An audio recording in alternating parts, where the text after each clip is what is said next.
Hello again and welcome back. Bless you. You could probably hear my wife sneezing back there. Yeah, so today we're going to be opening some vaults. I've got a bunch of vaults open. We've got a vault on our Mage. We've got a vault on our Paladin. We've got a vault on the Evoker. They're all super juiced up. Really excited to open these.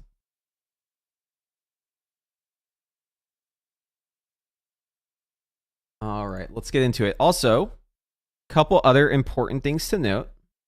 So first off, my Scale Commander video is out now. Go check that out. Exclamation point Scale Commander to see that. Looks like someone's already done that. What's up, Korhan? Welcome. Appreciate it. Also, very important news, because this is timely. I have an augmentation course I am running. Here's the info on it. This is through Medify. So far, we have one sign up. We have 19 spots available still. If you want to get on this, this is basically the same idea as coaching, but at a very reduced cost. So if you've ever been on the fence about coaching, but you're like, nah, it's a little outside my scope. This is probably the best chance to get an idea of what coaching is like. Since it's a group session, we'll be running it regardless. I'll be doing this today. So if you want to get in on this still, there's still time. This will be happening at 7 p.m. EST currently. It is 12 p.m. So there's still like 6.5 hours, roughly 6 and 40 minutes, something like that. So I'm going to put the link in the chat if you want to check that out. I'm going to be plugging this a couple times during the stream just because today is the last day. This is the last time for us to talk about this before it is time for us to finally do the course. So I'm just experimenting with it. I've never done a group session before. Usually I do one-on-ones. I've probably done over 80 one-on-ones at this point. Not to brag, but I am the #1 performing person in World of Warcraft on Medify for coaching, so pretty proud of that, and I would like to keep that trend going, but this is just something to experiment with a different format and maybe make it a little bit more accessible. So again, if you're interested, now's the time. Let's get on with it.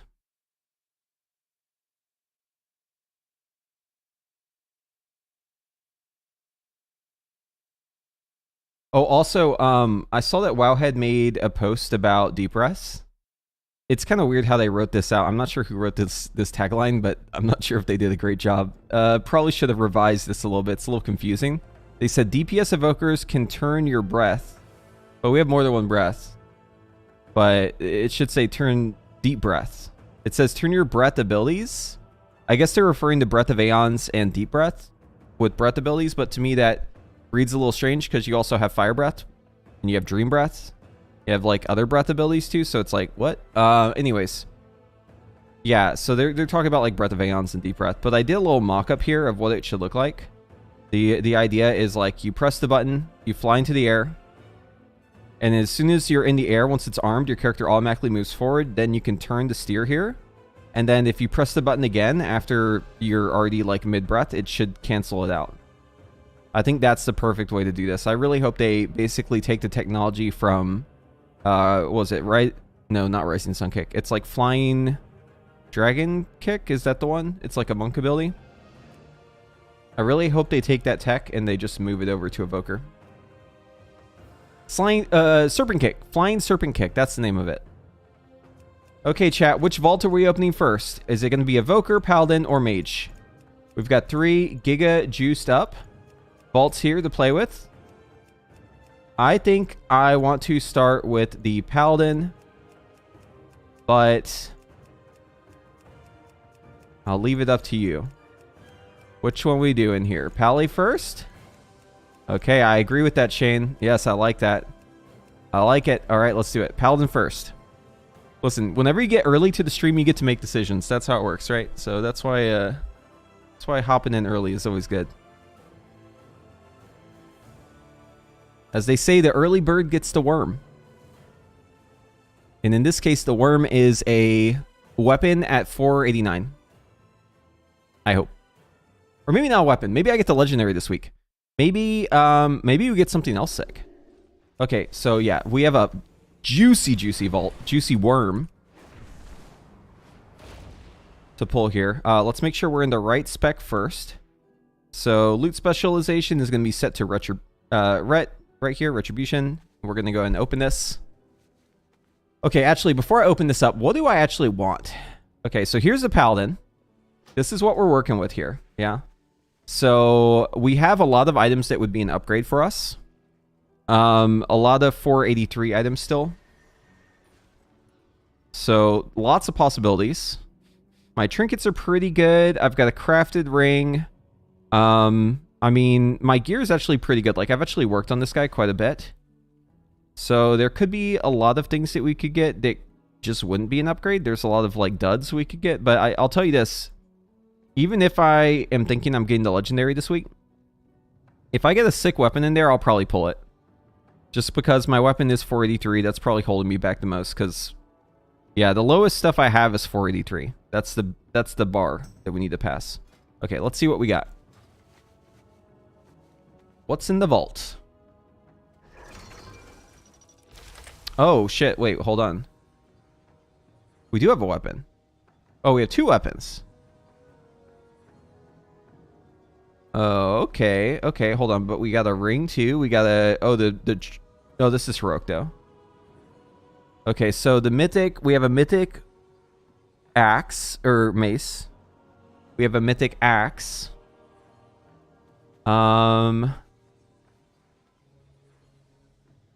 Ring is haste verse. Ooh, that's a good ring. Okay, I think this one is one where we're going to have to consult the robot. I'm pretty sure it's going to be the axe, though. So we're going to consult the robot. I'm going to assume max item level, but yeah, we'll get back to this. That's a good one to start with. Yeah, we'll see where we're at. Okay, next up is... Let's do the mage next.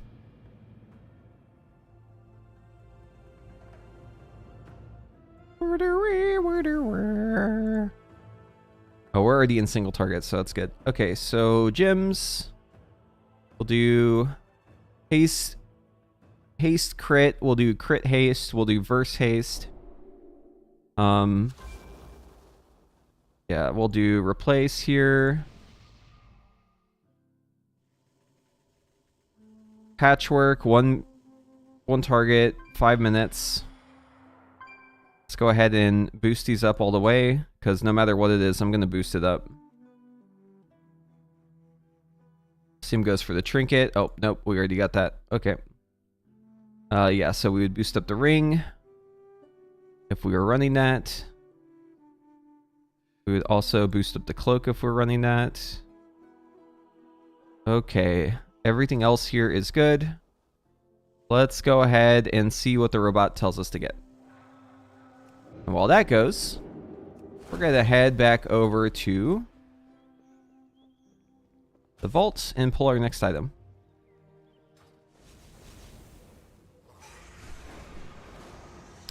First question, there is a legendary? Yes, there's a legendary 2-handed strength weapon. That's what I'm hopefully getting on my Paladin.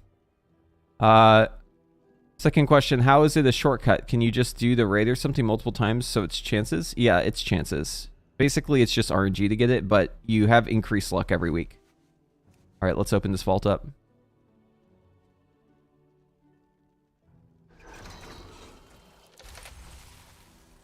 Okay, what do we got? What do we got? So, the Paladin is... Or, no, the Mage. The Mage is actually pretty geared. It's actually less geared than my Paladin, in some ways. The item level's about the same, but there's actually a lot more 476 items.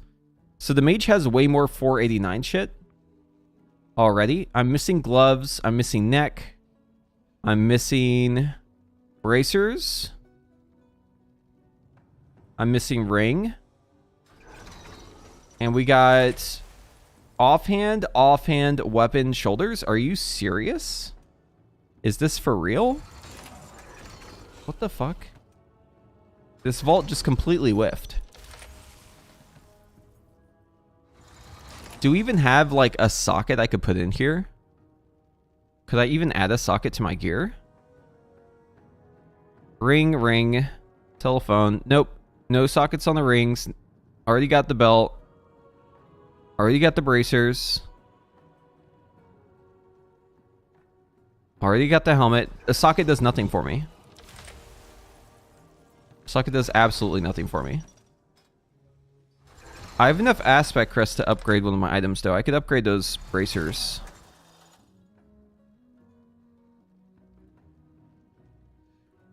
Ah, fuck, dude. This is actually really cringe. Okay, is there anything else I could buy? I could buy a spark. I don't need it. I already have 2 sparks. I could buy a socket. I don't need it. I already have all sockets. Realistically though, socket's probably the best option here because my ring isn't quite max time level. And maybe I'll get lucky and I'll get a ring this week, and then I could use the socket on that ring. So it sucks to do, but I think I'm going to have to go with the socket here. Do I use these trinkets and keys? No, I use different trinkets. Sockets in my pockets. That's right, Alice. Welcome, welcome. Do you feel like Blizz will be able to balance around hero talents coming? Or will players be forced to play X tree because it's better? Okay, that's a good question. So I think their approach to hero talents is actually pretty smart. Because they've basically stated that all of the hero talents, like the way that it works is you get the full tree. The only difference in hero talents, aside from like the entire tree, obviously, is the choice nodes. And 2 of the choice nodes aren't even damage related. 2 of them are just related to defensives or utility. So really, there's only one choice between the hero talents. So you can think of hero talents as being 2 options for every spec. And each of those 2 options has 1 choice node. And it's a very minor thing. So in total, there's 4 different iterations that you could get. So it's going to be really easy for them to balance it if it's just 4, especially since they're balanced around certain talents. So in a way, they're kind of locked into a certain build already. It doesn't mean that you're as free to choose everything that you want, but it means it'll probably be easier for them to balance it, which is probably good. But yeah, in essence, they only really have to balance around like the 2, because the choice nodes are actually like really minor. So not really too important there. Yeah, so we'll just keep the socket in our pocket. Is that a socket in your pocket? Okay, let's go. Next up is Evoker. But first, checking on the Paladin, and yes, the axe is indeed the best choice here. It looks like, actually, and aside from the weapons, my choices are actually kind of shit, because look, 0% damage increase, okay. Or 0.1% damage increase, okay. So, yeah, it's going to be the axe on the Paladin. For show, for show. We'll grab the axe real quick. I don't even feel bad about picking the axe, because even if I get the legendary this week, I'll still have to work towards it, and that'll just mean I have more time to do that. I could do that. I could make a bunch of paladins and try to get the legendary that way, but I don't really care too much. We actually know the drop rates now on the legendaries. We actually have like data on that. So you will actually get the legendary guaranteed after 14 weeks of heroic. And the curve is kind of weird. Like you don't really increase your chance all that much every week, but once you hit 14, it just boom, it jumps from 30% up to 100%.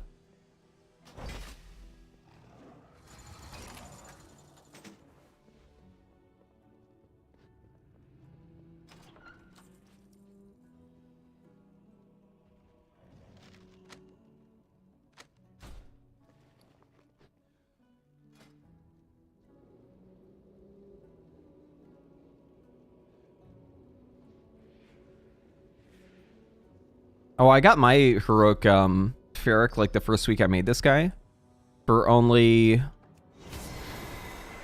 think I got it for only 115k. But I'm EU, so maybe the prices are different here. I also got it like last second, so I think I got like a discount because they were just trying to fill a slot.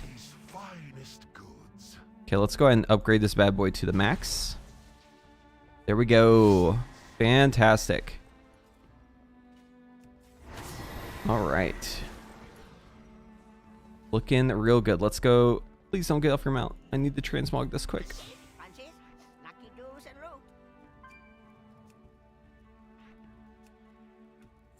Okay.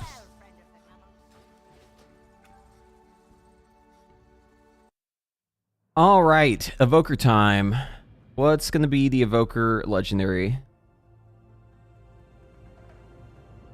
Show me the money.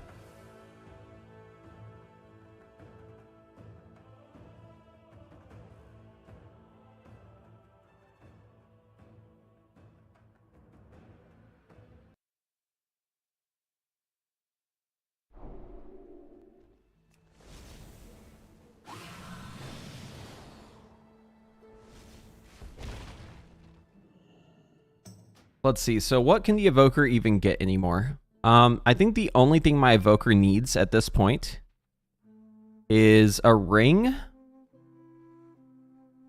or a spindle.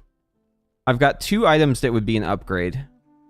Technically, the Iridel staff would also be an upgrade, but it's like extremely minor.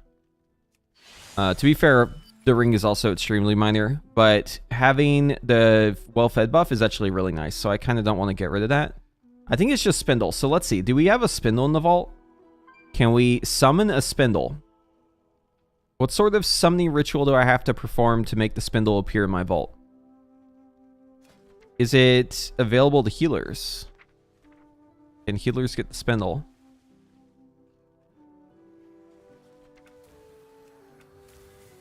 Healers cannot. Okay. So, yeah. Doesn't matter. As long as we're devastation, we'll get the right shit. Okay, let's get it. Let's get it. Oh, shit. Wait, hold on. Hold on. Hold on. Hold up. This is huge. I forgot about this mace. I fucking forgot about this mace. This mace is so big. But at this point, like, it's so late that I got this thing. Ah, frick. I think it's the mace. I think we take the mace. I think it technically sims higher than the staff. But it's like RNG, right? So it's kind of annoying. But yeah, we're taking this because I have never gotten this mace on Heroic even. I just don't have one, like, at all. So we're going to yoink that mace. Boom. And we're going to... I think I already have an offhand for it. Yeah, right here. Captivating Chime. Trickster's Captivating Chime with the Bakash mace. Hey, look at us. We're almost best in slot. Wow. Mom, grab the camera. Okay, we need another Wafting Devotion. Dude, I've actually taken so many Wafting Devotions out of the guild bank in the past couple weeks. It's insane. Because my Paladin needed them. My Evoker was having to, like, spec back and forth between Augmentation and Devastation. So I was, like, having to constantly change that thing, too.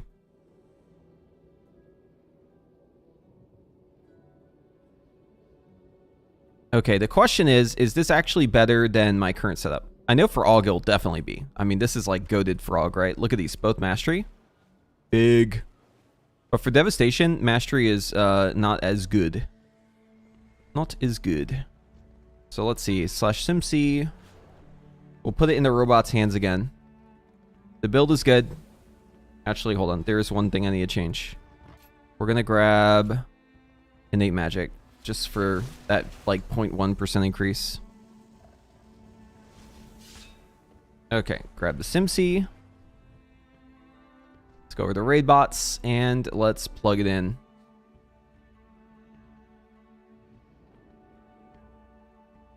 So the question is, what wins between the staff and Vakash with an offhand, where both of the stats are kind of bad on them? We'll tell it Sulfic too, just for fun. And we'll throw in a crit haste gem just in case, and also a verse haste gem.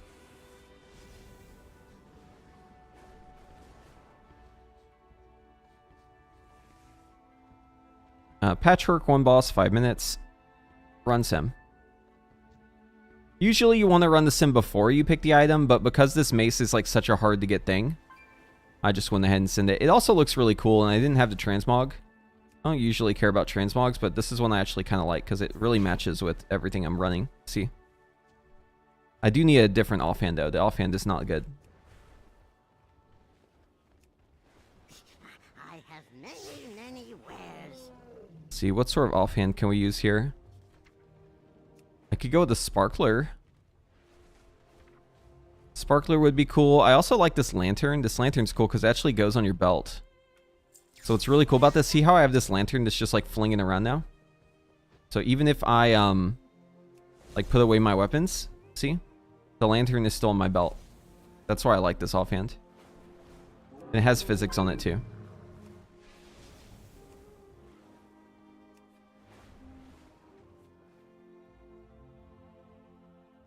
Okay, so the sim is saying that this is actually a 0.5% increase over my current setup. You know what, chat? We'll take it. We will take it. 0.5% increase? That's about as good as you can hope for. I mean, Spindle would be much better. Let's be honest. Mythic Spindle, much, much better. The floating offhand from Sepulcher? Yeah, that one's cool, but it doesn't really match many different mogs. It's, I don't think I even have it on this guy, actually. I never got on the Evoker, I don't think. Oh, wait, hold on. Is this it? Yeah, this is it. The little floater, see? Just follows us around. He's pretty cool.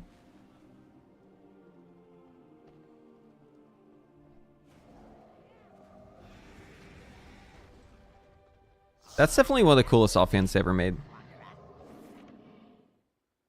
I don't know if the color really works too well, though. I also really like the sparkler. I also like that it goes on your belt. So like whenever you're running around, you got sparkles following you. I love the idea of having just a lit sparkler at all times. You know, anytime you need to immediately enter combat, you already have a weapon with this lit sparkler.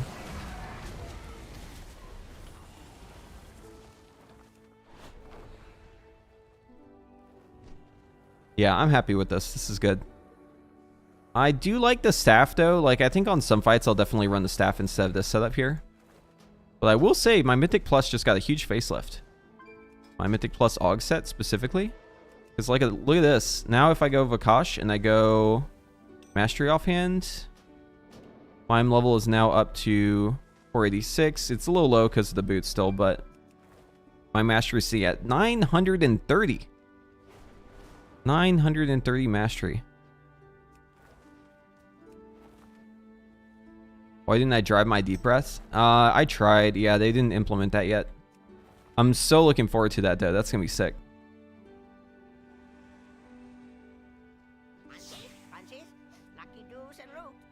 Lucky doos and roll. What sort of belt do we want on this spec? Do the heart. Okay, yeah. So we got our AUG set sorted. We got our dev set sorted. Very cool. I don't know if this weapon will live up to the hype, because in Sims, it's pretty good. But in reality, I don't know if it's as good. We're going to run a sim just to have a comparison of the actual difference it should make. So here's with the staff. Here is with the new one. Which one did I click first? Yeah, the staff. Okay, so this one's going to be Emu staff. And then the other one will just be default. Let's run that. And what are the affixes this week?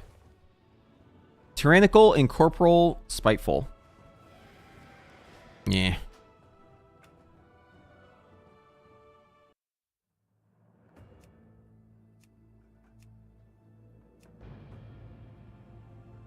Much better than last week, though. Last week was... Ooh, bolstering. Terrible affix. Okay, so the sim says that we'll be taking about 2,000 more damage per second. It also says that Essence Splice is doing 3.1% of our damage versus... Wait, no, not Essence Splice. Hungering Shadow Flame. So the weapon should be 1.7% of my damage, just innately. And then the staff should be... Orb of Dreams, 1.1. It's 1.1 and it's guaranteed at that time. Whereas the mace is 1.6, 1.7 and it's RNG.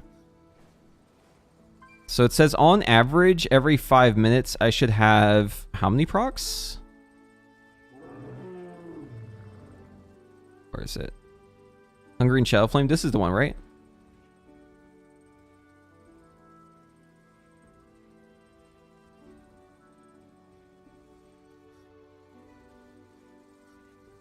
Wait, why is this sim doing deep breath? When is it doing that? Is it in execute? Wait, it's using deep breath 3 times? Wait, what the fuck? Hold on. Is this single target? Hold up, hold up. What the fuck? What's going on here?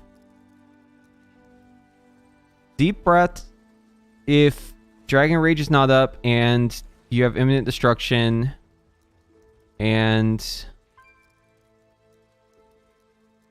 you don't have Shattering Star up. Deep breath if you don't have Dragon Rage up and the active enemies is greater than or equal to 2. And other raid events. Wait, why is it triggering deep breath? Is this a 2-target sim? No, this is Patchwork 1 boss. Do I have imminent destruction? Yo, wait, are my talents cooked? Hold on. I think my talents are cooked. The talents have to be cooked. There's no way that this is actually running deep breath. I think I was like playing around with the new hero talents. Or like the idea of the new hero talents, and I might have changed my talent build to play around with that. And maybe my build is completely cooked. Because I noticed my damage was lower than normal. Let's look into this. I need to investigate. I definitely am running in, I think I'm definitely running a wrong talent. Yeah, I am. Okay. That explains it. Okay, let's go back to the real talents. Yeah, okay, so it was running imminent destruction. I'm surprised it was doing so much damage. Hey, that's good news for whenever we get Skill Commander, I guess. Back to Top Gear. Paste this in. Alright, I thought I checked the talents, but I guess I didn't look on the left side because I never changed those talents, so it threw me for a loop. Okay, all of this is good. 1 boss, perfect. Alright, let's do the correct talents this time.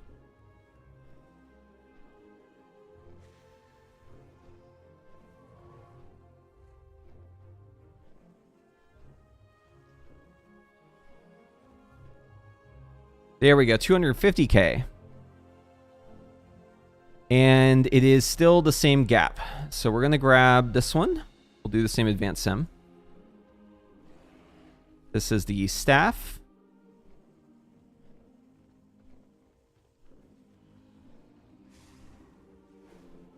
And then we'll grab the mace.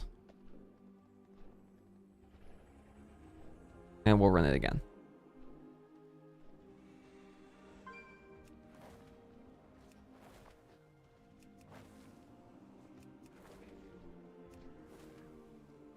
Let's go. This week is free Mythic Plus, yeah. It's push week. Actually, I don't know if it's exactly push week. There's other combinations that are like equally as good. So like a volcanic one would be pretty nice too. And Corporal can be somewhat annoying, but Spiteful's free. It's like, it's slightly annoying to play, but it's not anywhere as bad as Bolstering is. Bolstering is actually the disaster. Okay, here we go. This is properly playing now. So, yeah, the mace is doing 1.6% of my damage passively. The staff is doing 1% of my damage. Also passive, or not passively, I have to press it, but it's like, it doesn't take a GCD, so it's basically passively.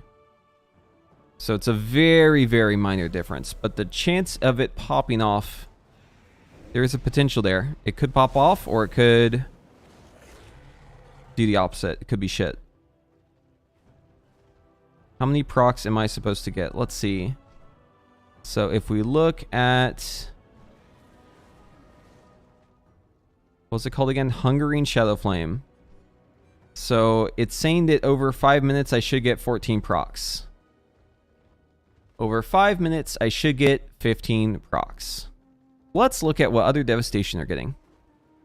We'll do a 5-minute fight, or one that's a little bit longer, actually. We'll do Nemu. This one could be about 5 minutes, usually. Pull up devastation here. Here it is, 4 minute, 59 seconds. Are they running the weapons? No, he's got the staff, it looks like. Okay, we gotta find a Evoker who's using the mace.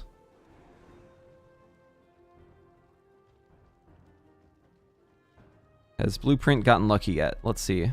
No, he's also using... Oh yeah, he is using the weapon. Okay. So how much did his do? It procced 11 times over 4 minutes and 39 seconds. That's a little below what it should be. That puts that 0.87. Okay. So that's just one example. Could have just been unlucky. Let's look at a couple others. He is running the staff.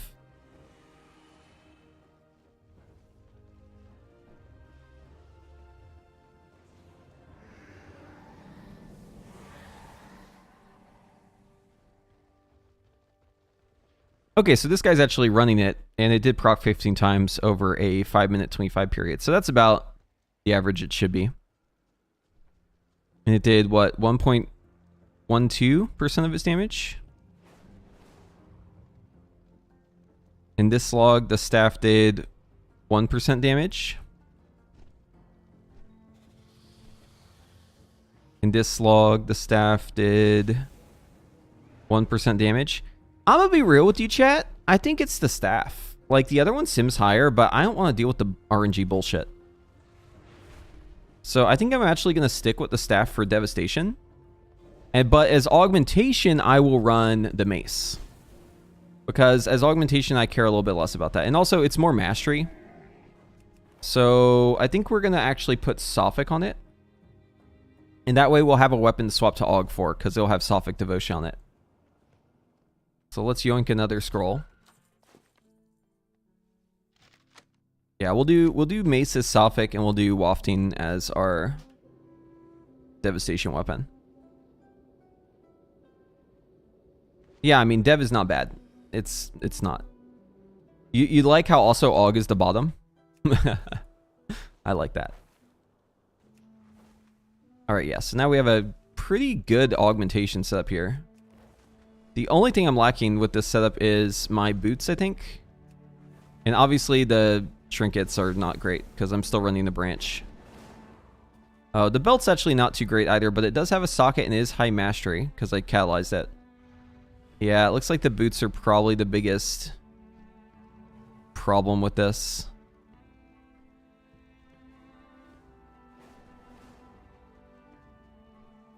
I don't care about Aug too much though. Like, I don't care about min-maxing it.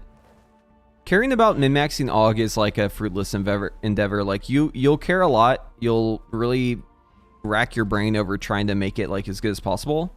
And then you'll show up with all your spreadsheets and all your preparation and everything, and you're coming in with like the biggest brain possible. And then you'll show up to work. You'll attack the boss, and your allies will do dumb shit. And then the people that you buff, they won't perform up to par, and then your damage will be bad. And then you're just left holding your hands, wondering where it all went wrong. How could it have come to this? How is this game allowing support classes to exist?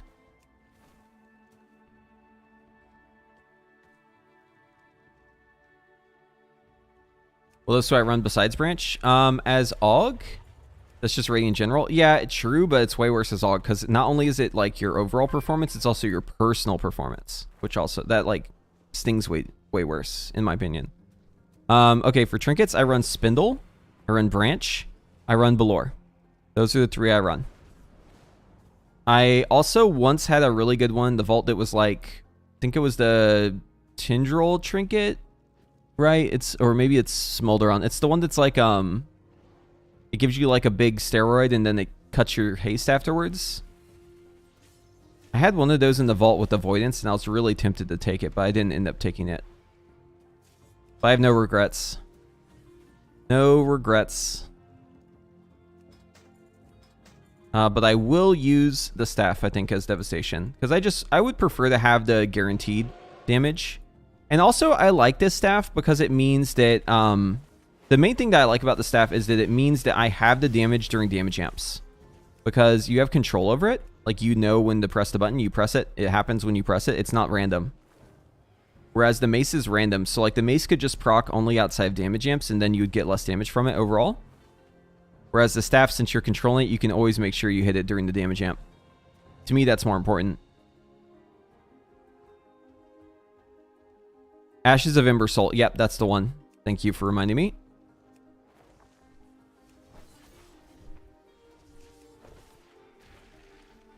Okay, cool. Well, I guess the Evoker is sorted then. Again, there's not much really I can do on this character. My I'm level is 488.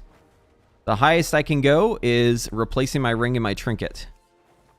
And I'm hard stuck at that point, because if I were to replace my boots or my bracers, that would end up just being a downgrade. It wouldn't actually increase my item level. It would also not increase my damage. My damage would go down. And if I replace the ring, then I lose my well-fed buff thing, and that's kind of cringe, so... yeah. I really just need a spindle. Like, spindle is priority number 1. We gotta get this thing replaced, dude. Heroic spindle is not cutting anymore. I'll actually be best in slot, I think. Once I replace the spindle.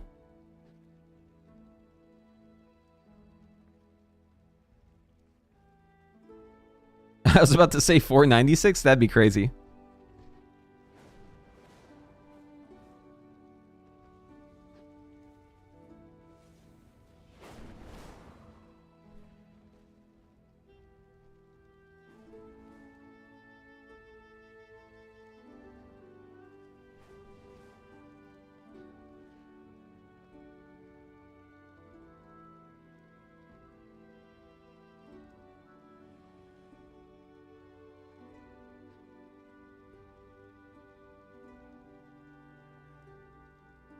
Okay, one thing that I'm actually a little bit sad about.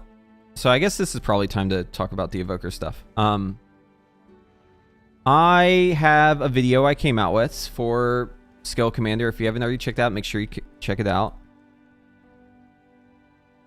But the reason I want to talk about this right now is because there's some stuff that we're cooking up.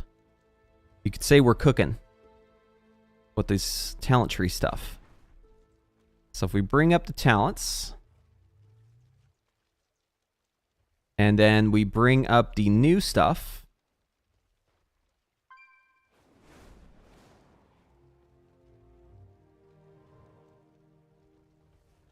new hero talent trees. And then let's pull up the actual builder here, the little tool they got. Here it is. Okay, so we'll put this over here. So on the right-hand side, we've got the new Scale Commander talents. On the left-hand side, we've got our Devastation talents that I'm currently running in single target. So the thing about these talents is you definitely want to have Onyx Legacy. Because if you're able to steer your Deep Breath, and it isn't a bad button to press, it's also going to do more damage. And then you're also going to get more damage from your other abilities once you mark them with your Deep Breath with Melt Armor. So you're going to want to press Deep Breath pretty much on cooldown. And it's not just going to be a 1-minute cooldown, because you're also getting the bombardments. And those are going to reduce the cooldown even further. So an AoE will probably be about... we'll just make some shit up because we don't know the proc rate. We'll just say 40 seconds in AoE. And then single target, maybe it's like 50 seconds. So if we're working with that in our head, then we really need to find a way to get Onyx Legacy. So then the question is, how the fuck do we get this talent? What do we drop? What do we get rid of? In pure single target, we do have a couple things we can move right away. So Eternity Span is not being used in pure single target, so we could actually move that over to Lay Waste. That would be better in single target, assuming that we're actually pressing Deep Breath in single target, which I think we will with this damage increase. And with maneuverability, I think we will press it. As long as we aren't locked into it for too long, we'll probably end up pressing it. And then now we're like, okay, well, how do we get Onyx Legacy? Because this is the next one we definitely want to pick up right here. We definitely want Onyx Legacy. So how do we get that talent? Sadly, it seems the only choices here are between Iridescence and Power Swell or Burnout. And no matter what, this decision just sucks. It's not a great decision to make. But I think we're going to have to probably do this. And so we lose burnout. We would still get 1 burnout because we have this talent where on the pole we get the free burnout. So like at least we're not completely screwed. We have the 1 for Dragon Rage. The 1. 1 single burnout. But I think overall this is better because Deep Breath cooldown being shorter means that we can kind of rip it on cooldown. That'll be a nice damage amp. We'll definitely have it on the pole. We're going to pre-pull Deep Breath as this build. That is pretty much confirmed. We will press Deep Breath as the timer is going down, and we'll hopefully fly into the boss like a kamikaze right as the boss is being pulled. Pray to God that your tanks have taunt bound. That's all I'm going to say. Pray to God. Because if they don't taunt the boss on the pole, you are going to pull the boss. And it's not like you really have another option here. It's not like you can just use your Living Flame to buy some time, because we would waste our burnout if we did that. So we have to make sure that we're flying into the boss as the pull begins. It's a little awkward, but this has been the case before. We used to do this actually in the past. So yeah, we're going to fly into the boss with our deep breaths. That'll be the first action we take. As soon as we finish our deep breath, we're going to have Milt Armor on the boss for 12 seconds. So that's going to make it so we'd want to finish on the boss. Like we want to hit the boss at the very last second so that we can get the most out of Melt Armor. And then as soon as Melt Armor is up, we're leaving deep breaths. We're going to immediately pop our Dragon Rage. Popping Dragon Rage is going to send out all those pyres. Those all will get the increased damage of Melt Armor. Because keep in mind, Pyre, even though it's from Dragon Rage, is still technically an Essence ability. Which means that it will benefit from the 20% increased damage. Hey, by the way, do you like Threat, chat? Do you like pulling Threat? Do you like running Mythic Plus and going into the pack and pulling Threat immediately and dying? Because, there's going to be a problem here if we don't have some sort of threat mitigation. Because we're flying in with a deep breath. That's already going to do a shit ton of damage, right? Because it's getting like double damage because of maneuverability. And then we're doing 20% more on our initial Dragon Rage. The first Dragon Rage we do, that's assuming that we don't even use Iridescence. If we use a Fire Breath before that, like if it's like an AoE pull, if we send the Fire Breath before that, we're going to have an additional 20% on top of that. For all 3 of those pyres, they're all going to hit all the targets. That is going to be a lot of threat.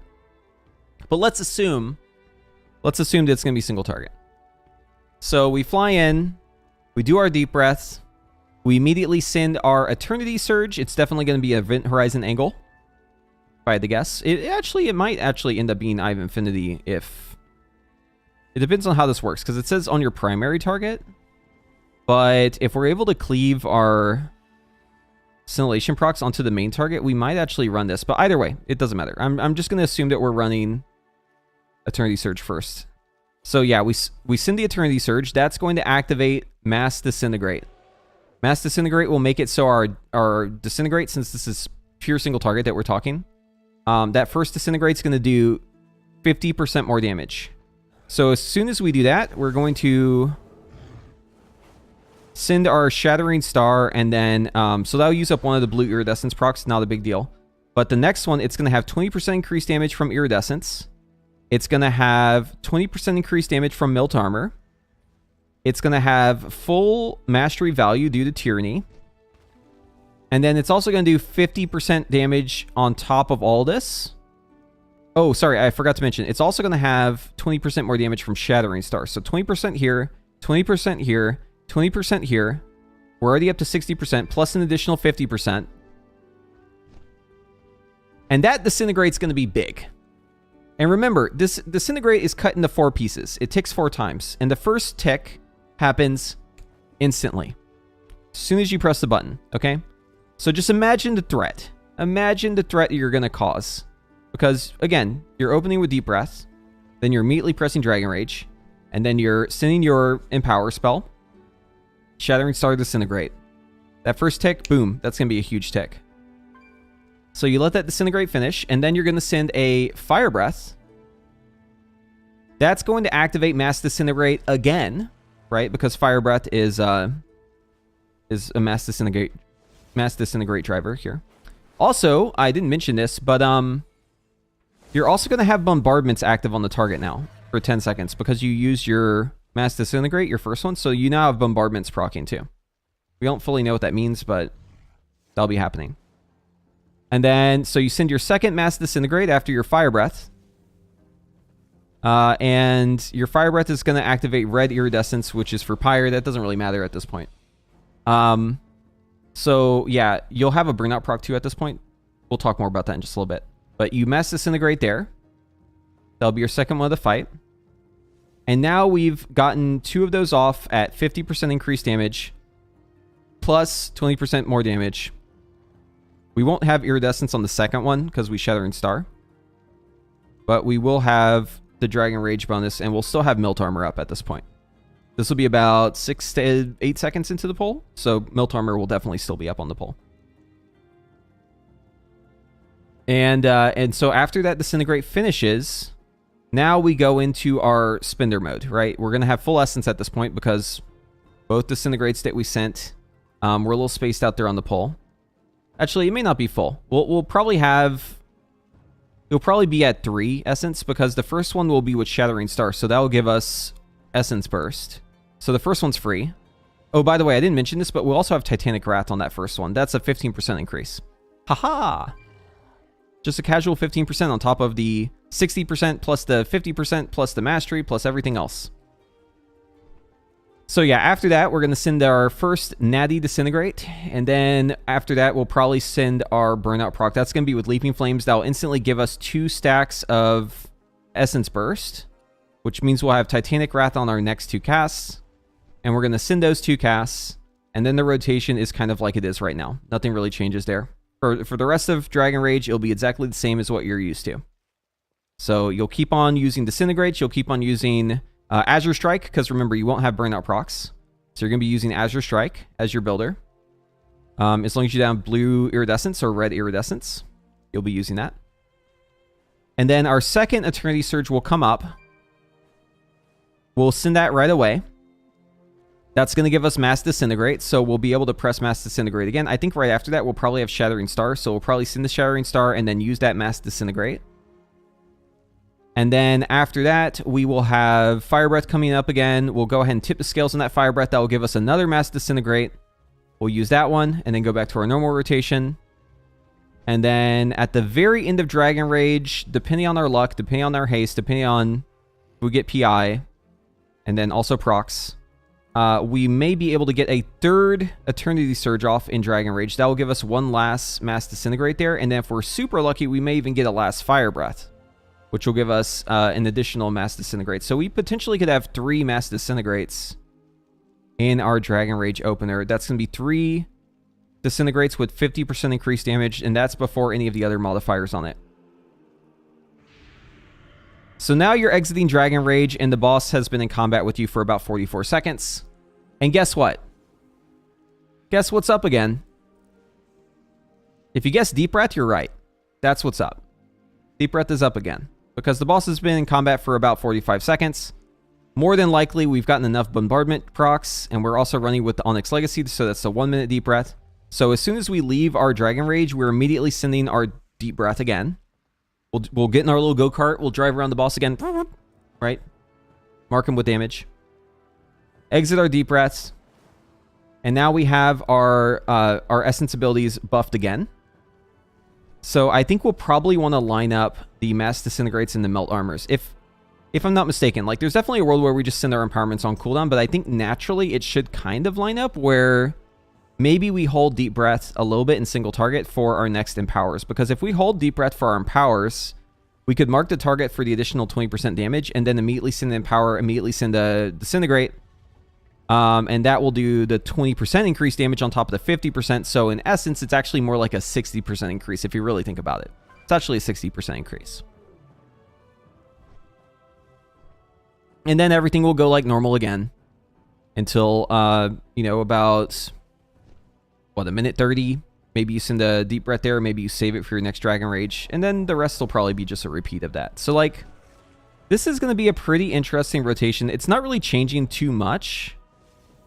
The main thing is that we're sending our Deep Breaths. That's like the biggest difference. Now, one thing that might actually happen here that's a little bit weird to think about because we're so locked into the current paradigm of devastation. Like it's not really easy to think about how this could be different because we've been playing the same build for so long. The talents haven't really changed in so long. But one thing that could happen is we could, and forgive me chat for a moment because I'm going to cook. And this is some early cooking, so I don't know what's going to come out of this, right? This might just be burnt. We might be burning it here, but okay, just hear me out. Hear me out. What if we took burnout again, and then we took imminent destruction? So one thing that's really nice about imminent destruction is that it basically gives us the ability to not use builders.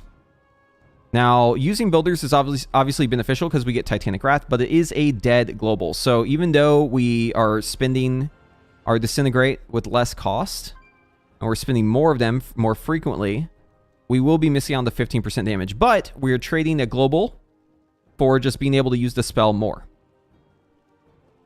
We will lose out on Power Swell. Power Swell is about 1 essence per Empower. So we miss out on like 1 essence per Empower. So in your Dragon Rage, we do about 6 Empowers. That'd be roughly about 6 essence we would lose total. So we need to make up for 6 essence being lost across the duration of Dragon Rage. In just 10 seconds, if we send, let's say, 3 Disintegrates, that would be 3 essence we'd be getting back there.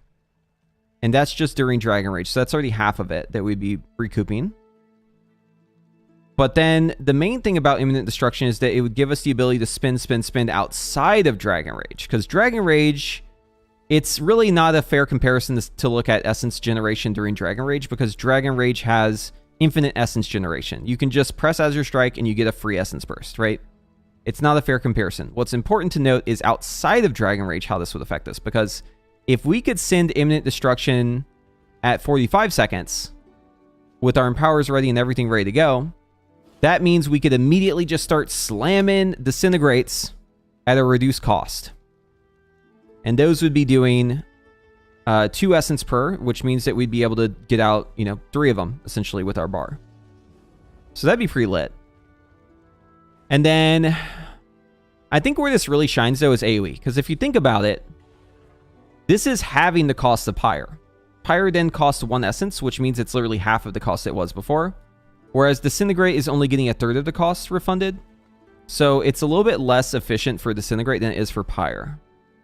So this might just be the AoE setup. But then again, Iridescence is so nice in AoE. Like, it's actually so nice to have this Iridescence. And we're also, I forgot to mention this, but we're also having a Living Flame that's going to hit 50% harder once we're fully revved up.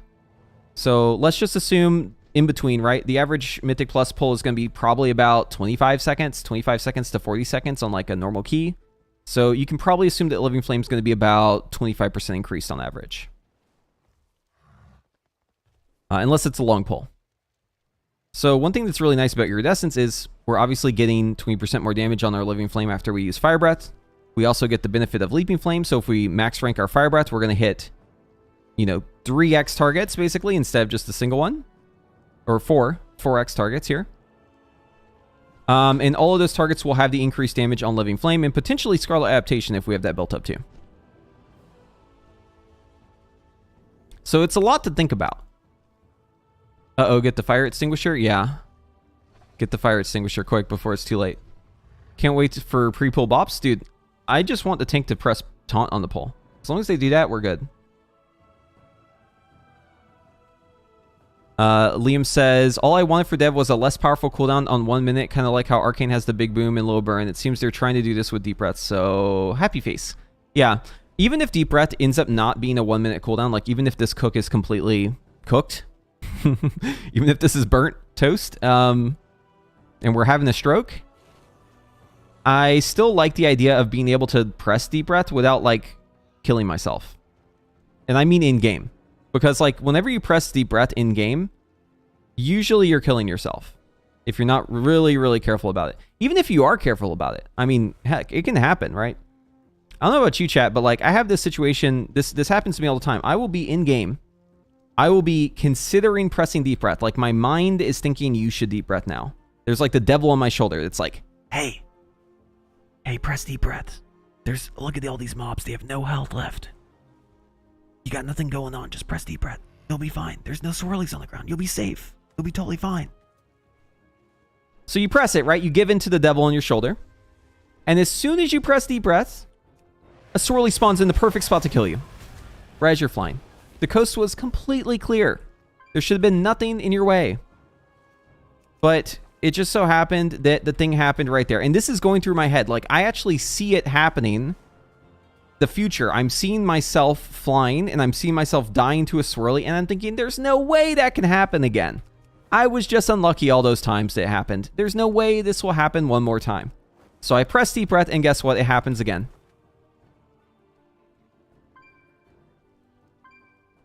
And you hate to see it. You really do hate to see it. But it happens all the time.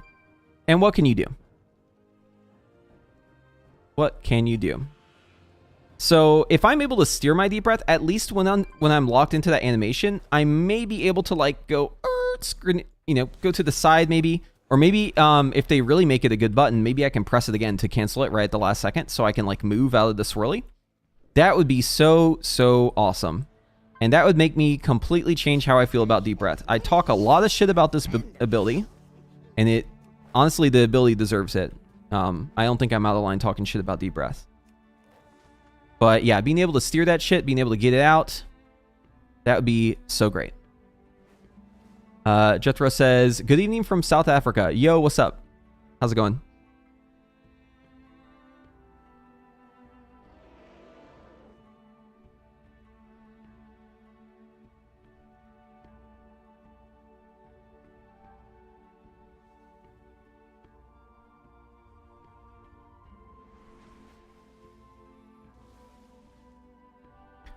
Oh, man. I'm so confused on the Fire Mage rotation. What are you confused about? Maybe I can clear up your confusion. I'll let you know, though. Fire is a little bit complicated, so we may get into the weeds. Hopefully you got your weed whackers. Swirly struggles real? Yes, it is. It's so frustrating to deal with the swirlies.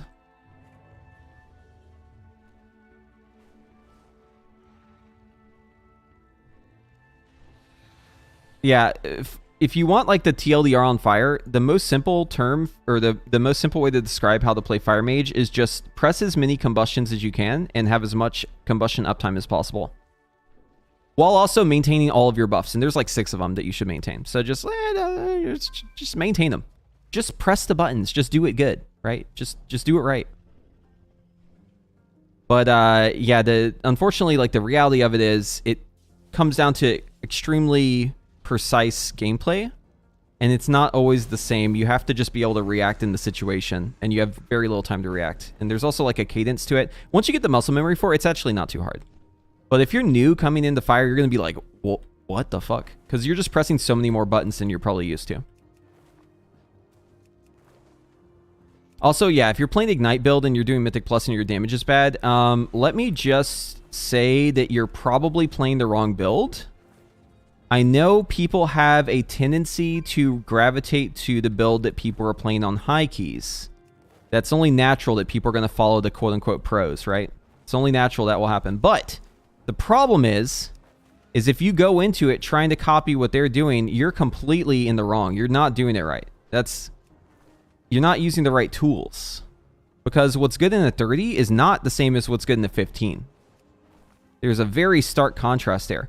If you don't have a target to build Ignite and keep that Ignite rolling and you know, going to all the targets around it, if you can't keep that Ignite built up, your damage will die. Because once your target dies, your Ignite dies with it. And so does your damage too in that case. So playing Ignite on like lower keys, especially during Tyrannical Week, you're going to have a bad time. So what I recommend on lower keys is, instead of going Ignite, you should probably play Flame Strike. Because then you can get your damage out quicker. Don't get me wrong, Flame Strike is the worst build. It's not as good as Ignite. But like in a 15, it will definitely be better than Ignite. Because in a 15, you just don't have targets that are living long enough for your Ignites to do shit. Unless you're pulling the entire fucking dungeon onto the boss. If you pull the entire dungeon onto the boss, you will have a nice sturdy target to cleave your Ignites off of.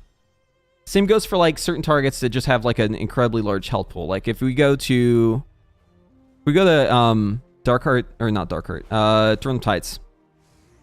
So like in Throne of Tides, you're actually blessed with certain mobs. These Sentinels here, they have a lot of health, right? So the Sentinel has 5.26 million HP here at a 10. Let's bump this up to 20.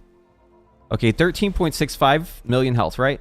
Look at the other mobs. 6 mil, 7 mil, 7 mil, 7 mil, 6 mil. These have only 4 mil here.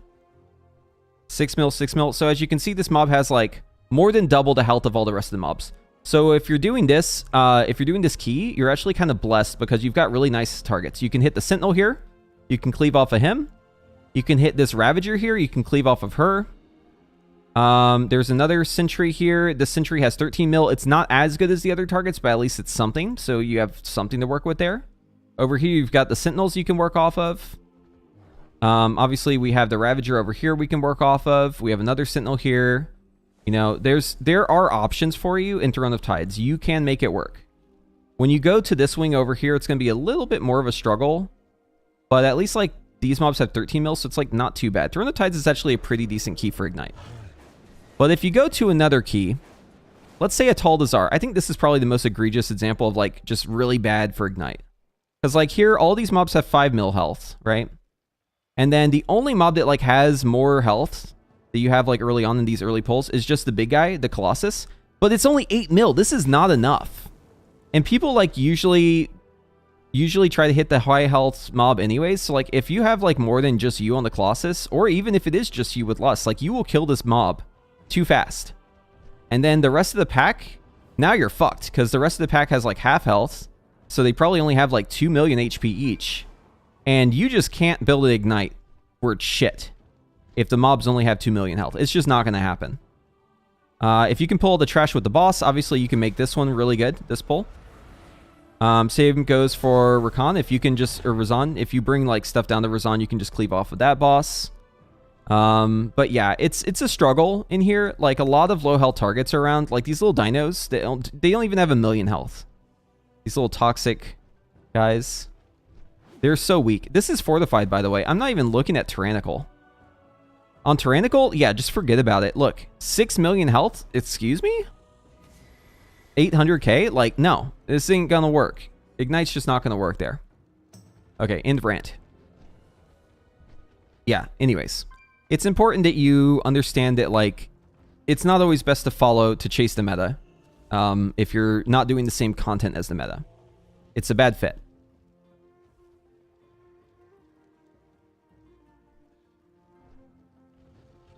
But the issue is you need to practice Ignite somewhere, and Flame Strike build is so different, then you start doing 22s and you're learning again. Yeah, you can also just do Raid.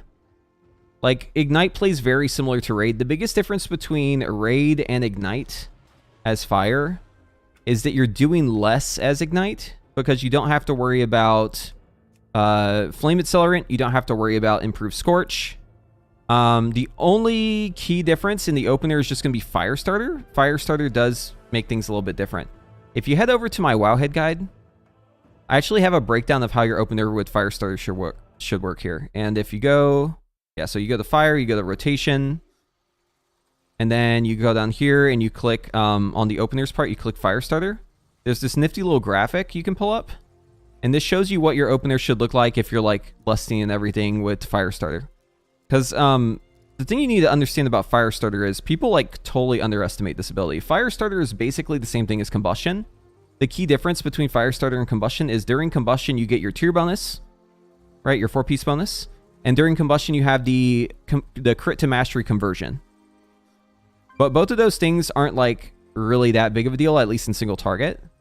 Or at least the Ignite part isn't too much of a deal. But like, yeah, it's like basically you send your Pyroblast, you just send all your Fire Blasts here, and then you shifting power, and then you go into your double Pyroblast combo. So this is Fireball, into Fire Blast, into Pyroblast, Pyroblast. Fireball, Fire Blast, Pyroblast, Pyroblast. You just do that twice. And that will bring you perfectly up to SKB, which means you have exact change. You don't have a hot streak in your hand, which is perfect. And then you can enter your Combustion here. So literally the only difference is just this part, just the beginning part.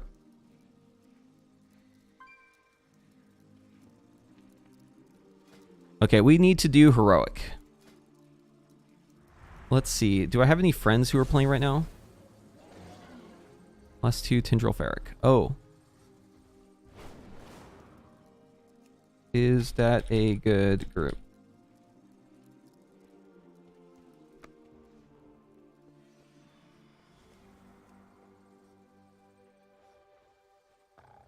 Yo, you know what it means, Grief God? Clappity clap? So what, you don't use Hot Streak, just use Fireball? No, you use Hot Streak too. You totally use Hot Streak too. It's just Fireball is generating the Hot Streak. So like, think about it this way, right? Your Fireball is firing at the same time your Hot Streak is firing. Both spells are flying in the air at the same time. They both hit the target. Boom! Those two give you Hot Streak. So since they both give you Hot Streak at the same time, you can immediately use another Hot Streak. The reason why you cap off your Fireball with the Hot Streak is because then you have a global cooldown to, you're giving me some wicked sick Ted Lasso vibes and I'm here for it. Hell yeah, let's go. Yeah, the mustache is back in action. I saw Scale Commander and I was like, you know what? We're doing the mustache. This is before it came out. I knew it was going to come out early. Or at least I didn't know it, but I was very... I had it on good word, on good authority that it was coming out. So I was like, yep, this is happening. But yeah, anyways, Fireball's only if you're above 100% haste though, so don't do that normally. You should just like watch my fire guide. If you have these questions, I'm like a little bit suspicious that you've even really looked too much into it. Maybe you should go watch the fire guide. Exclamation point fire for that. I promise you, you'll come out of it knowing more.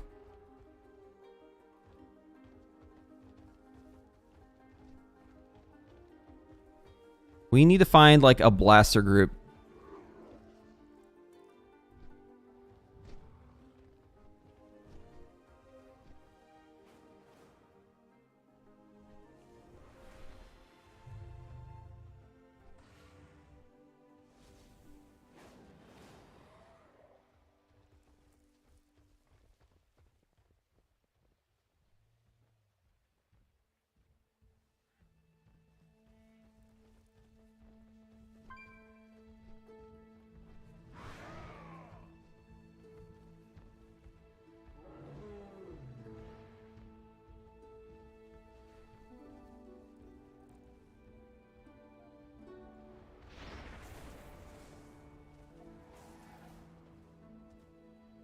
I watched your fire guide to learn when to cast Living Flame with DR. Can confirm. Came out tweeting.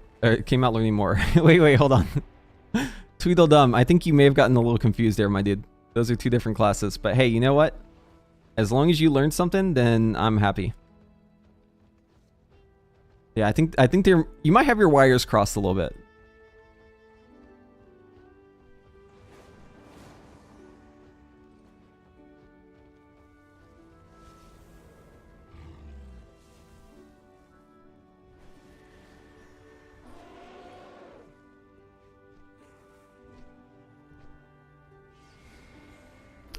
Yeah, let's sign up for this group. I like when they put the word blast in the name, you know? Well, this one says 480 plus, which is this is an implied blast. They didn't specifically say blast, but we know that plus 40 or plus 480 means it's a blast. Let's inspect some of the people in this group, make sure everyone is as advertised. We should be seeing a whole bunch of 880s or 900s in the names on the HP pulls. This Boomkin maybe is in violation. What was your IM level, sir? License and registration. Okay, he's actually geared. He may be like 478, but that's okay. That's close enough.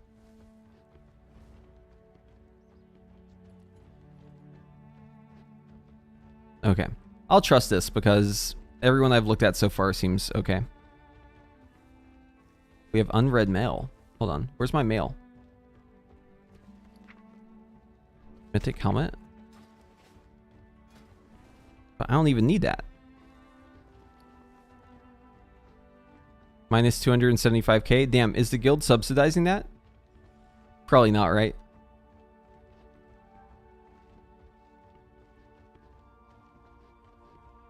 They did it for Robbie, so they had to do it for me. But I don't think they're doing that anymore.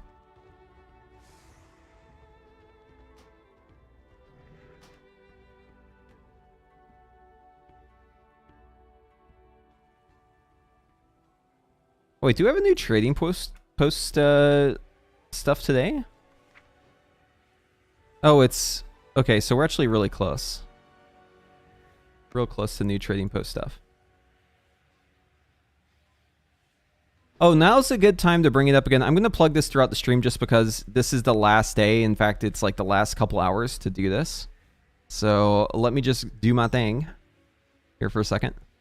Okay, so I'm running the course here today at 7 p.m. EST. That is in roughly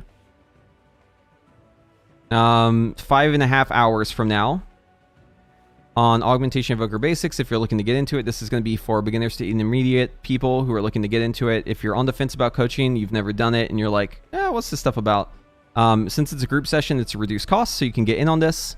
Link is going in the chat now. I'm just kind of experimenting with it. I haven't really done a group session before, but I've done over 80 one-on-one sessions. And I'm a top performer on Medify. I know my shit, and I can impart it to you. So yeah, we're just trying this out. But if you're interested, you know, there you go. Chisix says drink water. Chisix, why are you posture checking me and drinking water me? I just noticed that. Wait, are the sound effects working? Hold on. Brittany, can you confirm?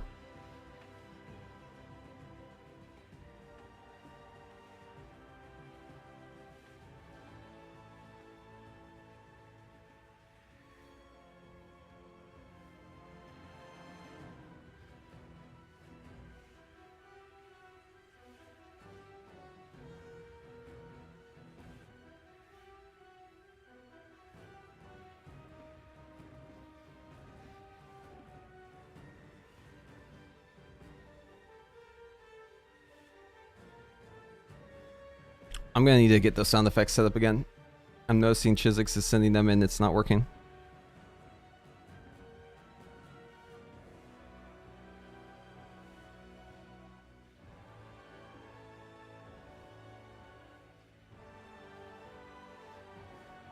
What's the name of this thing? Play sound alerts on... Oh, it's just sound alerts. Okay. Sound alerts.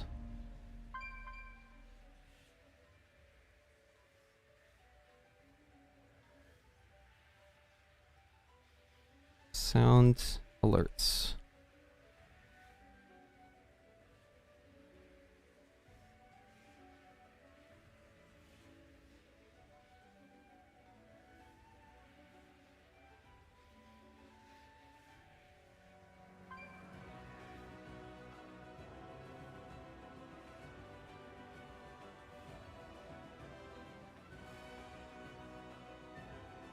Yeah, I don't think these are playing.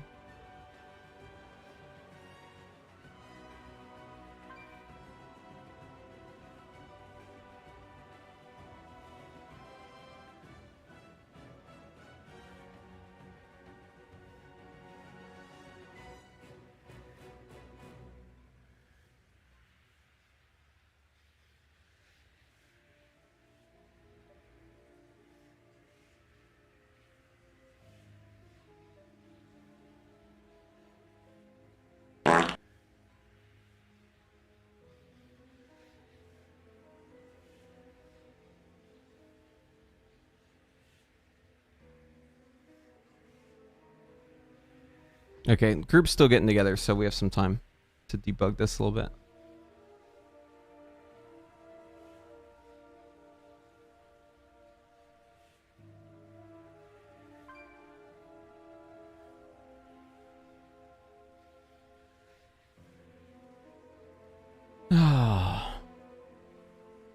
Why is this not working?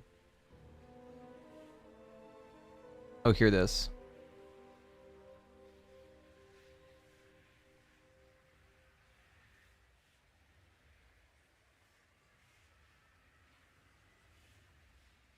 Copy paste.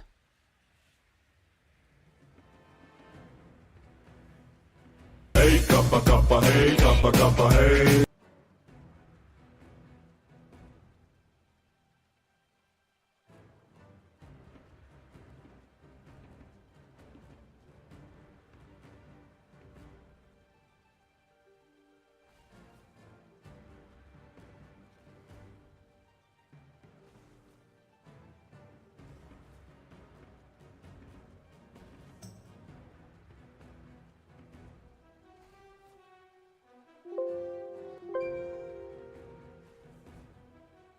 You need permission to save this file.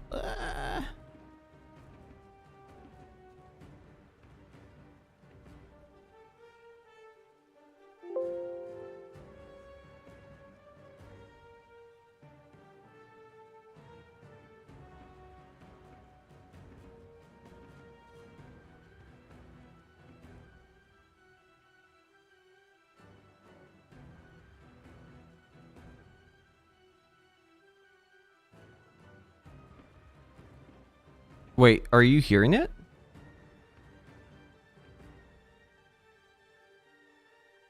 Shane, are you hearing the sounds?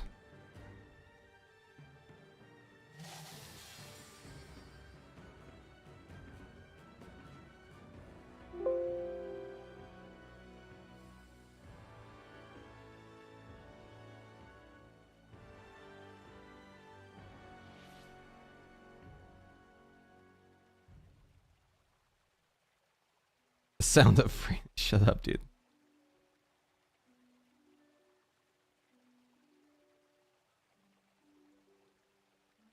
Okay, hold on. I think I have this fixed. I've just figured it out.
Okay.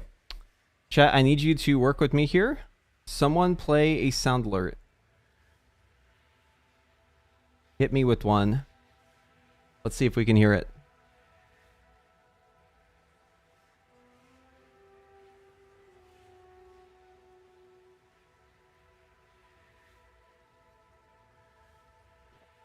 This group is filling up insanely slow. What's the holdup?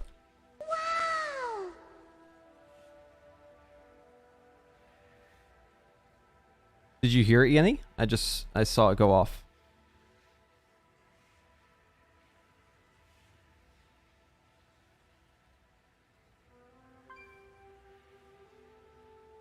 I did hear it. Was it like loud? Hold on, let me pull up my own stream.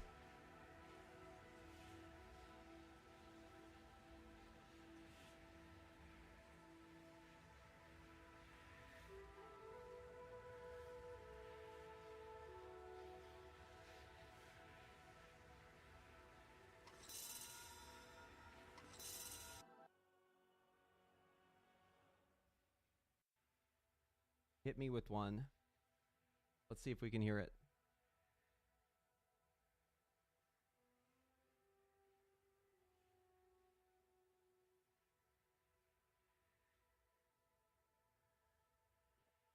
This group is filling up insanely slow.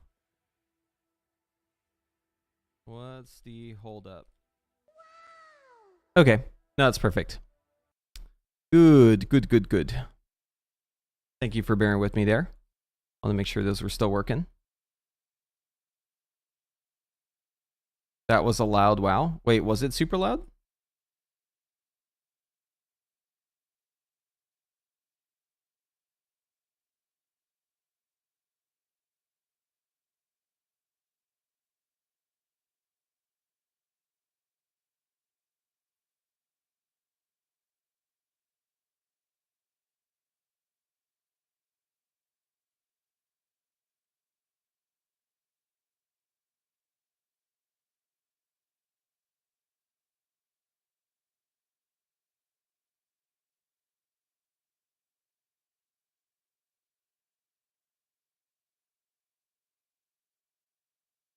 Sounds good, but the different sound effects vary in volume. Now you're lower. Now I'm lower. Okay, I made a little change here, so maybe it'll be better.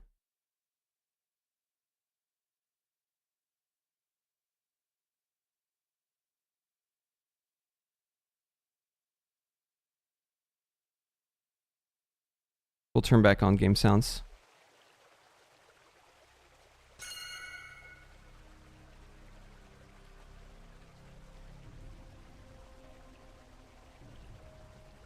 Okay, that should do the trick. Now it's perfect. Let's go.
I haven't had my coffee today. I'm like, why am I getting a headache? Oh, right. Caffeine addiction. You're back.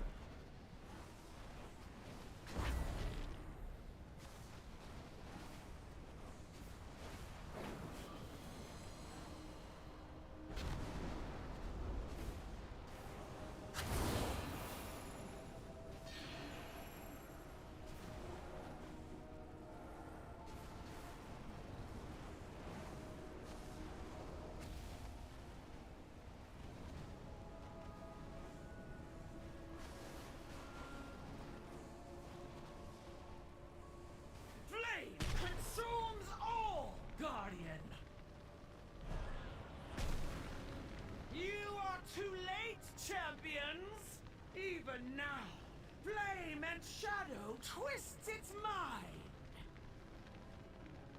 Okay. Allow this beast to writhe in agony, or give it We got no fort buff. We got no int buff. We got no I look forward to watching hunter buff. either way.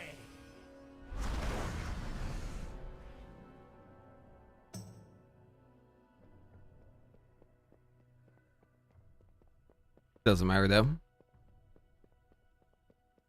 This guy said so. Oh wait, no, we do have a warlock. Okay.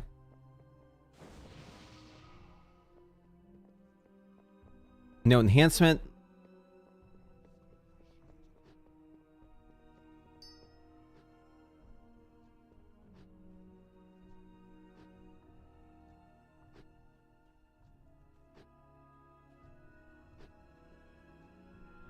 It's okay. Sometimes they forget too.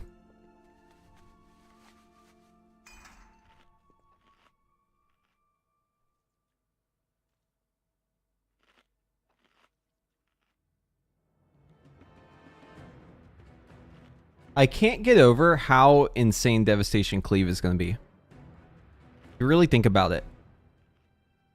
Mass Disintegrate is going to make Devastation just a cleave machine. It's going to be so strong. Very excited for that.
The sunspot shit's interesting.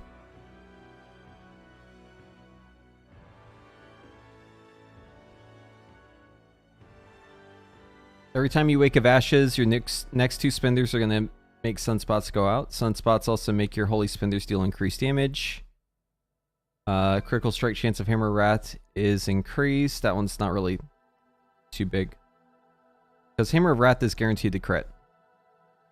So like, huh? What do they mean by that? Don't we have guaranteed crit on that?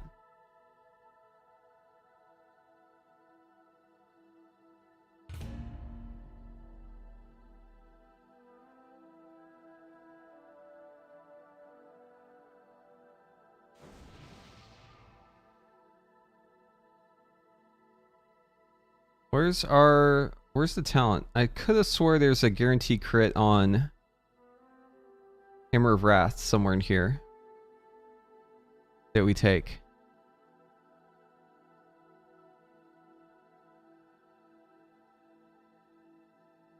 Bottom row. Left side.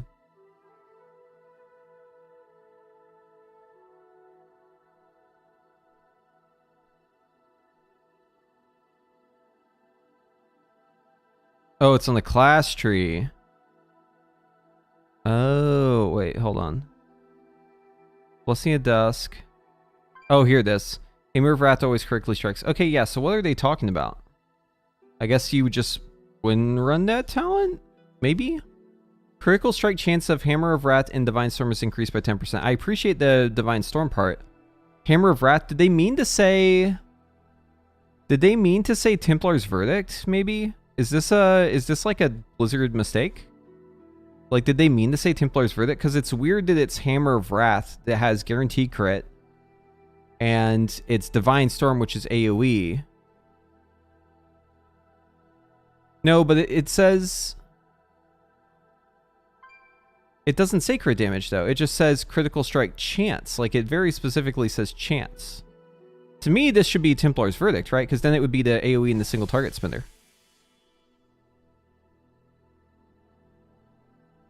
Something's up. Sunspot duration is increased by 2 seconds. Sunspots leave Eternal Flame on allies or greater judgment on enemies. Ooh, that's cool. Here, yeah, okay. Wait, hold on. Hammer of Wrath and Divine Storm critical strikes cause the target to burn. So if you have this talent, you're definitely taking Vengeful Wrath. So the part where it does Hammer of Wrath crit strike is irrelevant. Because you definitely want the burn. Hammer of Wrath and Divine Storm have 15% chance to cast again at 50% effectiveness. Okay, wait. That's actually kind of pog. Because that would be double... You'd get 2 holy power from it. Haste is increased by every sunspot. You're also going to have 4 sunspots here, plus the 2, so that's going to be 6 sunspots. So... Yeah. I mean, it's like a miniature lust whenever you pop your wings. Because Avenging Wrath is going to make it so that you get all the sunspots out, plus you're going to have Wake of Ashes right afterwards. So yeah, you'll have like a little miniature lust.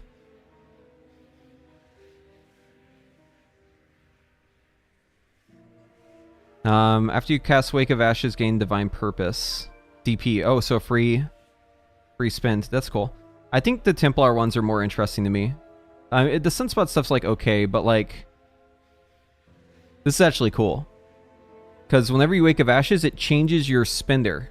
You would get a new spender that you would use instead of Wake of Ashes that calls down a huge fucking hit for 5 holy power that cleaves everything and then has all these other interactions. We also have Hammer of Light, Wake of Ashes deal 30% increased damage when striking only one enemy. The amount is reduced by 6% for additional targets, so that's just like a single target tie in there. We also have Divine Toll grants 100% increased damage for your next 3 judgments when striking only one enemy. This amount is reduced by 20% for each additional target struck. It is true. Sunspot does give... Well, it also gives haste, which is really nice. After casting Hammer of Light, you call down an Empyrean Hammer on nearby targets every 2 seconds for 8 seconds, so it's just a repeating thing. I don't know what Empyrean Hammer actually means, but I'm sure that'll be explained somewhere in here. What's Empyrean Hammer? It's not in here. Okay, so that's a new thing. It just says Empyrean Hammers fall from the sky to strike 3 nearby enemies. I guess it's just damage. Divine Steed lasts 2 seconds longer, increases your movement speed. Hey, look, we got movement speed here too. Call down an Empyrean Hammer that has 10% chance to reset the cooldown of Hammer of Wrath to make it usable in any target regardless of their health. Yes. Casting Judgment increases the damage of Empyrean Hammer by 10% for 10 seconds. Multiple applications may overlap. That's boring, but it's probably better. But Endless Wrath sounds way more fun. Templar's Verdict and Divine Storm call down Empyrean Hammer on nearby enemies while Shake the Heaven is active. Wait, oh, okay, so this just makes your spender just call down hammers. Okay, that seems even better with this then. Because just think about how many judgments you'll have with Divine Toll and just pressing on cooldown. While Shake the Heavens is active, this effect calls down an additional Empyrean Hammer. Okay. That's this one. Casting Hammer of Light calls down the Empyrean Hammer every 2 seconds for 8 seconds. So every time you spend, you'll get another set of that. And then here, Hammer of Light applies Judgment to its targets, increases your haste by 15% for 6 seconds.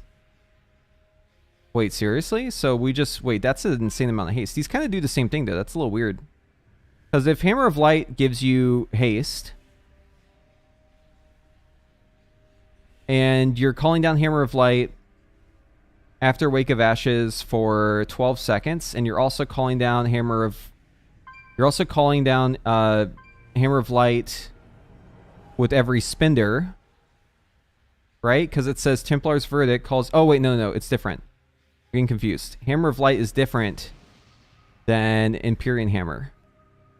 Hammer of Light is the spender. Empyrean Hammer is the buff that we get from the spender. Okay. But they're still giving us 15% haste, which is very similar to giving us, you know, 20% haste with the sunspots. Very similar idea here.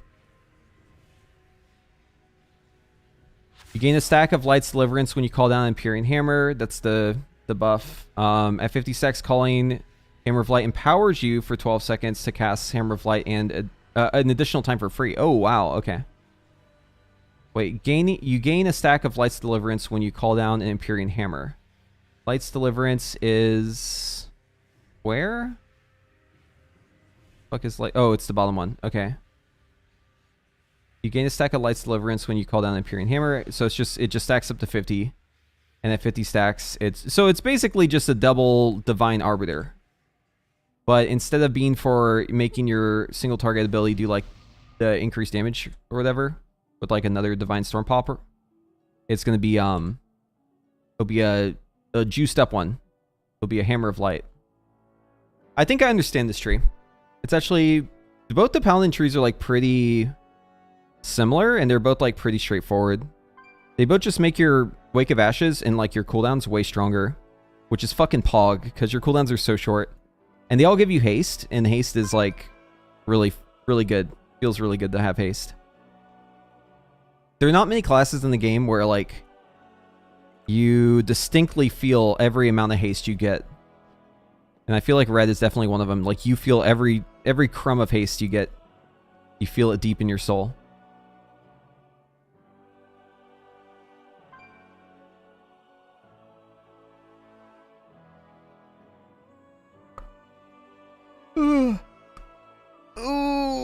Oh yeah. Yeah, I mean, a lot of your shit. It's like more... It's like you get more Hammer of Rats. You get more abilities that you can spend in Execution Sentence. You get more spenders in Final Reckoning. You just get like way more Holy Power, and Holy Power is like what drives the entire spec, is like spending Holy Power with buffs. So yeah. Haste is pretty good. Pretty good. Anyone else watching the new Curb Your Enthusiasm season? It's been pretty good so far.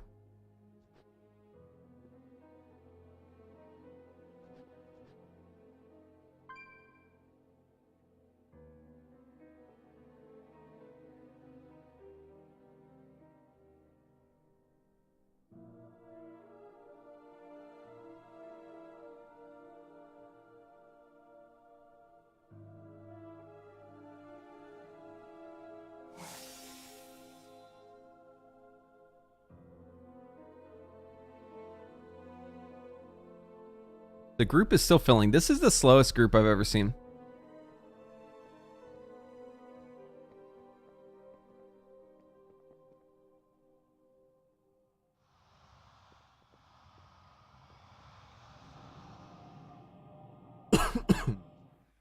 I thought we were ready to go like like 10 minutes ago. But apparently not.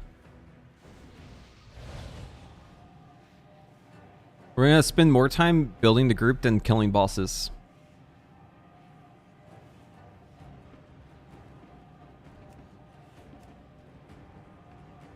Ugh.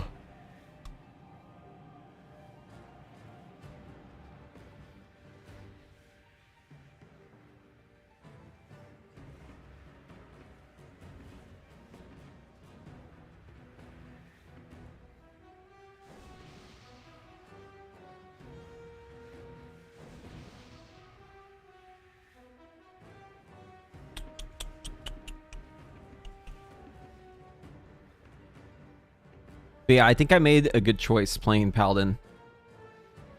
And I'm looking forward to it in The War Within 2. I might actually just like keep playing Paladin. The current design of it's just so great. I could go on and on about how much I love this class and all the ways that it's fantastic. I actually wrote up an entire YouTube script that I was going to put into a video about like why you should play Ret. But then they dropped the Scale Commander stuff, so that had to take a back seat. I'm not sure if it's really the kind of content that my audience will enjoy, because I don't know how many people who are watching me really want to play melee at all. Since historically, like, I only play ranged. Or at least that's what people think. I actually have played melee a lot. I enjoy ranged more, just like generally speaking, but Ret's like the best of both worlds. Why not be melee and also be ranged at the same time, but have none of the downsides? It's the exact opposite of Evoker. Evoker has all the downsides of being ranged, while being kind of like a weird in-between ranged and melee. Whereas Ret has none of the downsides of ranged, while having all of the upsides of having ranged abilities. Life ain't fair. But I like it. It's really fun. I think it's probably the most range-friendly melee alt. Like, probably by a mile, actually.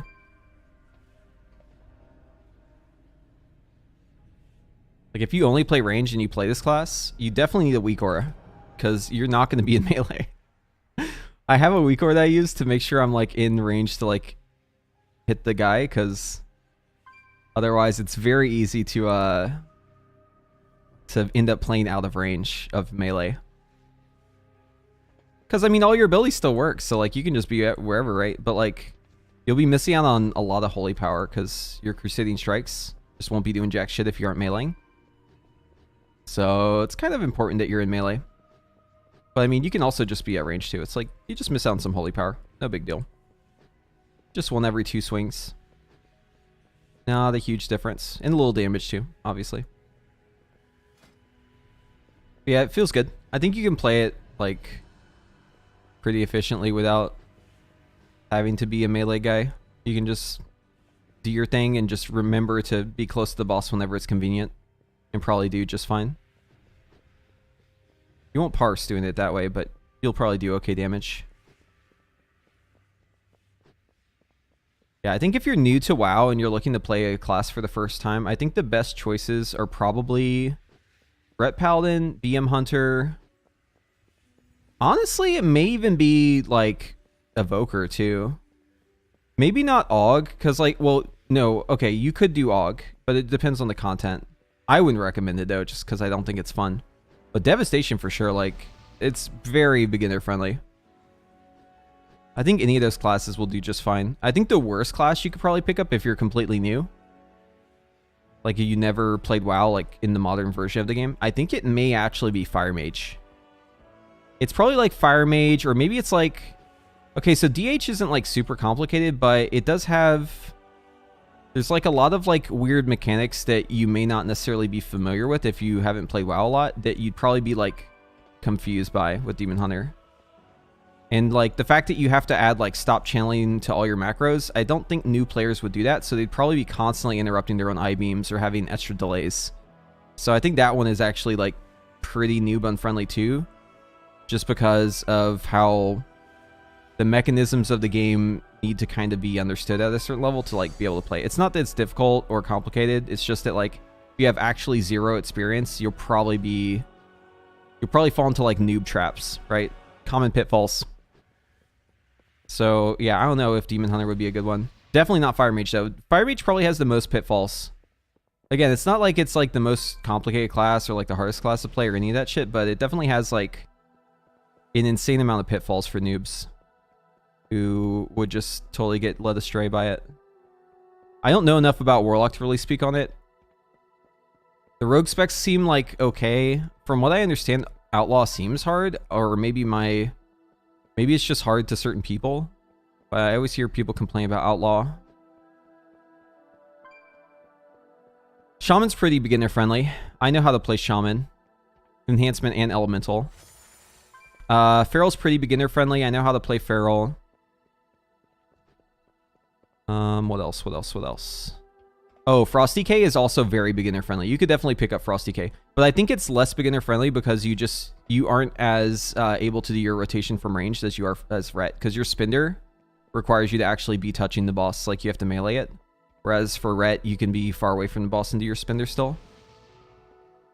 So I think Frosty K is probably one. Unless you're playing Breath. I think Breath might be a little beginner unfriendly. But I'm talking about playing two-handed. Because obviously you want to get the Legendary, so... Yeah, what else? What else is there? I mean, Warrior, I don't think I'd really want to play that as a new player. Warlock, gross. Disgusting. Why would you ever want to do that? Shadow Priest, I think also would be a really bad pick if you're new. Because, well, maybe not. Maybe not. I don't know. I don't know enough about Shadow to really talk about it. What else, chat? What would be like the worst... What is, in your opinion, the absolute worst spec you could start off as? If you had no knowledge about World of Warcraft, you've literally never seen anyone play the game, you've never even like heard of it, you've been living under a rock for the past 20 years, and someone just put it on your computer and said, here, you're playing WoW today. Boost your character. But BM is easy. I don't think 5, 4. I don't think BM would be too bad. 2, 1. There's only darkness and pain.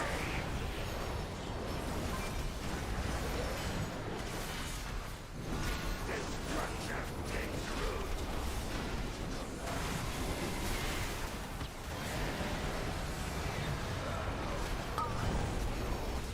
Dodge cone.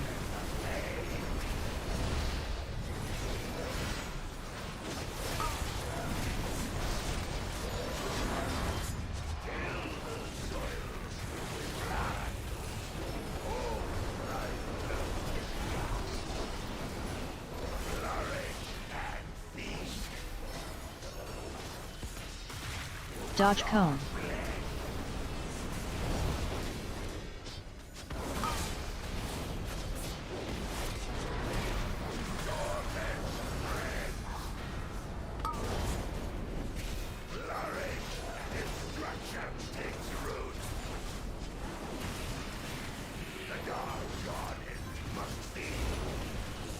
Dodge cone.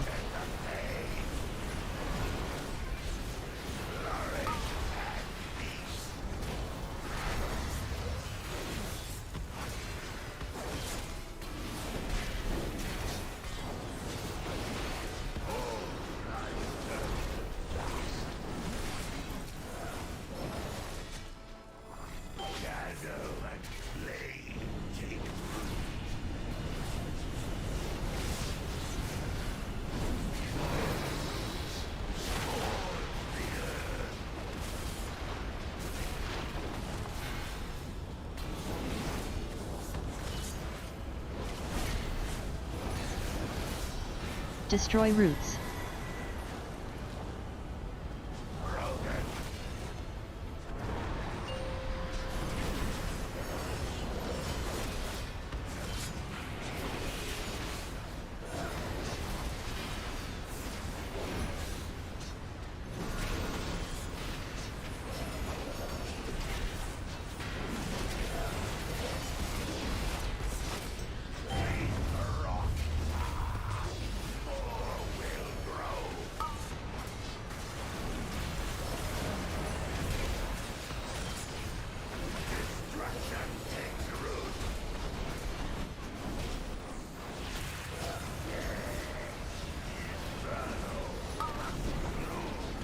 Dodge cone.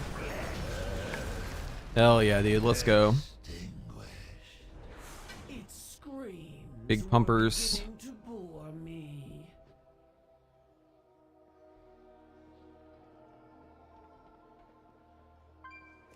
Ah, ba, ba, ba, ba, ba.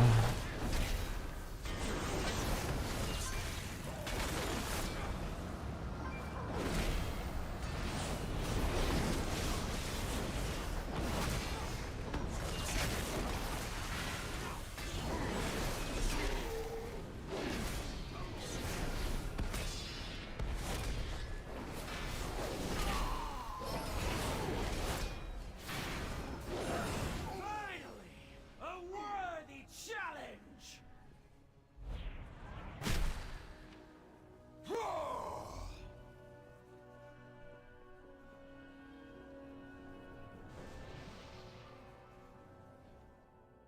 Eludes mercy. Your place is under my heel.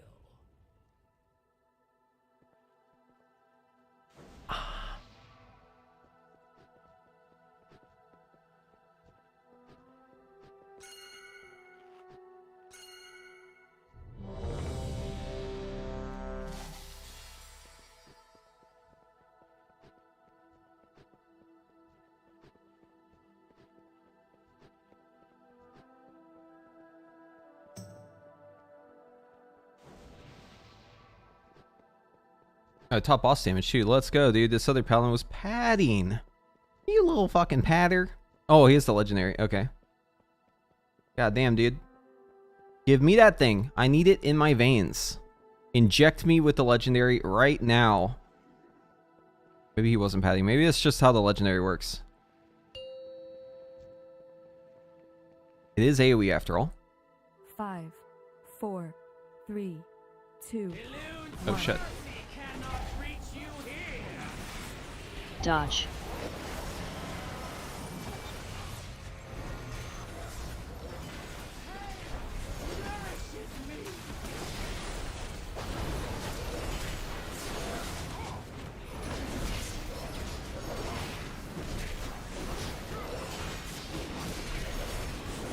Dodge.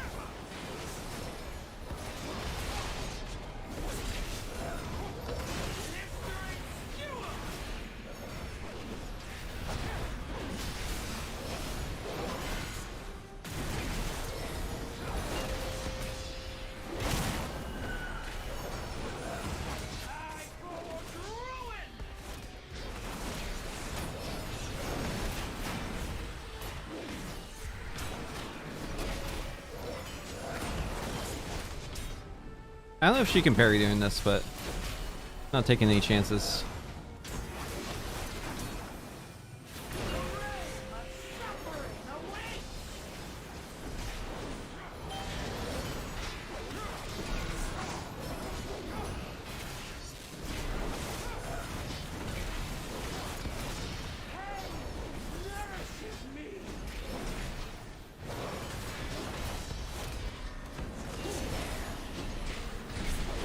Soak.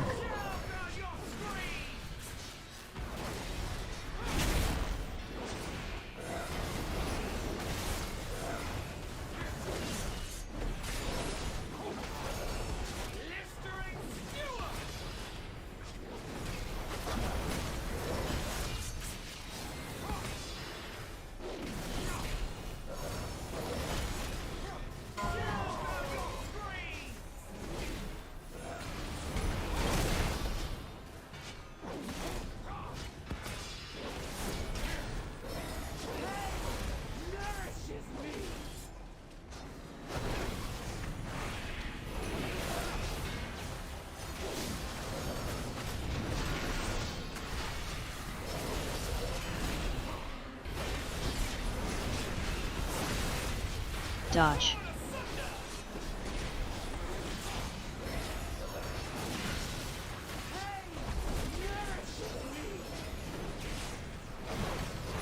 Oh, that hurt.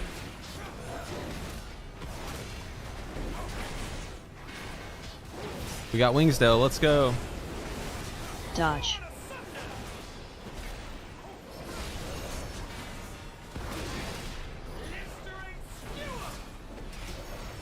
Ah, we barely missed that.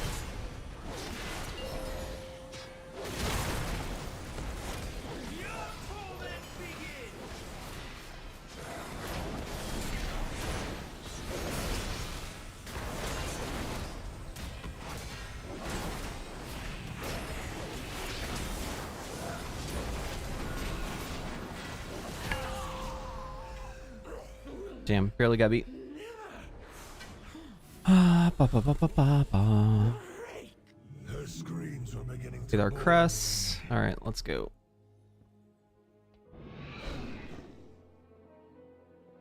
The dream is besieged by flame. How is this possible? The druids of the flame have redirected the temple's focus to the Firelands. Within this temple's sacred halls are seeds of life. With their power, we can reach for Rock and stop this madness.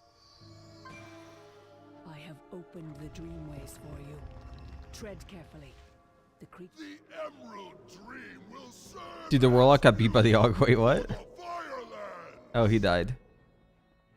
He died at 2 minutes. Smolderon dares to claim this The og's talking shit to the warlock, dude. That's so good. Stop him.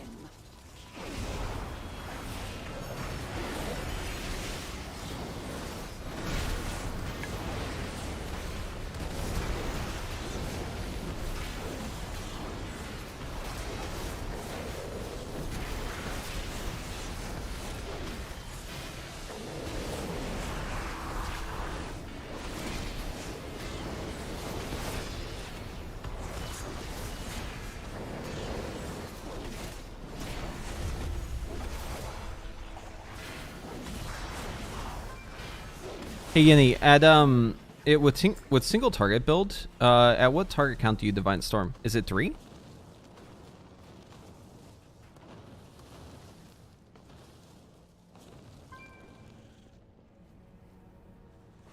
You just don't? Like ever? That seems weird. No. Tell me like what the actual highest damage would be. Listen, I'm not doing that. Like, I was doing pure single target there. I'm just saying, there's got to be a cutoff. Yeah, I do want to pad. Tell me how to pad. Padding is an important part of World of Warcraft. Probably like 3 or 4. Okay. So, like, if I do a Templar's Verdict, it does... Because I was just, like, comparing the numbers. Looking at, like, my damage breakdown over here, I think it kind of ends up being about 3, but there's also other interactions with it, right? So, like, obviously, if you have Kyrian Legacy, Divine Arbiter, there's, like, a lot of things that might change what you would press. Oh, we need to actually pop cooldowns on this thing, because these guys fuck. Also, obviously, if you have Execution Sense down, you should probably be just, like, hitting that guy, because you have the 30% increased damage. So, probably go up in target count due to that. Right, unless it's not going to go off, like unless the ability is just like wasted. Because it would just be 30% more. You'd have to maybe have 4 targets then instead of 3, assuming 3 is the right amount. Because it'd be 30%. But I don't know, because there's also the other parts, right? Like getting your Divine Arbiter up. I don't know if there's something that Templar's Verdict only gets versus Divine Storm also getting it. Oh, get me out.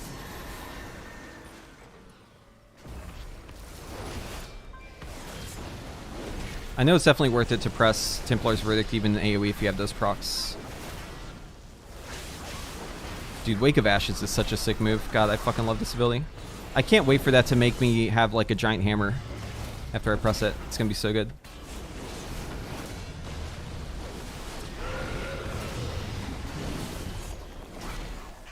But like right here, so it's like, you know, I'm in single target build, but I'm doing AoE because I'm killing trash. This isn't pad. This is just doing trash. You will serve as a suitable snack. That's more the use case I'm talking about. Oh, someone died. 5, 4, 3. Just respec Mythic Plus for that? What the fuck? Oh wait, why? No, how could you?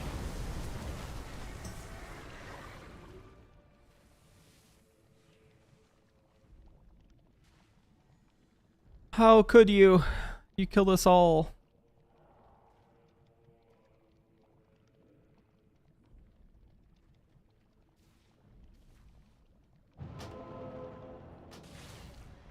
Now I gotta get my fucking food buff again. SMH.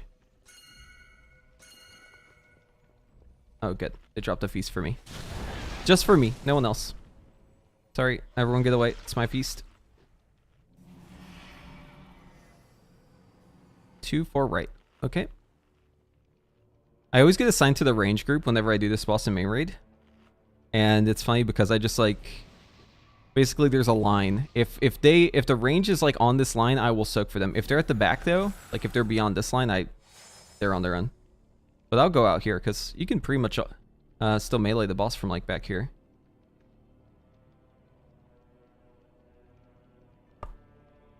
The boss's melee is huge. They took half of the, or they took the entire hitbox that should have been given to Nemu, and they gave it to this boss for some reason. Nemu's hitbox is the size of a literal squirrel, like a critter, whereas this boss's hitbox is like way too big. I'm not complaining. I like a big hitbox, but they definitely could have split this hitbox in two and given half to Nemu, and it would still probably be fine. And then Nemu wouldn't be such a terrible fight for Evoker.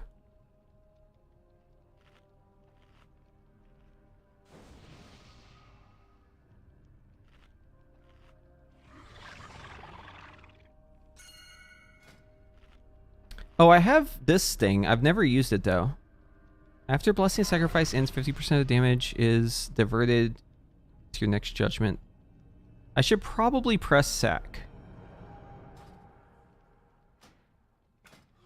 Is it a GCD?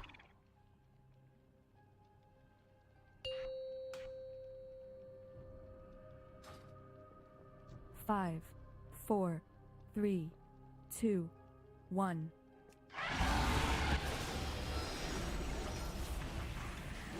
Fünf, 4, 3, 2, 1.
Soaks.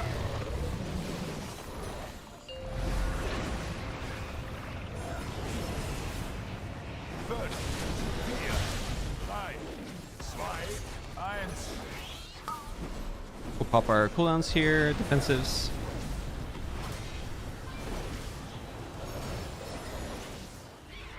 It won't let me sack them. Oh, maybe it's because they're too far.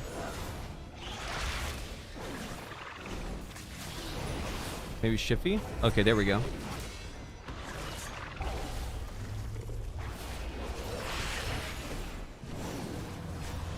I accidentally delayed my execution sense for that, but it's fine.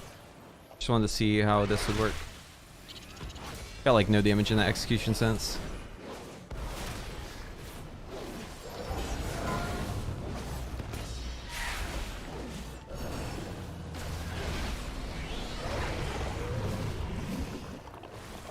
I'm just gonna wait a second here. Okay, here we go. Soaks.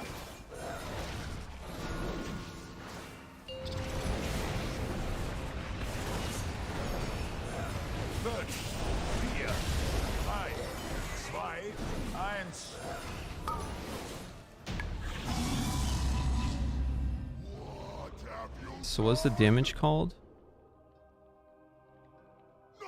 I mean, it like makes it worth it to press, but I don't think it's all that important. Wait, hold on. Do we need this? Yes, we do. No. I always roll like a 70 on this thing. No neck.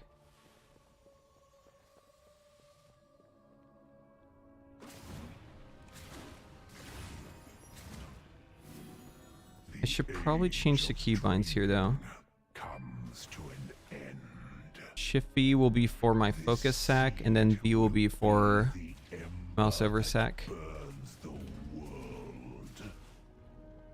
Bear witness to the purity of flame and be consumed.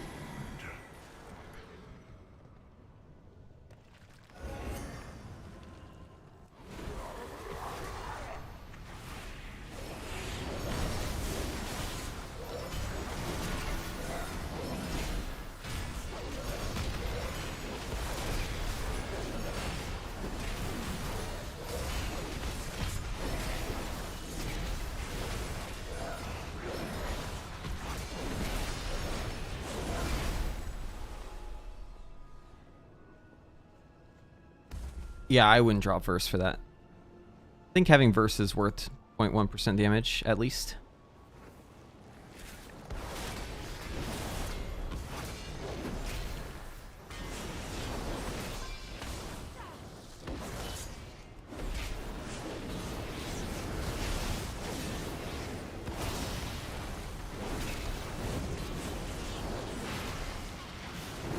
Just flame the healers? Yeah, good plan actually. I mean, honestly, you can do that either way. You don't have to drop burst to do that. Just start flaming them, dude. Even though we aren't even raiding right now.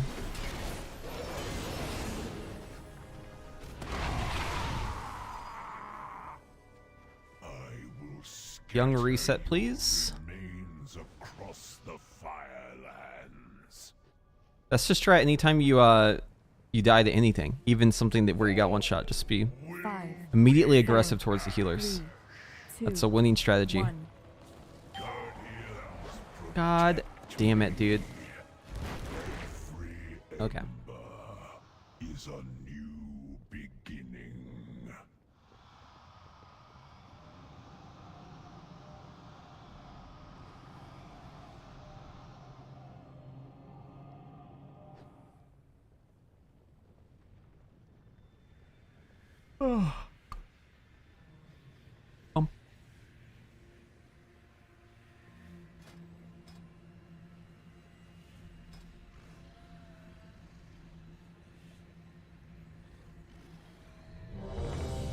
What to do? I guess we could craft a neck.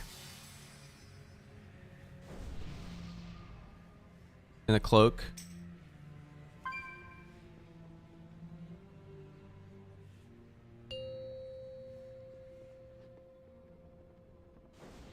Five, 4, 3, 2, 1. 5, 4, 3, 2, 1.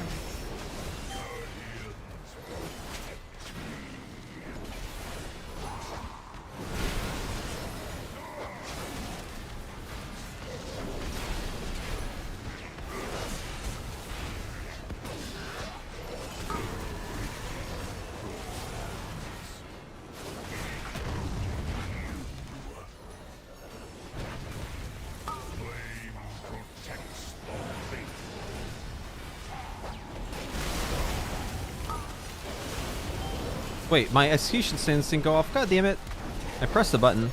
It's weird. It's like, it's off the GCD, but I've noticed sometimes it just doesn't go off whenever you press it. I think it may be off the GCD, but it also can't be used during certain GCDs maybe or something like that. I don't really know. All I know is it's like, it seems a little inconsistent.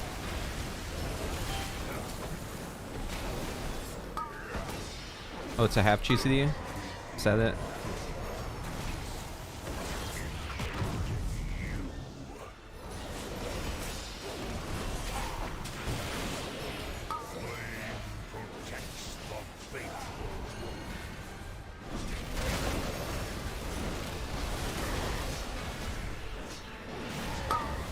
Get safe. 3, 2, 1.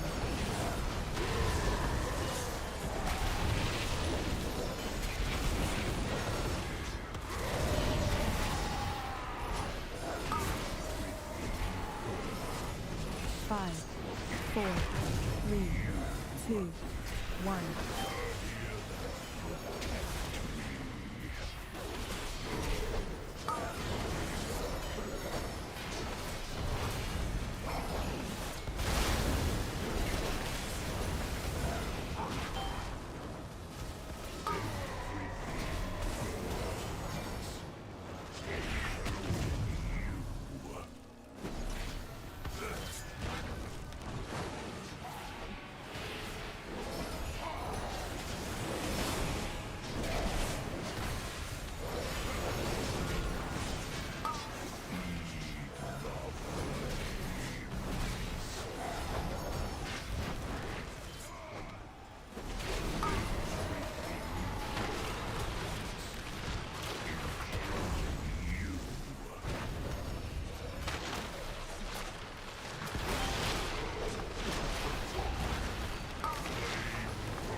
Alright, someone die quick.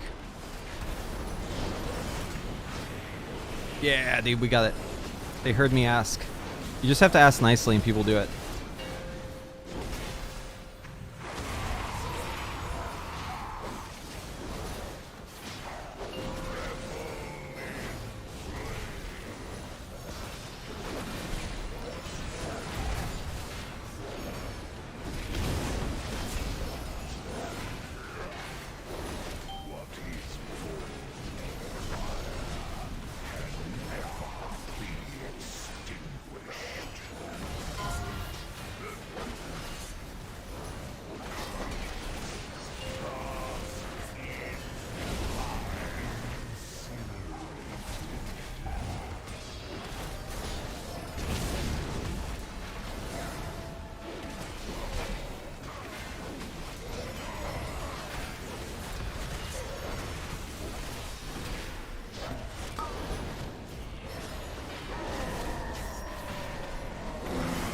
Tank's dead. Shit.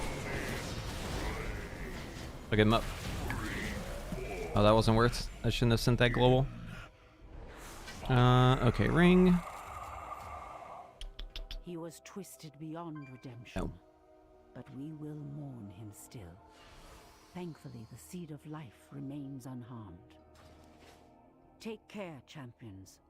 The seed of life is volatile in mortal hands. With the power of this seed, Amirdrasil will be defended. Feroc will not succeed. The other rests within a hallowed sanctum. Retrieving it will be difficult.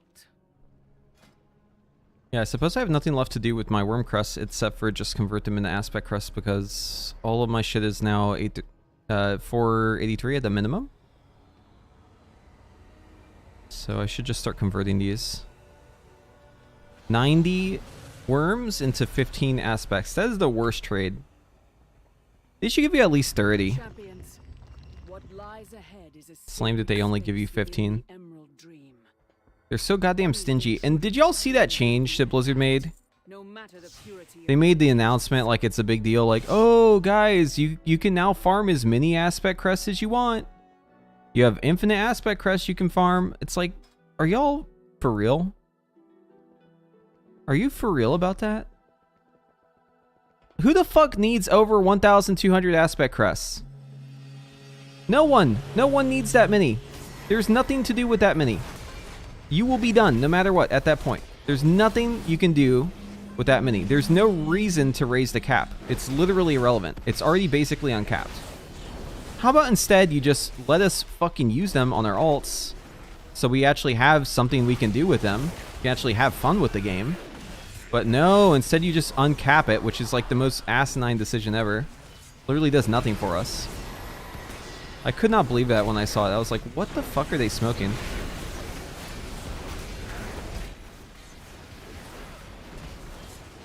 The most irrelevant change in the universe.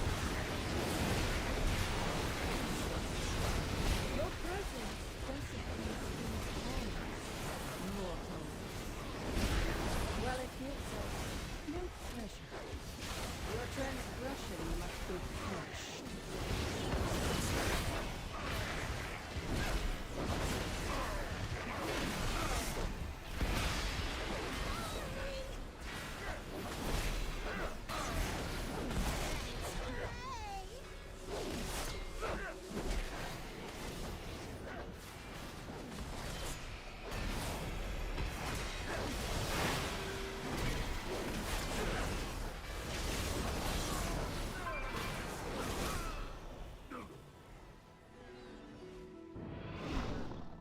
I don't know who decided that that was the change they should make, but like, I don't think they actually play the game.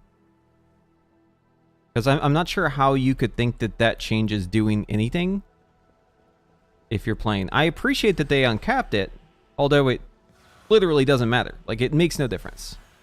They definitely should have just done something else with it. Give us like conversion, right? Let us convert it to alts. I don't even care if they tax it. Tax it by like 20% or some shit. That's fine. That's totally fine. Just tax it. Let us ship it to the alts. We can suddenly have fun with our alts. Like, that would actually be the smart change. No difference to it. I was so confused by that. Yielding strength will break them. Some things just don't make sense.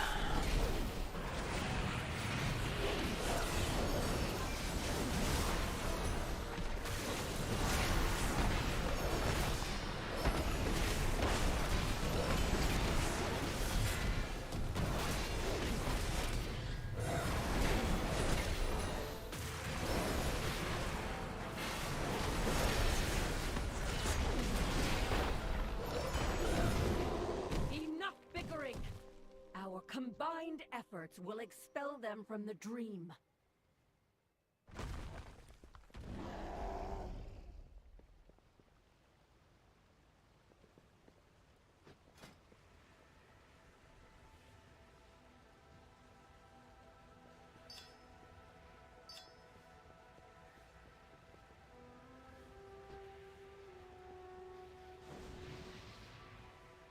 Those who threaten you cannot even save yourselves.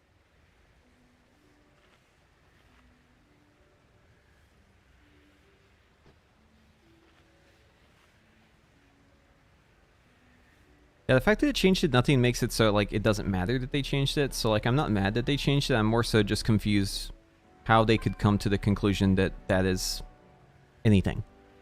That that's changing anything. And it makes me question a lot of things. Whoever made that change, again, they're not playing. Maybe they'll see the response to it and they'll think, oh, maybe we should, like, lighten up on the crust thing. Let people move them to their alts. That'd be so great. I have so many crusts on my Evoker. They're just sitting there.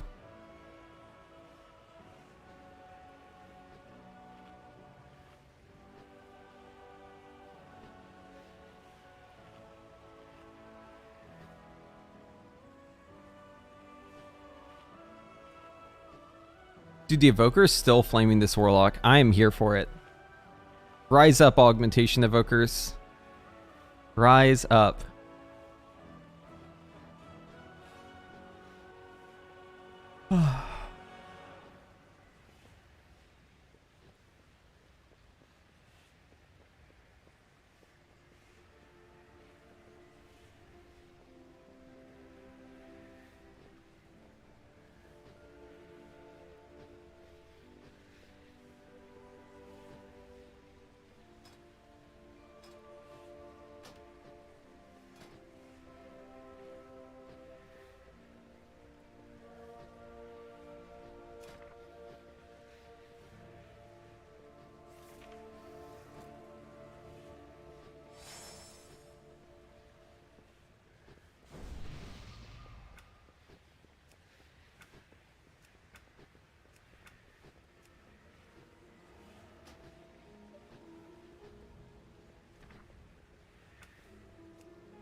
Okay, so I should swap to Prot for Smolderon.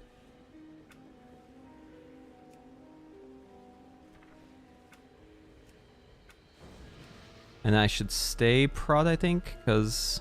Oh, wait, no, that wouldn't get the trinket. Oh, I kind of want the Rage Heart, though.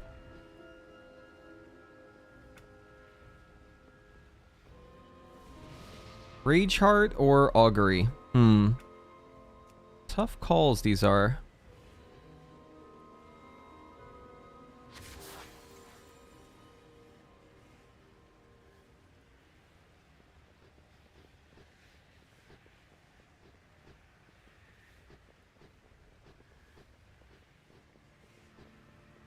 think I will augury more. It's damage, so yeah, we'll be ret until Smolderon. We'll swap Prot, and then we'll go back ret for Barrick.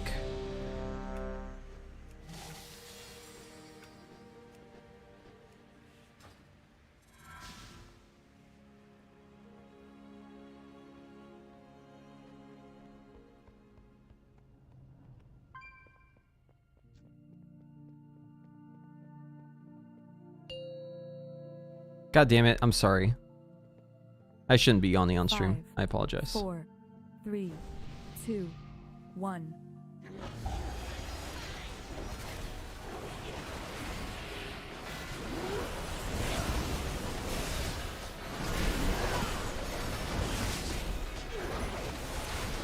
Soak.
Soak.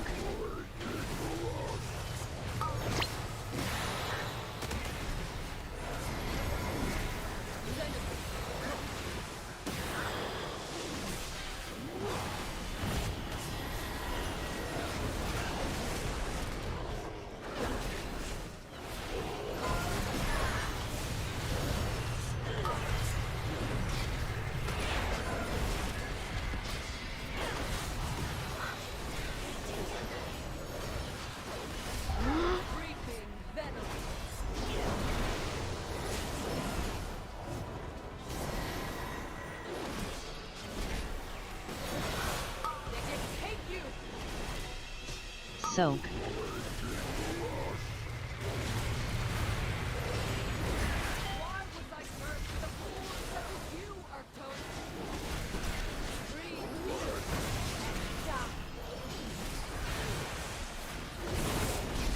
This guy is crazy with the frontals. He's like chasing Soak. people down with that shit.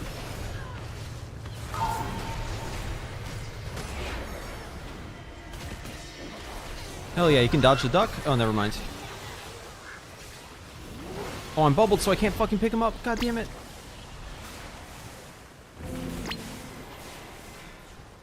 Soak.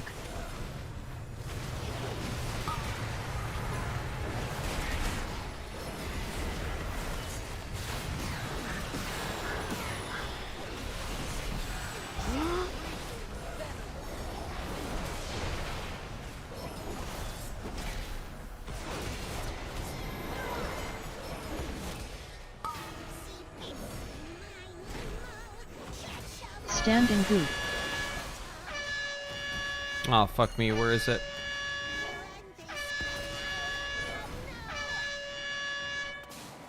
Save. Who the fuck got rid of the middle one, dude? That's cringe. Oh shit, we gotta go.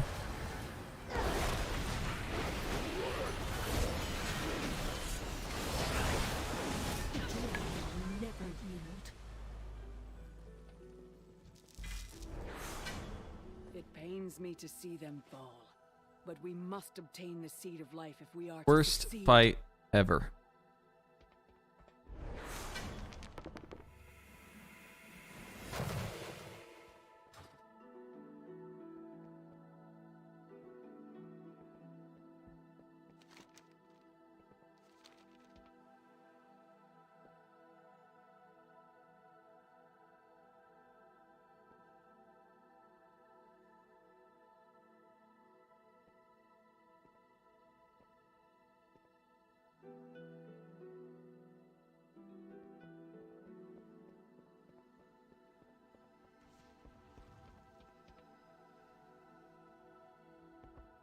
trespassers.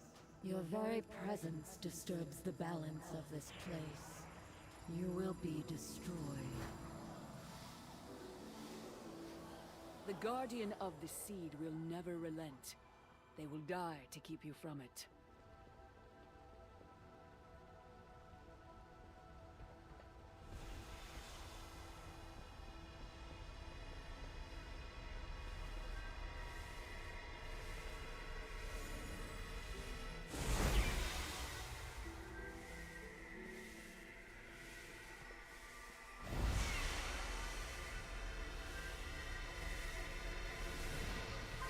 You are within the verdant matrix. A seal of desolate threads.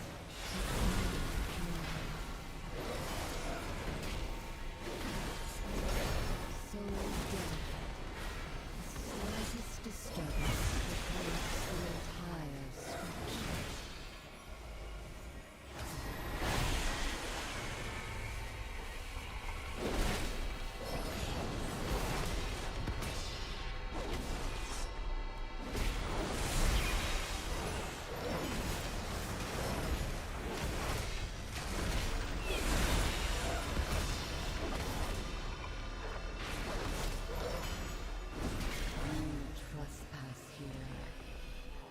Be eradicated. It's funny, this, you wouldn't think it because you're watching us kill these bosses so easily, but the raid chat, everyone is really mad. Like, one tank is like calling out the other tank on some shit. The Evoker is still being like hyper aggressive towards the Warlock. There's some other people who are like chiming in, and it's like, it's weird. Everyone seems so mad. You wouldn't expect it though, just looking at our run so far.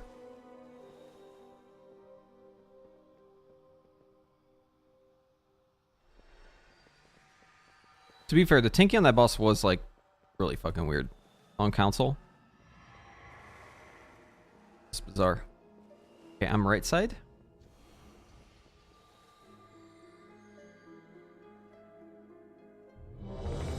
Oh, Flask is gone. Fix that. Yeah, I don't think we'll be doing the last two in this group because I don't know if we have the technical skills required to do it. We have a lot of really geared people, but we're also not really passing any of the mechanics checks, which is not a good sign for Ferric. Maybe we can do Tendril. That fight's like pretty easy on Heroic. I think on Ferric we'll probably just wipe to the seeds over and over.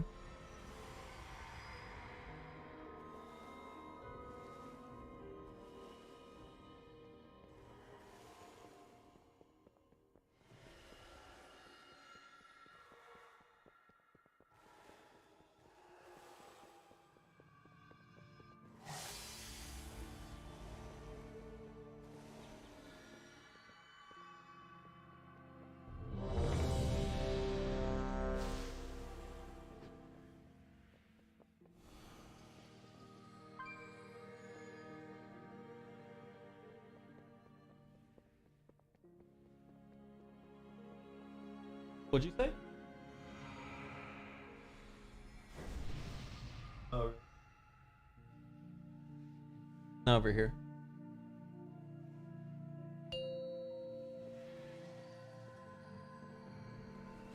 Five, 4, 3, 2, 1. You bring disorder!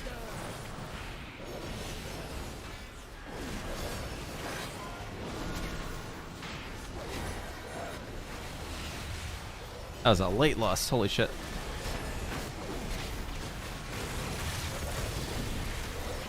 Five, 4, 3, 2, 1.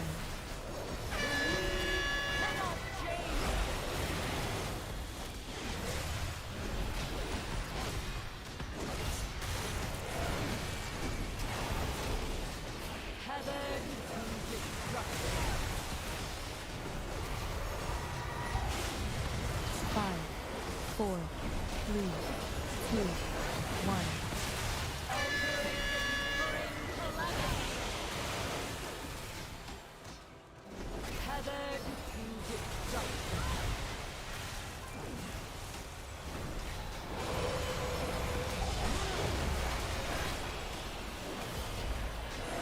Do I use my Final Reckoning here? This is kind of awkward.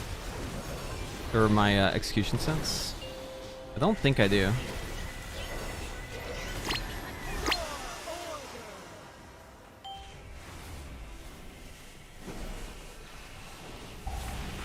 Maybe I just do it here. Let's see, can this last long enough? Oh, we're killing this guy way too fast.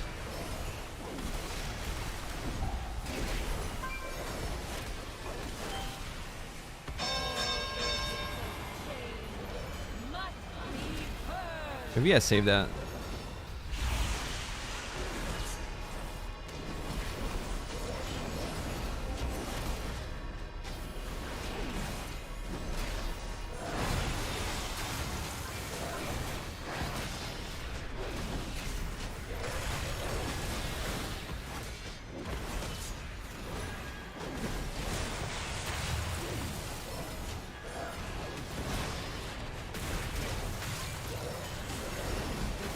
Five, 4, 3, 2, 1.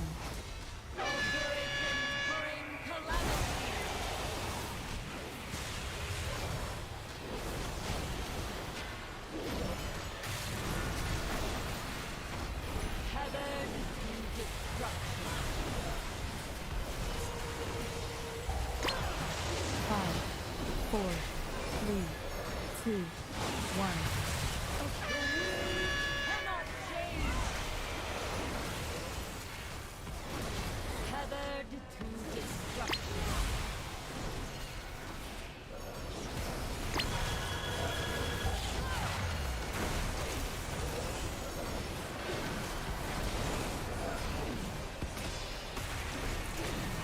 Hell yeah, we got wings.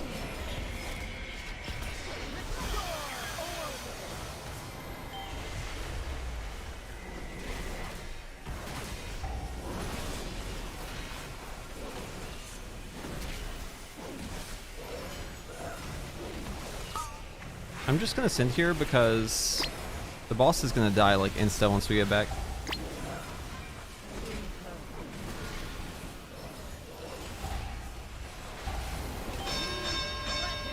Oh my god, what the fuck?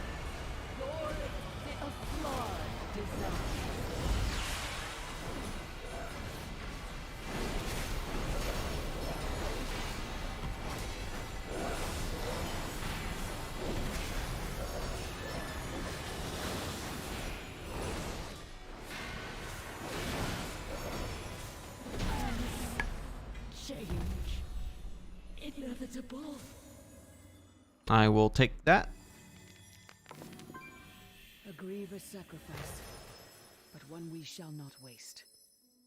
Rest well, dear one. Damn, I gapped the group, dude. Let's go. Be wary, heroes. The seed of life is volatile to handle. With this seed of life, we are one step closer to stopping Feroc. The seeds of life are in place. A Mirdrasil awaits our defense. And Feroc, my wrath. Champions, lend your strength to hasten their growth.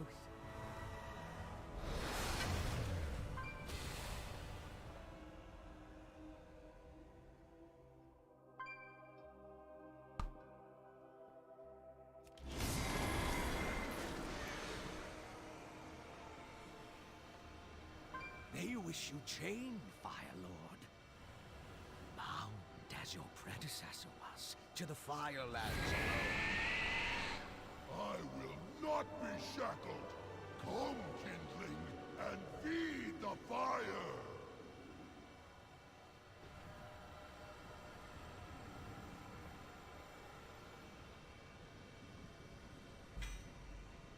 Easy.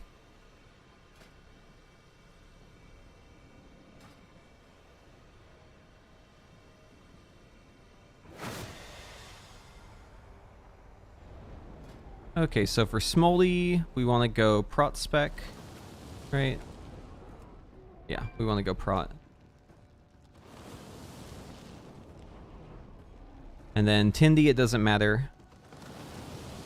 And then Feroc, we want to go ret.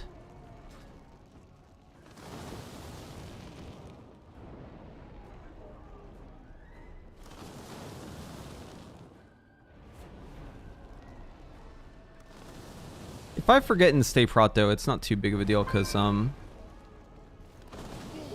dude, the Evoker's flaming him again. What the fuck? Oh, he's beating him every fight though.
And now he's getting defensive.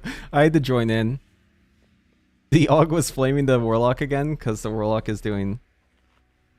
I don't even know how they're doing this damage because the ult is like 480. I'm not going to flame the guy, but I did flame him a little bit in raid chat. he was talking about his ults and I was like, does it count as playing if you just have your pets attack? Because by the look of it, that's what's happening. I just see pets.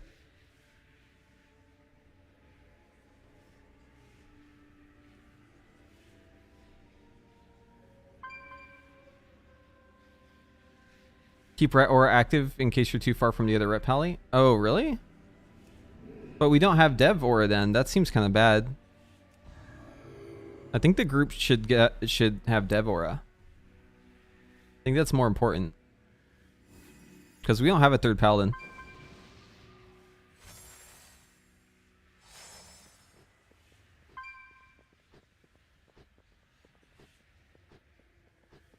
Like 3% less damage sounds pretty good.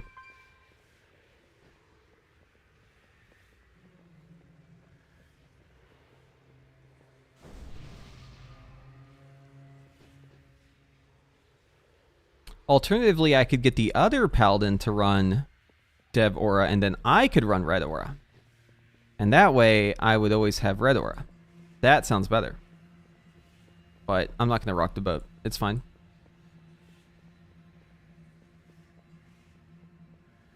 Oh.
Okay, everyone's using the restroom. And they're actually telling everyone else in the raid that too. Such good communication. I'm so happy for crossover guilds. I'm so happy for crossover mythic. I'm so happy I can raid mythic on my mage now. Makes me so excited. I'm so excited. Gotta get Tindril down. Then Barrack.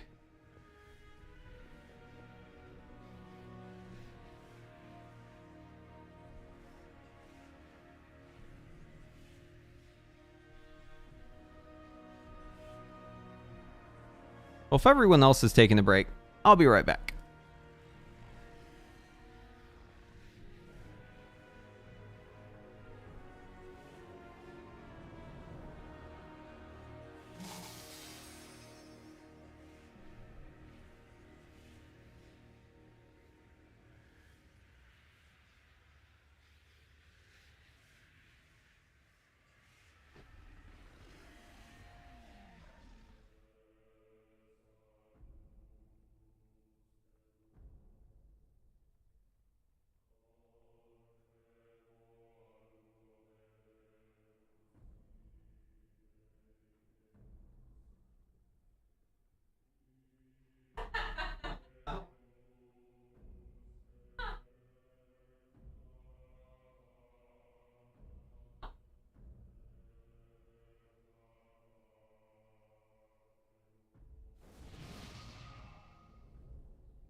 Yeah, but you get from bad.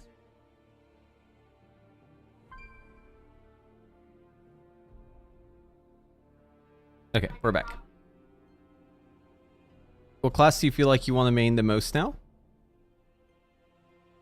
So if I put aside the class content and streaming and YouTube and all that shit, if I put everything to the side, I'm guessing you're talking about the War Within, right? You're talking about next expansion.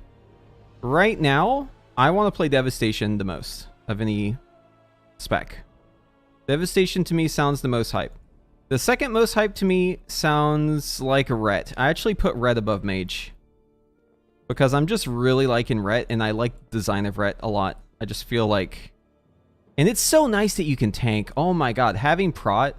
I know we're just talking about one spec, but like having Prot be an option so you can just go into keys and tank them is so fucking nice. So I'd actually put Mage below Ret.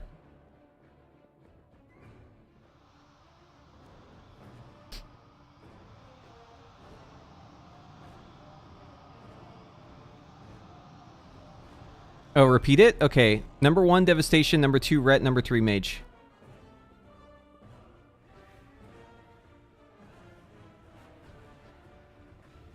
Ret higher than Mage, 100%. It's just so much more fun. Like, in my opinion.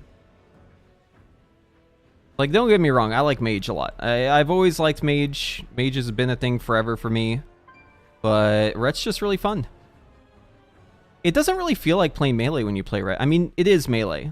Don't get me wrong, it is definitely melee. But it doesn't feel that way in some cases. Like, you don't really feel like having the boss yanked away from you. Like, it doesn't hurt in the same way it would for, like, most melee specs. I actually find playing melee to be so chill, because there's so many less things you have to do. It's like take all the mechanics of the fight and then just, like, get rid of all the mechanics. You only have to worry about, like, a select few. It's just, like, it's a lot less stressful. Just not having mechanics hit you. It's nice, man. Melee is fucking chill.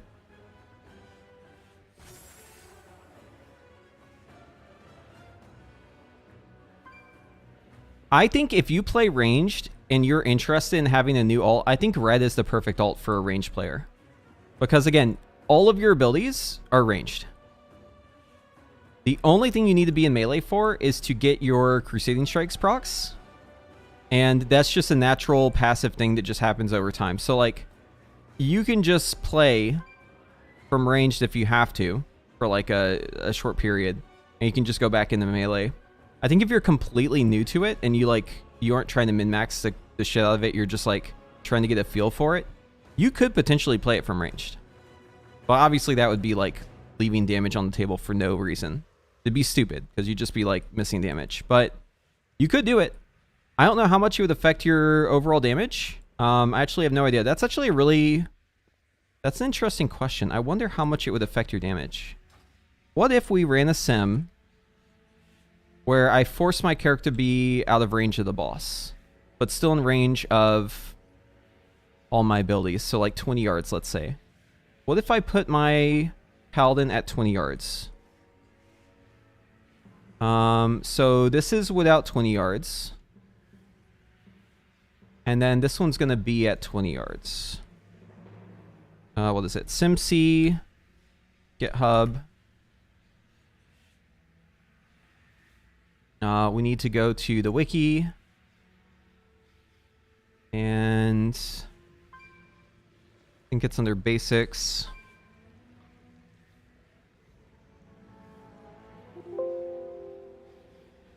Maybe not. Maybe it's under enemies?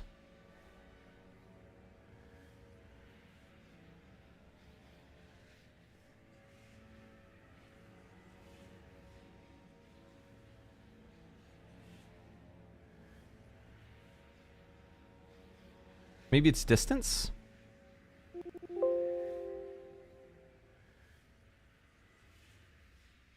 Hold on. I think it might be under raid events.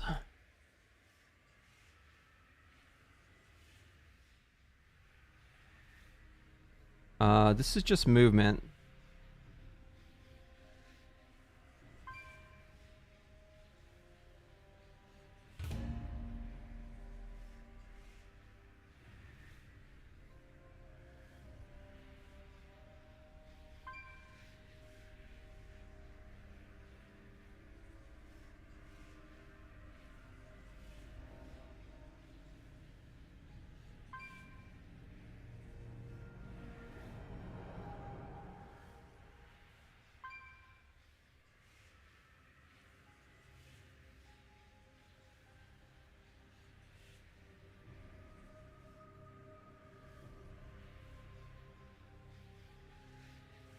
Hold on, I'm gonna need to send a DM to someone and ask a question here.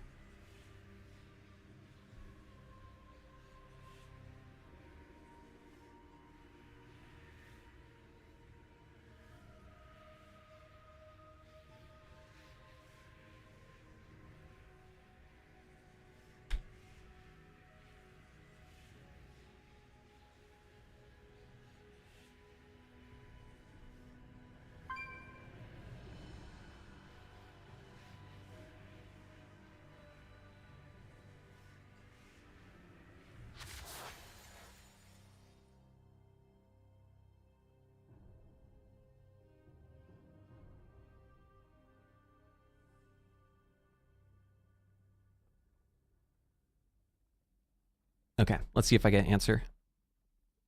Are we back yet? Dude, this group has so much delaying. Like, we're constantly taking breaks. This is truly the European experience.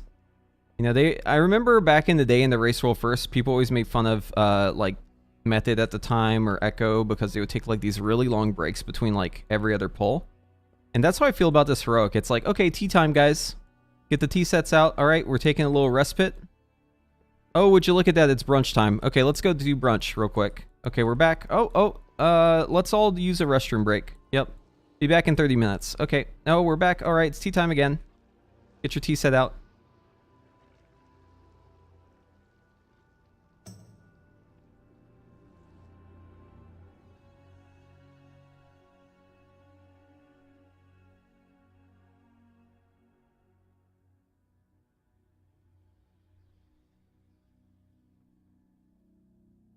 Yeah, it's a rook.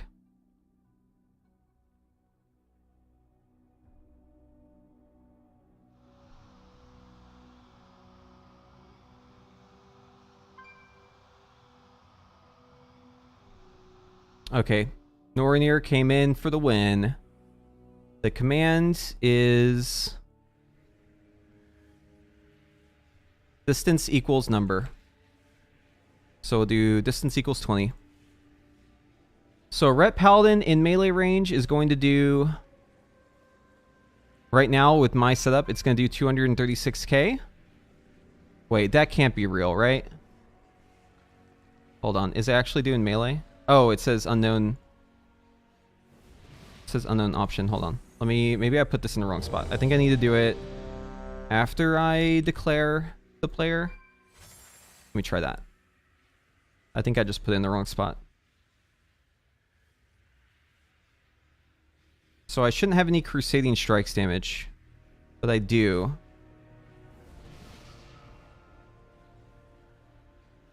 It seems to be still... Tried 30.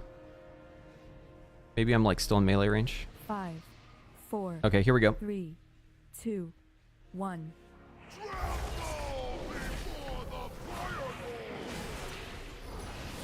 We're not going to potion yet.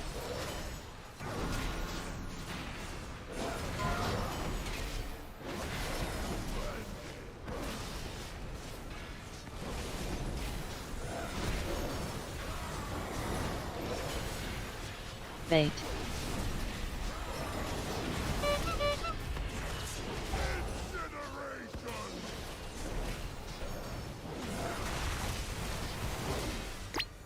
I got hit by one of those. I don't think that's ever happened to me before.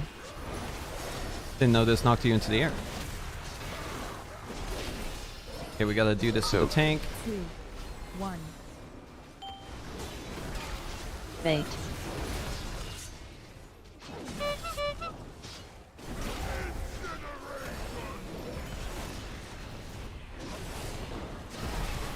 I really don't want to have to wog myself. Please don't make me wog myself.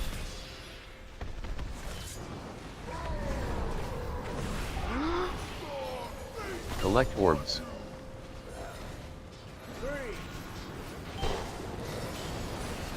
2, 3, 4.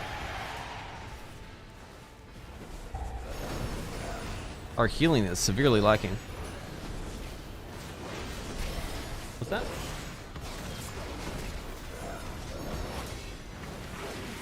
Oh, baby.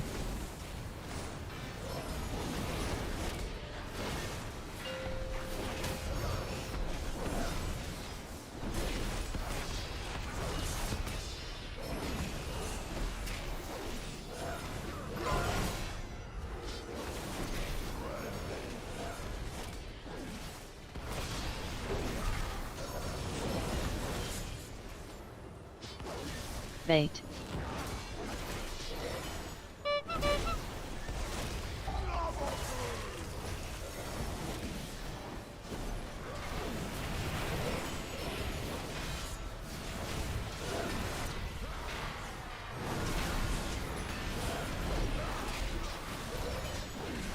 Soak.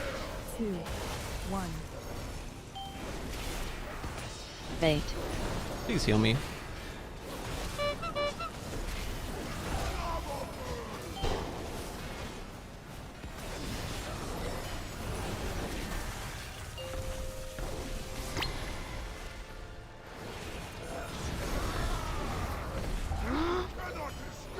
Collect orbs.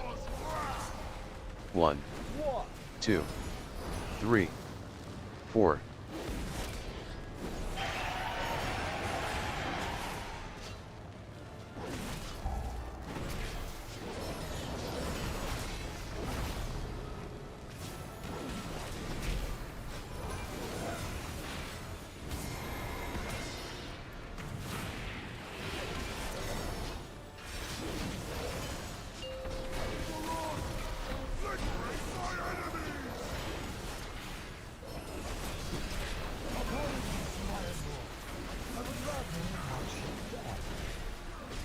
Soak.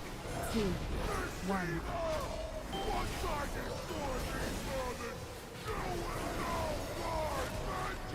Bait.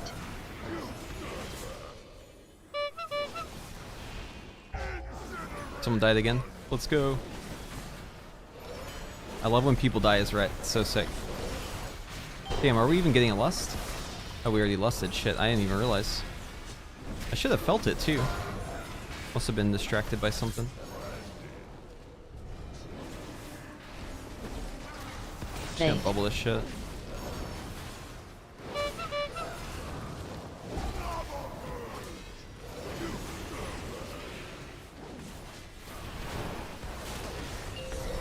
A potion here because the fight's about to end anyways. I just got too much goddamn damage. We're playing so sloppy Collect too, but orbs. it doesn't matter.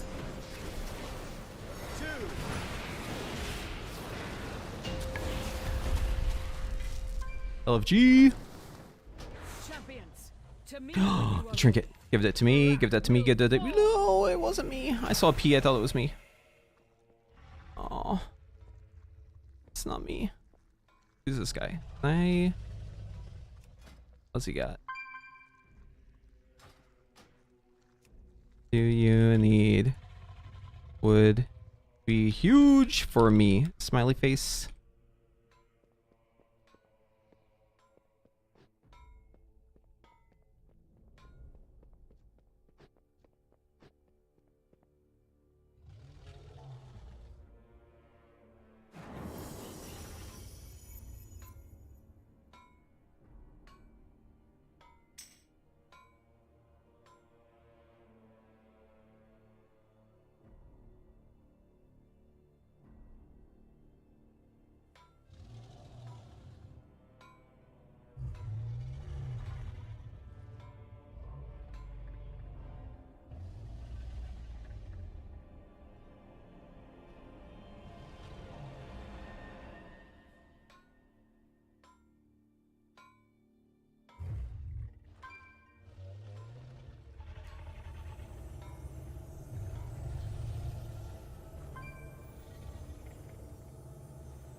Told me he's been waiting for this since the day one of the expansion. That actually doesn't make sense, but sure, whatever. You keep it then. Like, that item wasn't out. Like, what the fuck are you talking about day one of the expansion? That item wasn't even available. We didn't even know that item existed then.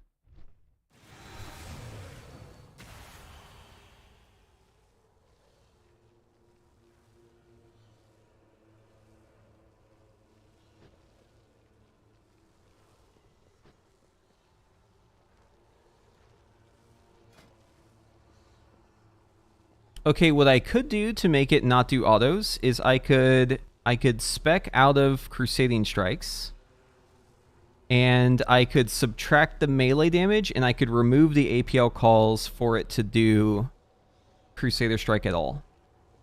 And maybe that would give me an idea of what the damage would be. Let's try that. So if we take this talent out,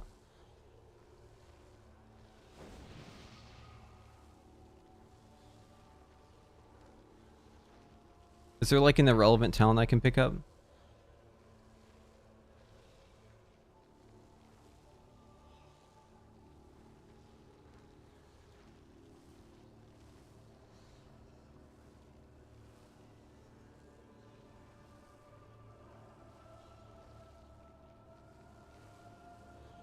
Templar Strikes, I guess.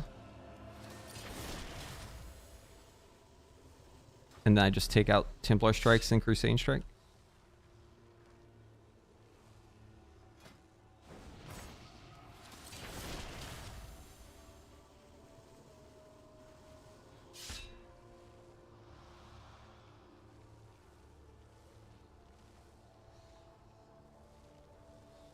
Hello.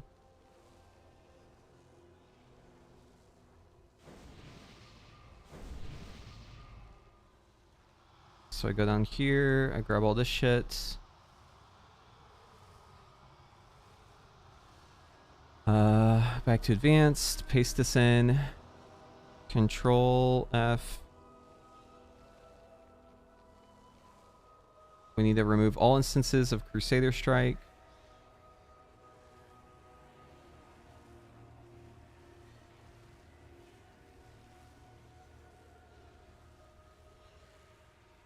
Where it's actually calling Crusader Strike.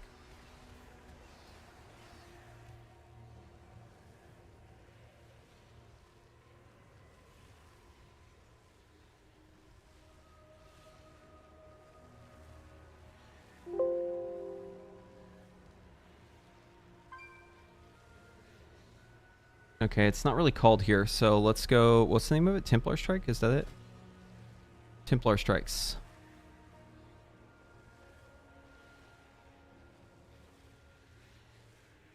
So let's comment this line out. Let's comment this line out. Let's comment this line out. Let's comment this line out. Okay, so that makes it so I'm running this talent, but I'm never using it, basically. And then now we just need to run it, and then we need to remove the auto attack damage, and then we'll have an idea of how much this does.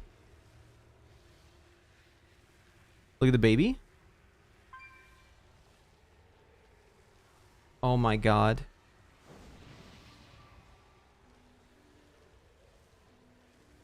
Oh my god, why is she so cute? She's on top of the laundry. She's tucked in. Oh. She's tucked into the clothes.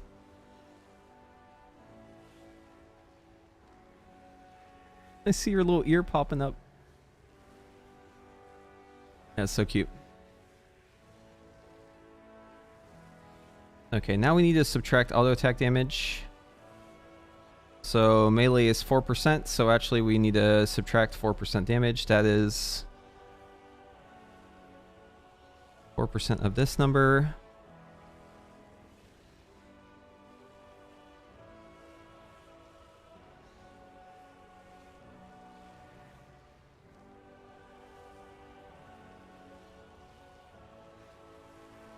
So minus 9,000 DPS.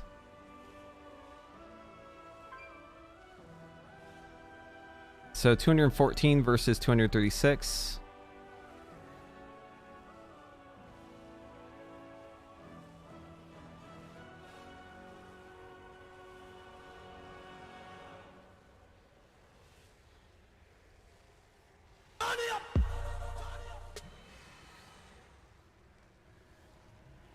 So is that 10%? Yeah, it's about 10% damage loss then. To not be in melee. That's actually way smaller than I expected. Yo, HK, thank you for the sub. Welcome.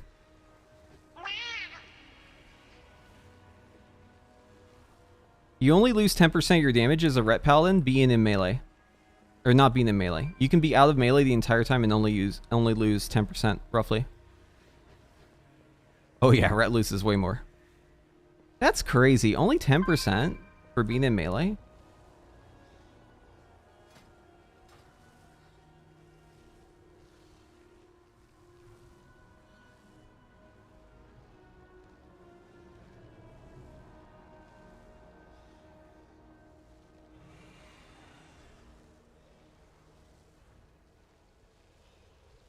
Oh, Art of War resets. Oh shit, yeah, you're right, okay.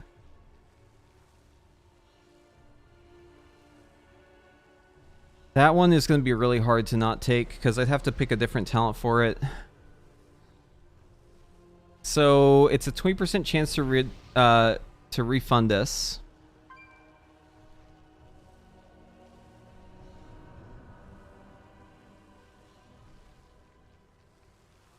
We had how many melee strikes? 149.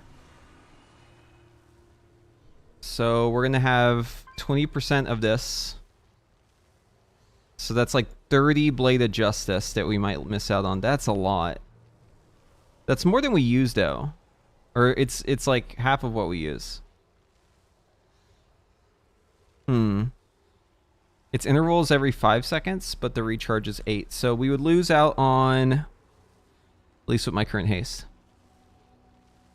So this would also take a hit, and then Holy Power would take a hit. It's hard to quantify that. We could run the sim again without that talent.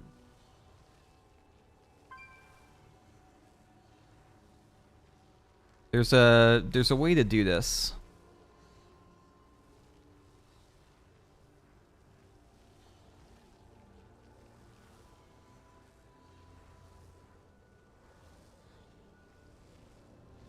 Like without having to redo the tree, like I can just pick the talent out.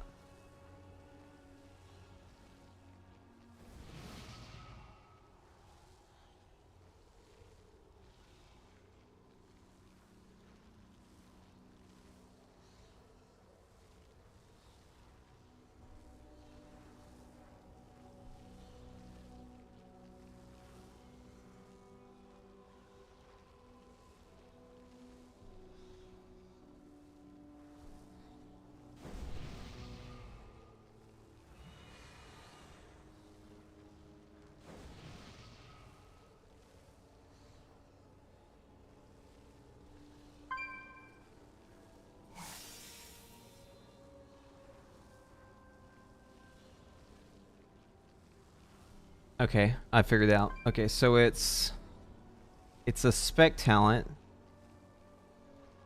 I would go after the talents is called. I would go spec talents equal Art of War.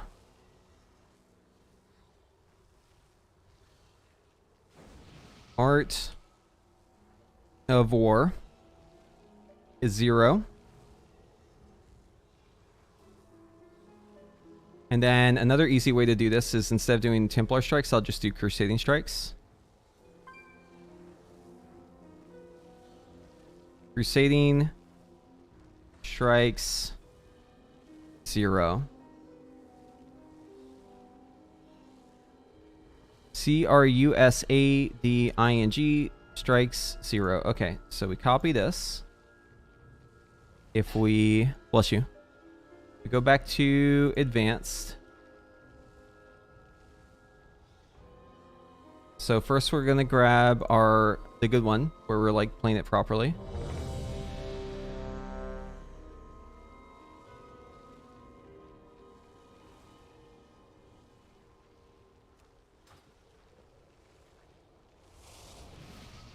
Then we're gonna grab the profile. Copy this. Go back to raid bots, do advanced. Paste this in. And then grab our modifier, which turns off Art of War and Crusading strikes.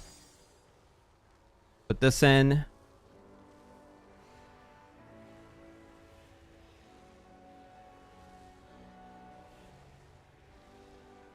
And then comment out Crusader Strike, since we wouldn't be using that ability.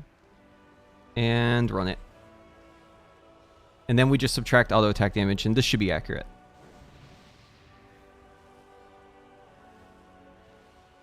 $226k. All right.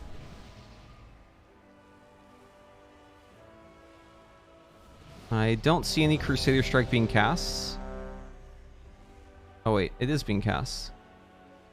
Why is it casting that shit?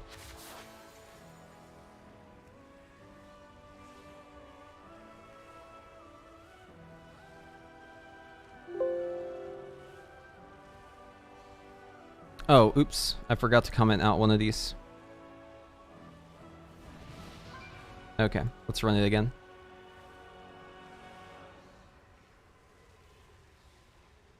There we go. That's more like it. Okay, 214k, and then we need to subtract melee, which is 4.3%. Do that in just a second. 4, 3, 2, 1.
Maybe I should just Wake of Ashes there, because the boss is about to phase, I think.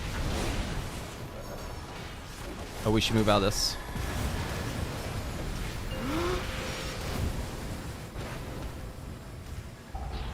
Answers to me.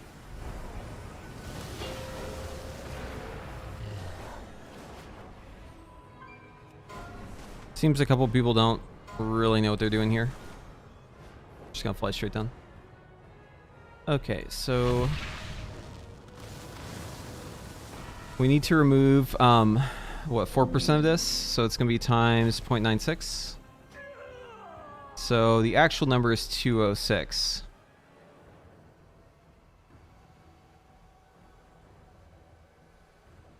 That's quite a bit more.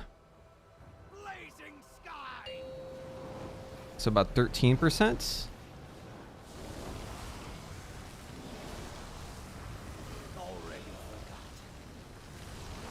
Yeah, so you lose 13% damage. That's actually still very small. Well, do I have to cool down different languages? Different cooldowns mean different mechanics. Fear, life, slide, iron. Let this German is the scary one, be your final. because German is scary, obviously.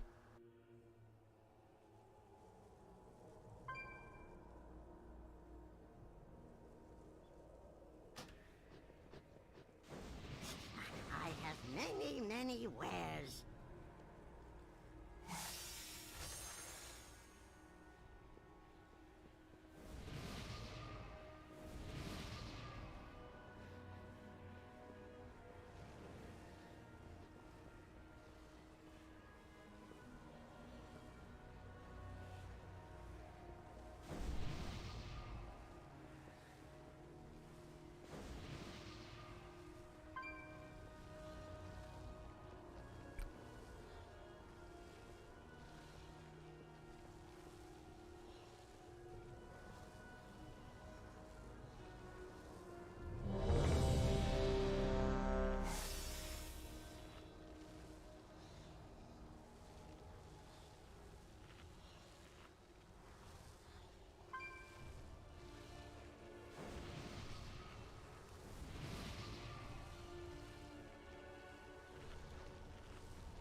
Five, 4, 3, 2, 1.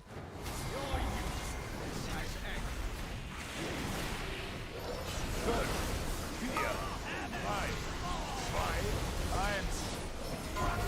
Good. Fear, life, slide, iron.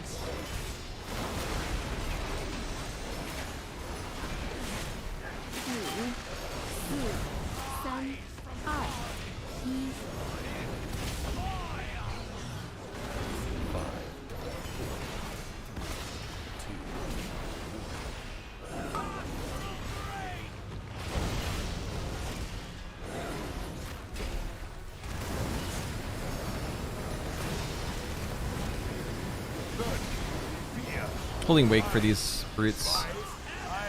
Trying something a little different this time. Fear, life, slide, iron.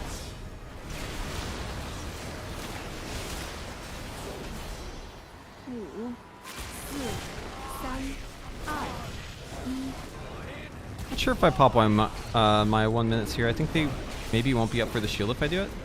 Or maybe they'll be up perfectly. Okay, fuck it. We're just gonna go.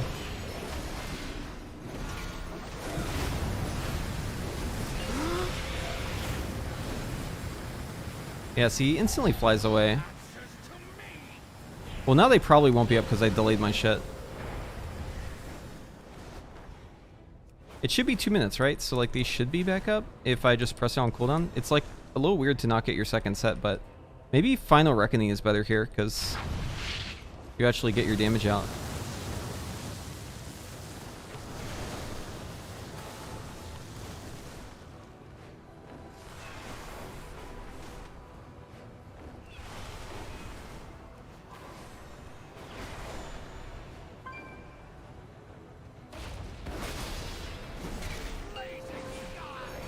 Yeah, it would have been up.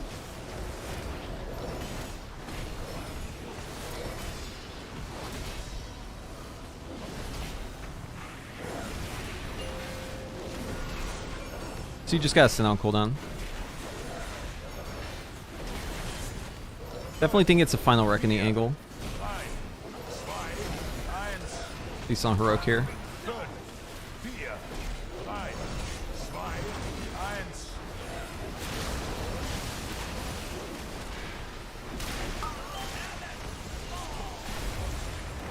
I should just look at logs and see what other people are doing.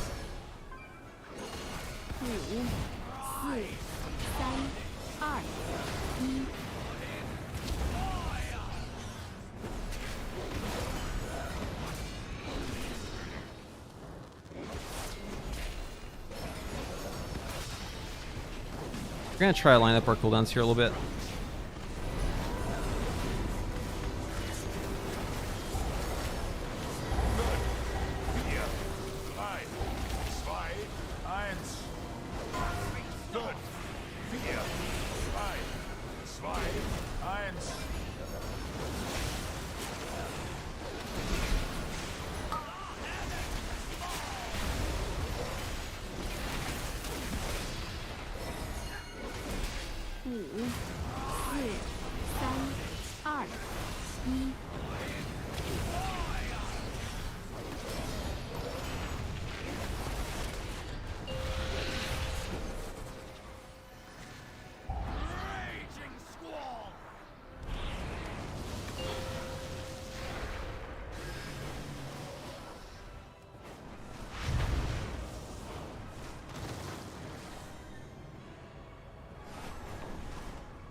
The German means roots.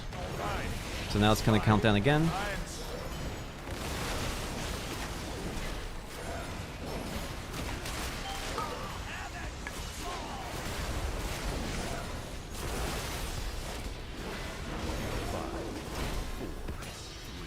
We have potion available again. We'll go next to see these.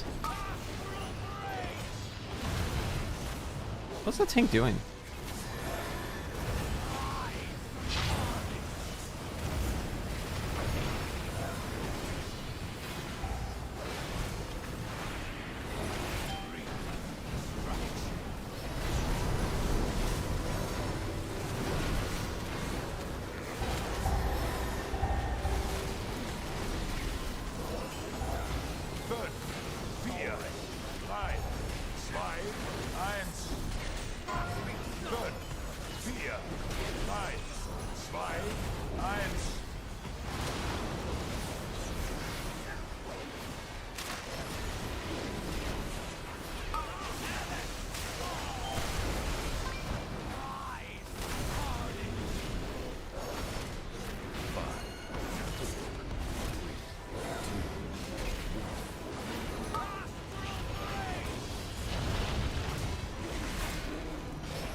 Socket?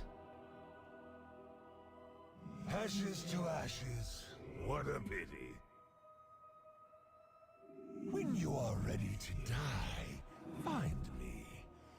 I await you on the cusp of my ascension. Tanky neck?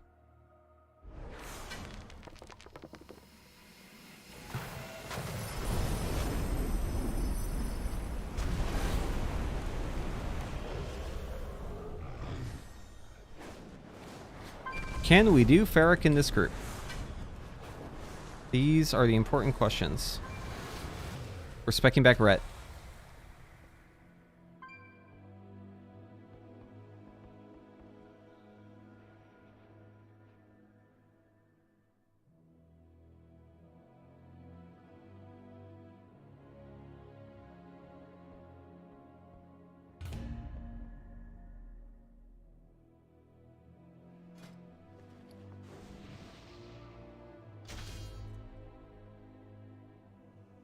Nice. We have a tank belt now.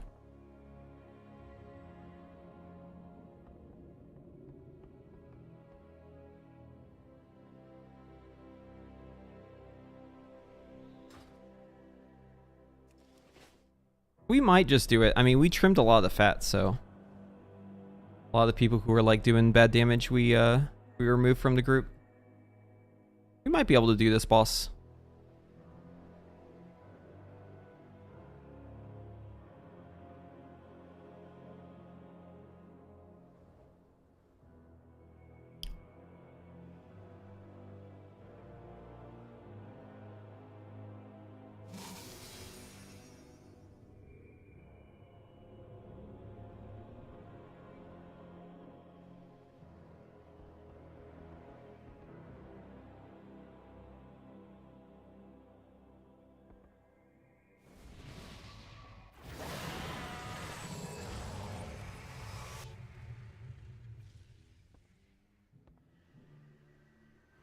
Great lust.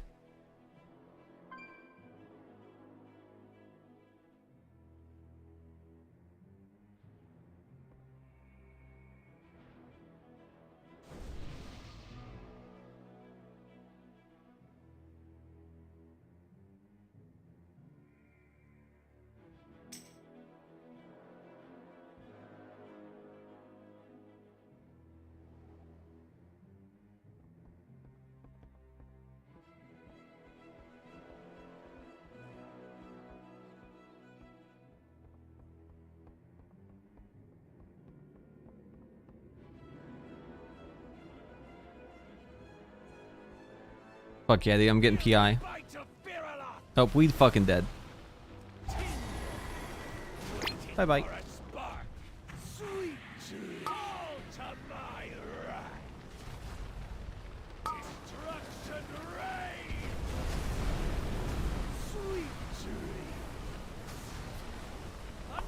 You burn better than you fight.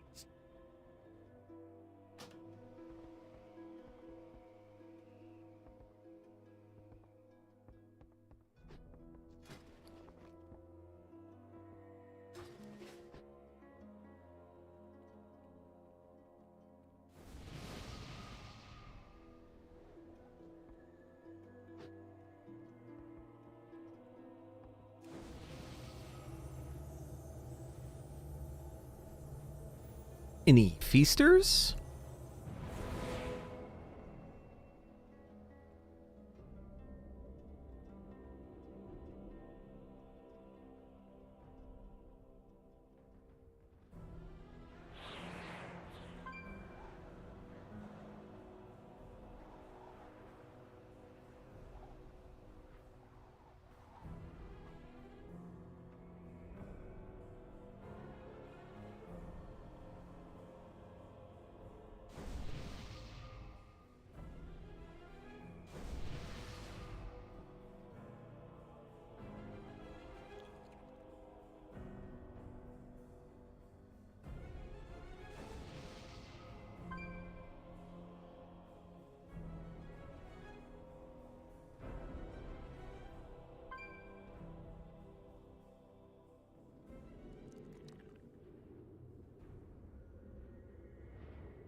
Wait, you can summon this guy in the raid? Sturdy Lovefool?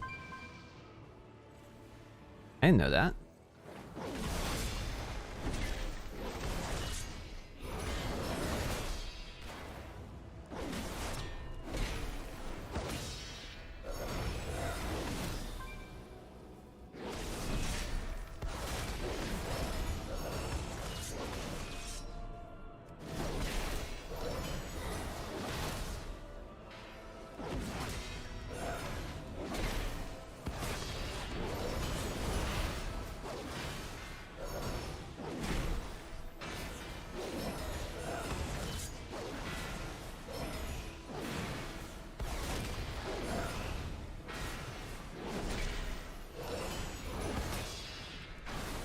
Wait, does Hammer of Wrath always give 2?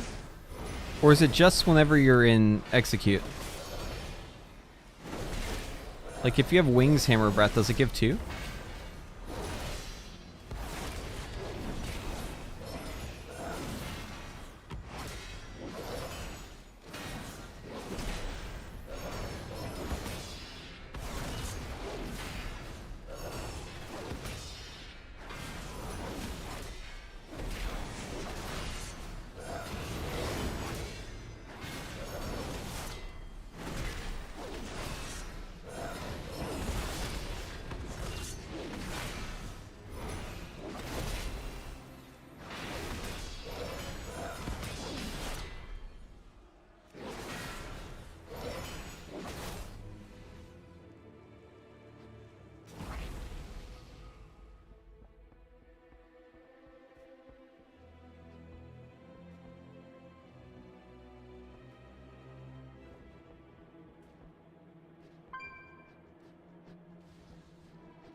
Dude, I've been in this raid for so long. I've used 3 corrupting files, so it's been 1 hour and 30.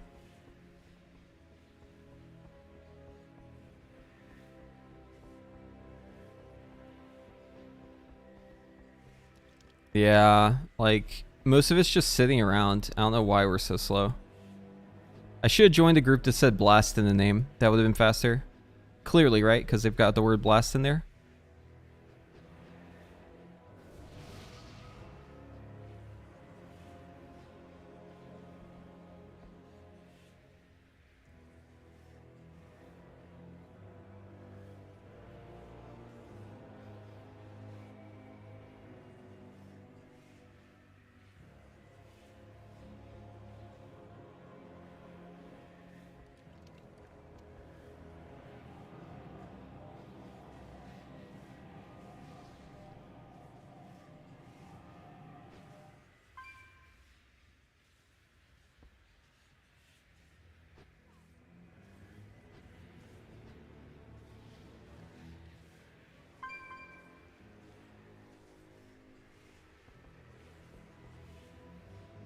Minions! Followers! Children of the world break sacrilege!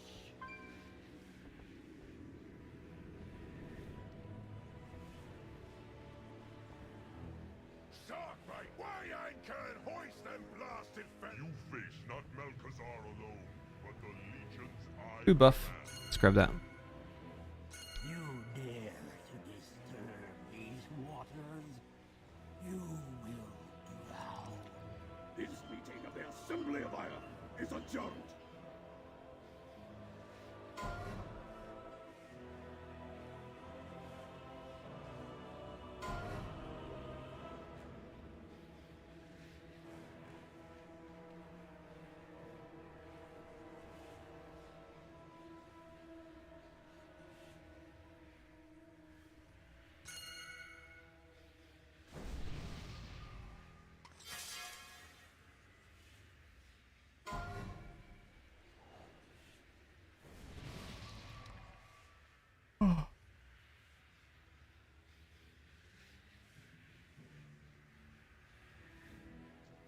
Let's see, who do I get?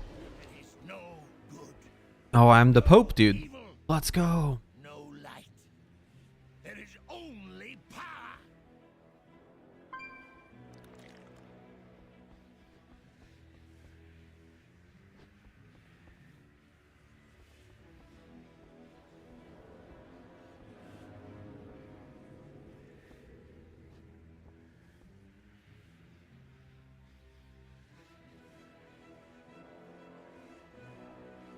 I guess now's a good time to do another plug because we're just waiting.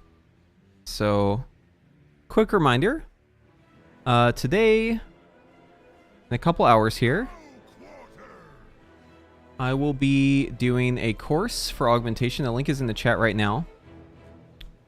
So this is available to anyone who is interested to maybe see what coaching is like. Maybe you just haven't wanted to sign on to something big and you want just to do like a group session at a reduced cost. This is going to be happening today at 7 p.m. EST. That's in 3 hours from now, right? 4, 5, 6, 7. Yeah, that's right. About 3 hours from now. So if you're interested, the link is in the chat. Sign up there. We'll be doing it regardless of how many people we have signing up. But yeah, it's going to be for beginners to intermediate. We'll be covering all the basics and some extra stuff too. It won't be on Twitch now. This is just through Medify.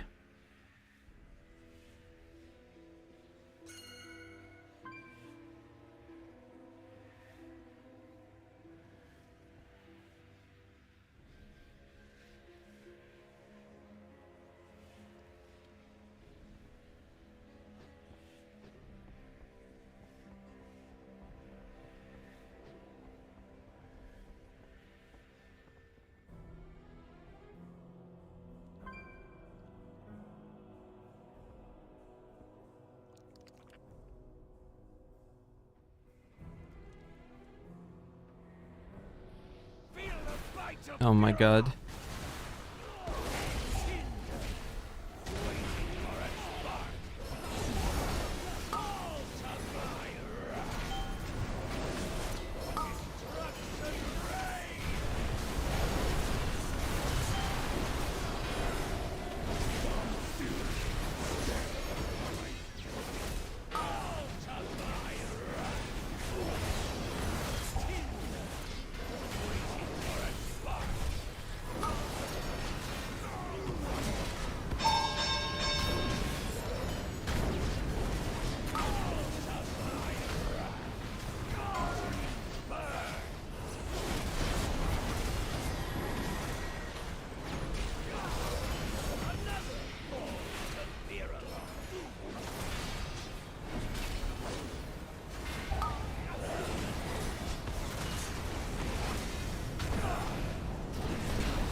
My stacks are very high. I need a dispel.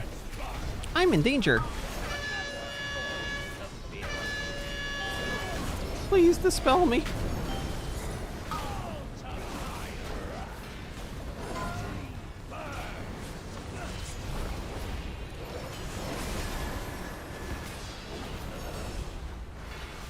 Everyone's dead.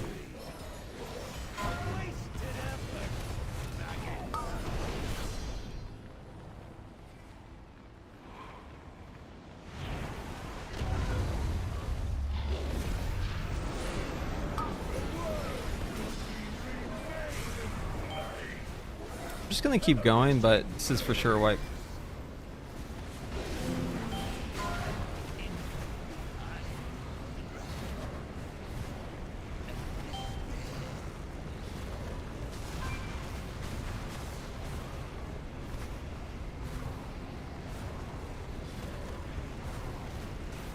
Hardly worth my breath.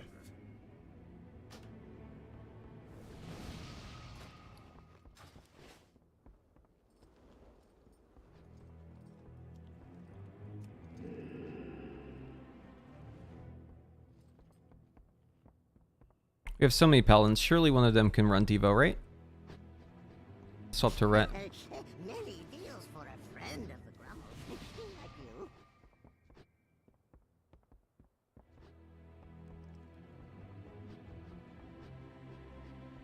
Am I really about to use a 4th Ice File of Corrupting Rage here? In a heroic run? JFC, dude.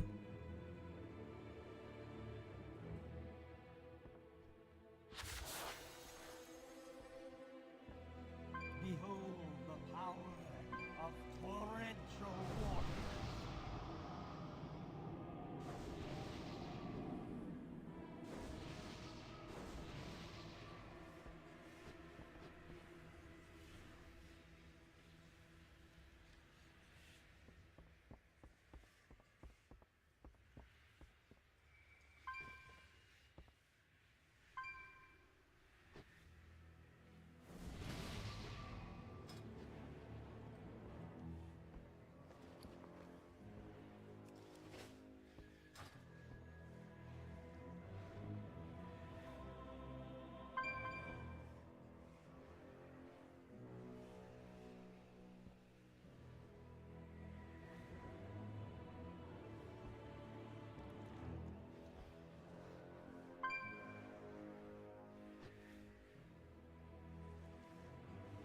So I think the lesson learned here, or like the takeaway, is that if you enter a group and it takes 30 minutes just for the group to fill, run.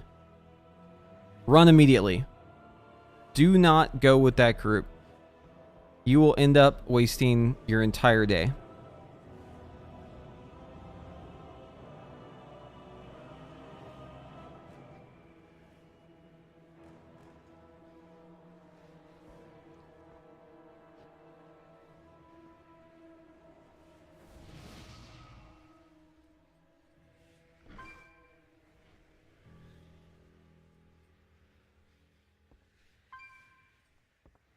I will get my Lego from this, though. I've earned it.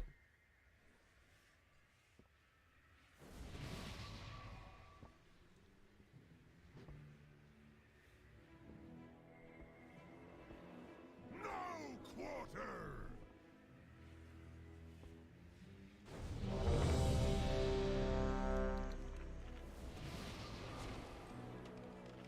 Let's go. Come on.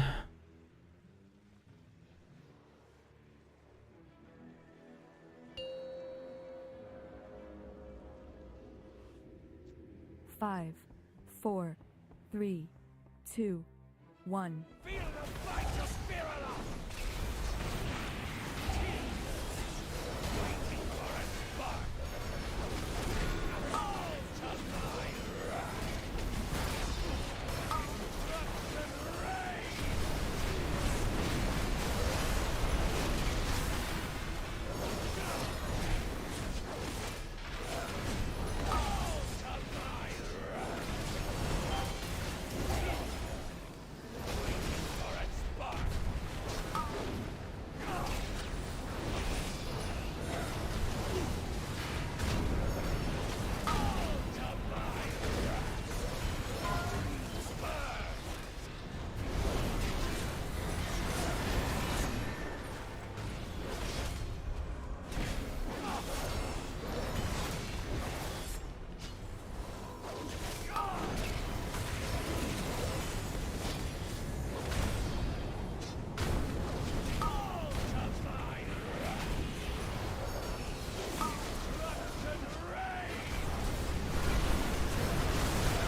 Waiting for a spark!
Oh shit, I should have done that on one of these guys. Fuck, I always forget to do that. You need the execution since the Colossus, not the boss.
I won't fall for it this time.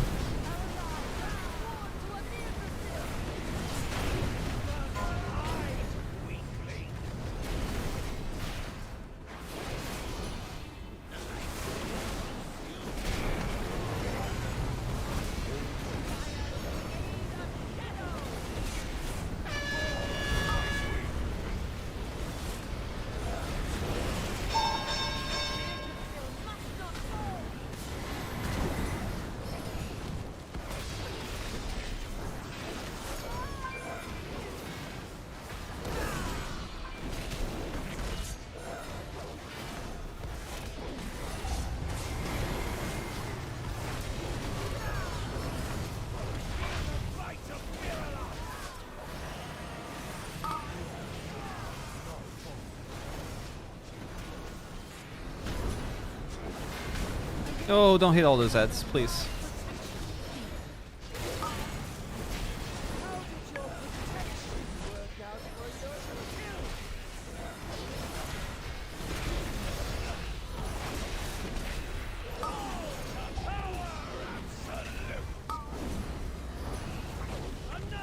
Sick.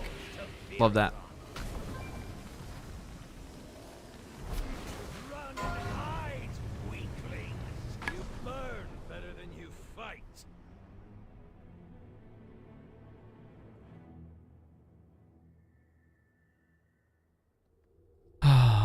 Man, come on.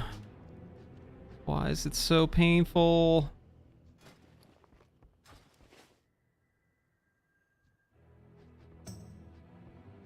Zero communication in this group, by the way. There's not a single word being said right now. The only thing that's in chat is people leaving the group and joining the group.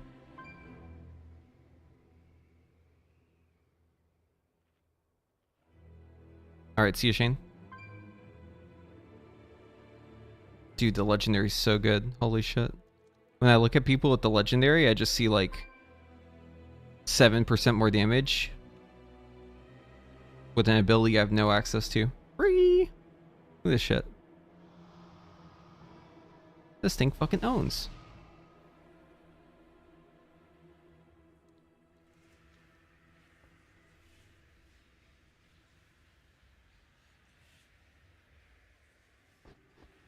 I need it so bad. I have a mighty need. Fire to the aid of Shadow!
We've been in this run for 100 or for 1 hour and 40 minutes so far. Behold Are you fucking serious, dude? I'm about to just fucking leave this group.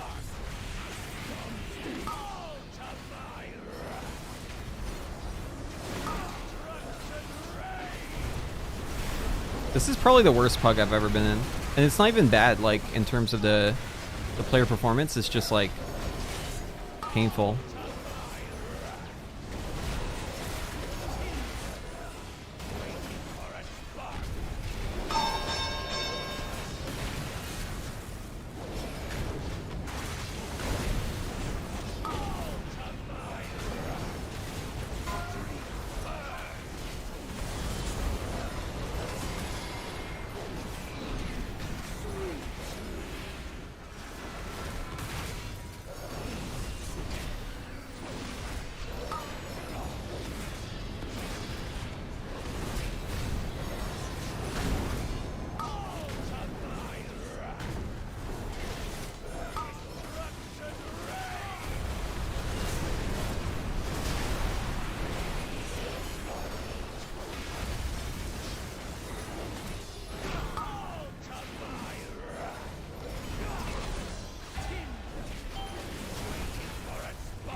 God damn it, I did it again. Fuck, dude. I hate when I do that. I literally was just talking about this, how I need execution since the fucking guy, the Colossus. I did it wrong again.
Alright, this time I do the Colossus.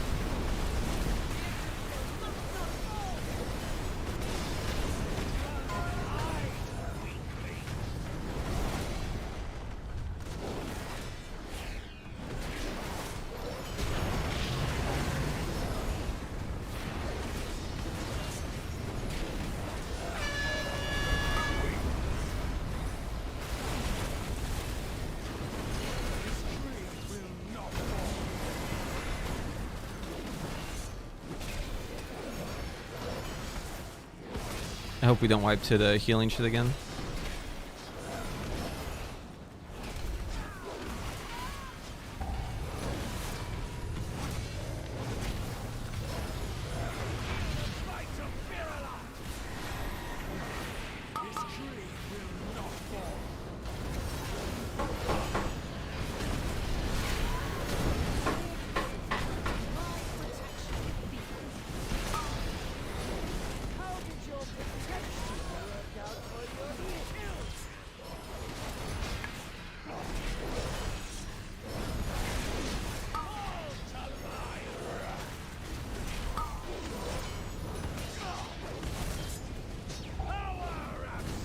And we wipe again.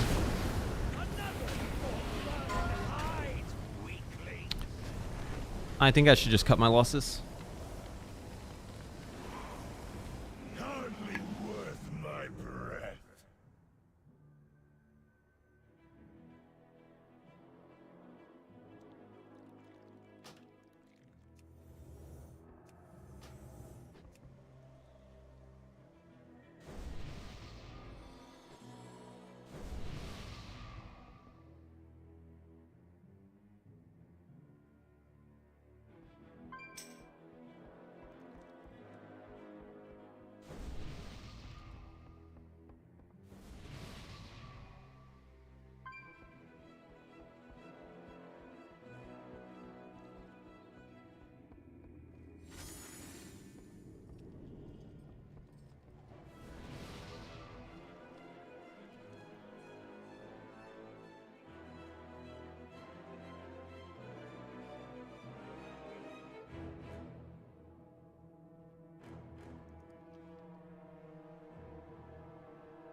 Okay, last pull for me on this group. If we don't kill it this pull, I'm just fucking yeeting out. Tired of wiping the dumb shit. Would be better to use Evoker sword instead of regular mount and tendril? No, no, no. 5, Use your mount. 4, 3. You want the orbs. 2, 1.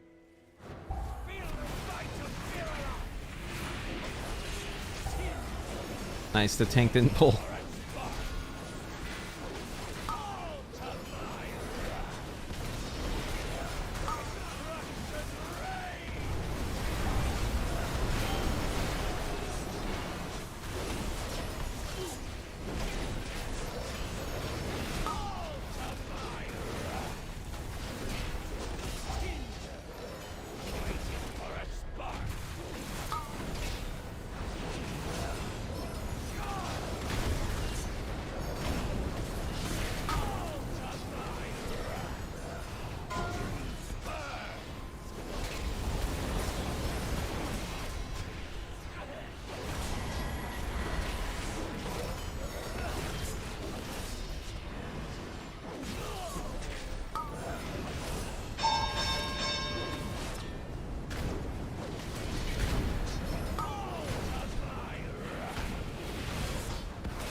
We do the first Colossus. Oh shit, we gotta get out.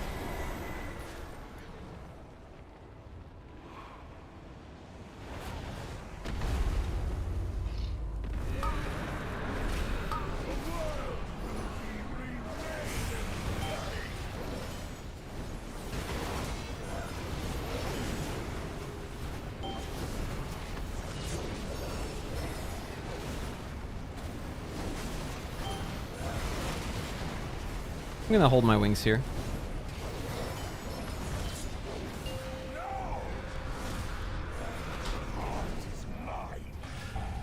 Not sure why I have wings up right now, but we're holding it.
Please no hit Adorino.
Why is no one interrupting these?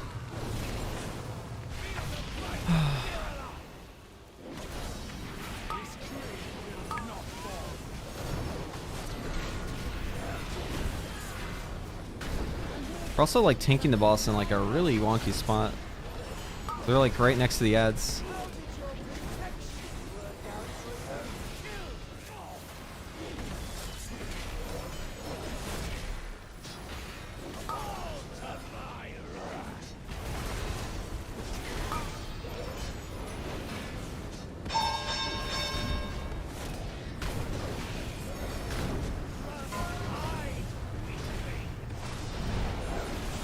Noted, it is always a mistake to execution sense on this guy in P2, except for the very start.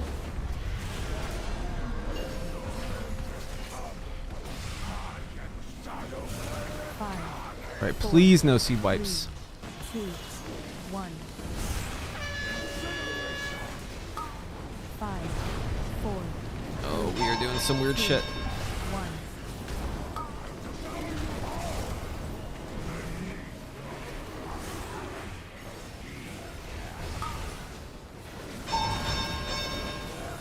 5, 4, 3, 2, 1.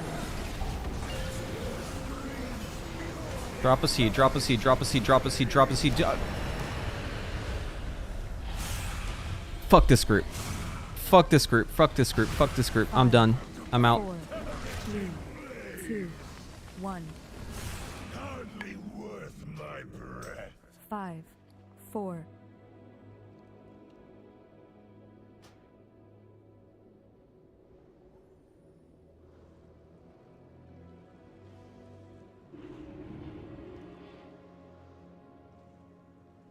Yeah, that's it. We're done. We reached our limit.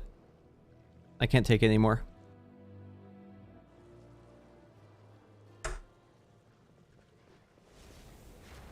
I knew what was going to happen too, because I was like, our group has really good damage, but I think we're bad.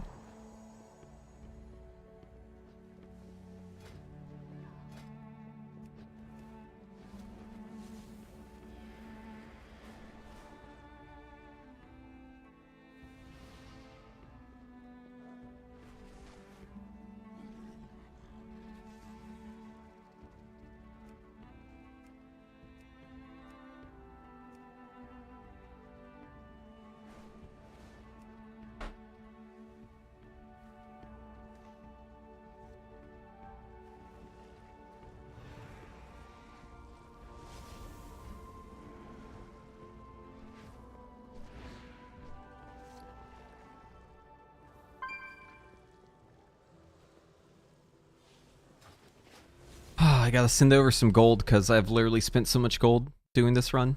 I'm like out of potions, I'm out of files. Not about to do progression on heroic Eric. It's just not gonna happen.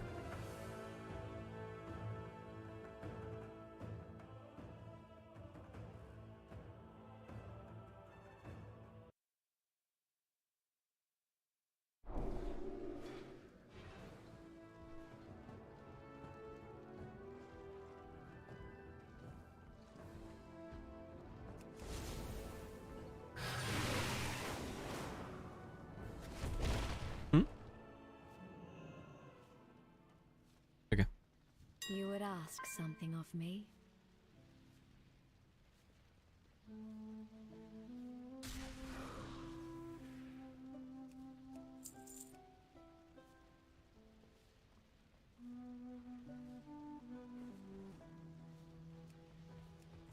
You will be.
Base guild last DPS. What does that mean?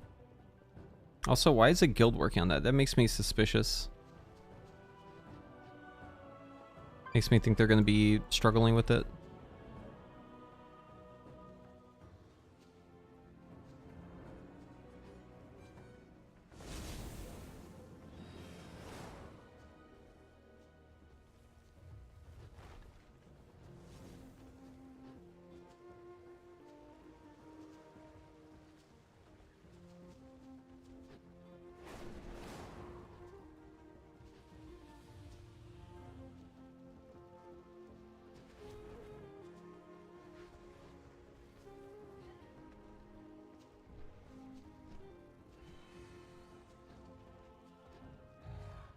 Do we chance it with one of these? This is just called Ferric.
Here we go.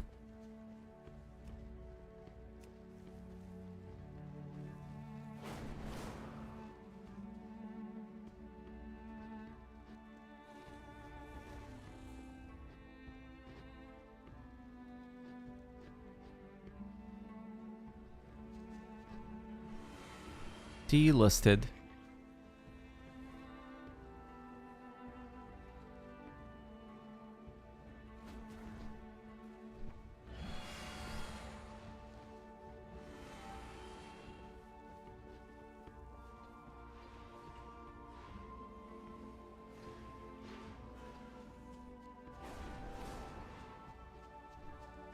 Aspects watch over you.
This world is full.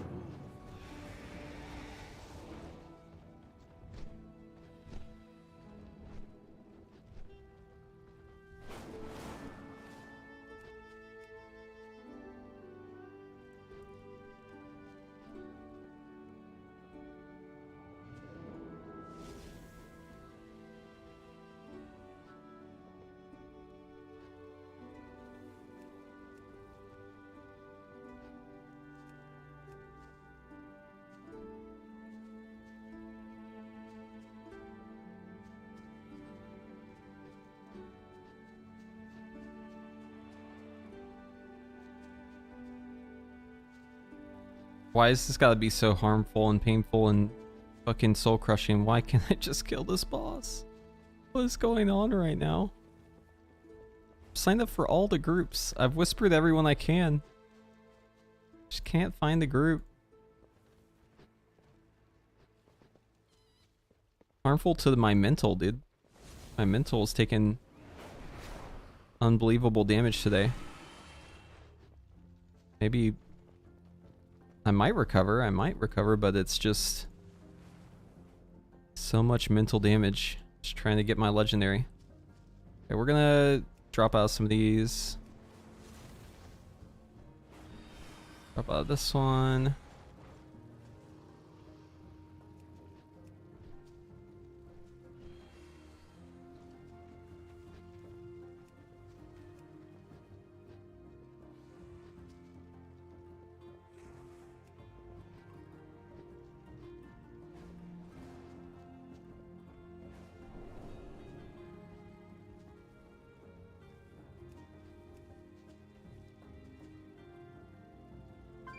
Question about capstone node on Skill Commander. Can you spin around and hit the target several times with one deep breath? We don't know. That's the real answer. I think it's probably safe to assume that you can't, but the real answer is we do not know.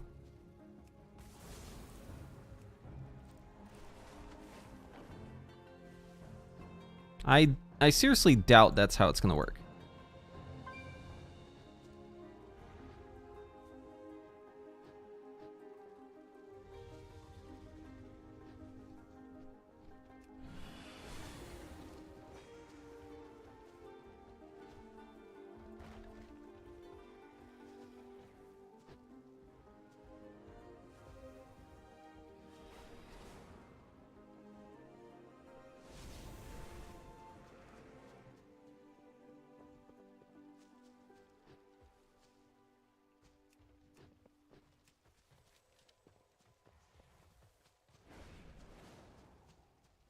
Oh, man.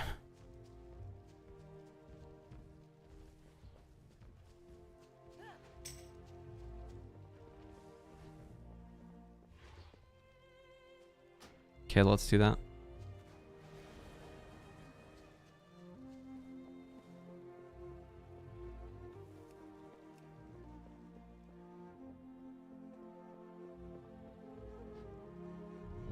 Hell yeah, dude.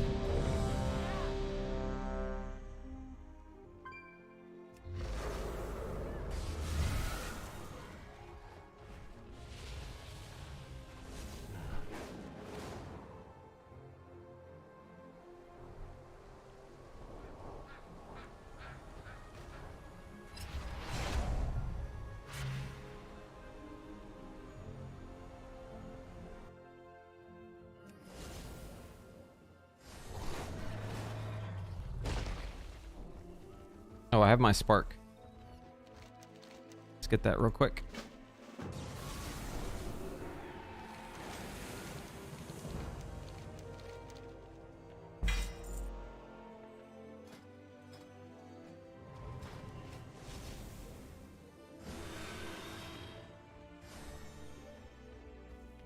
How fare you? If needed, I will answer the call. It is a world of wonders.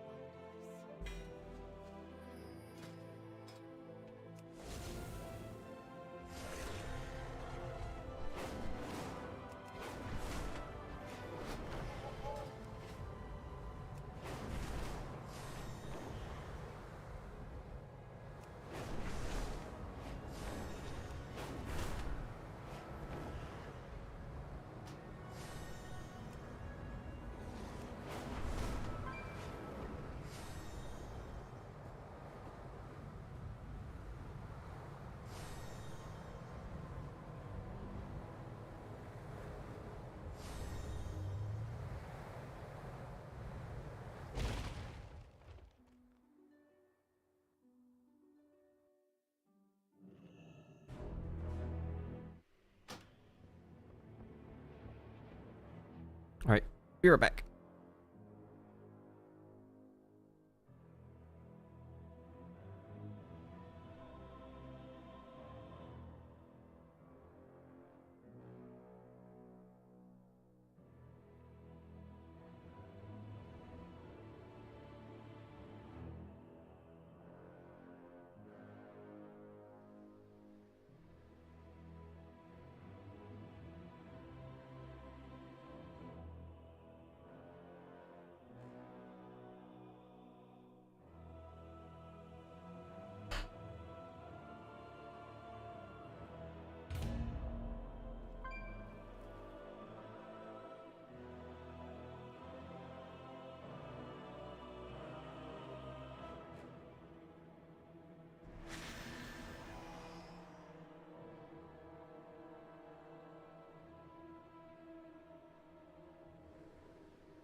What's this ability called? Blade of Justice?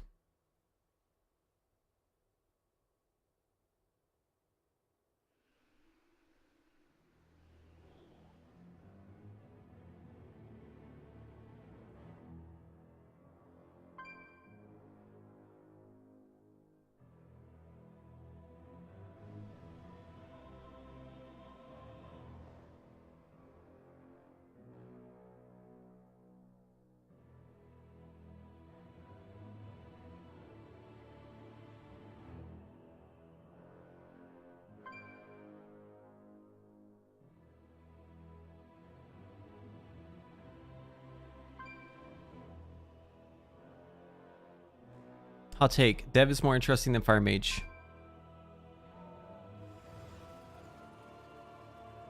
More interesting. That's very subjective. I'm gonna eat some pupusa.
I'm liking this comp.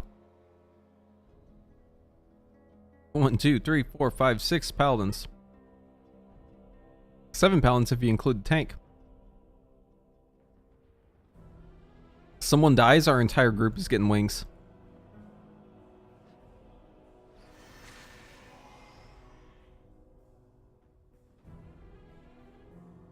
Talked about this many times on stream before, but one thing that's pretty interesting.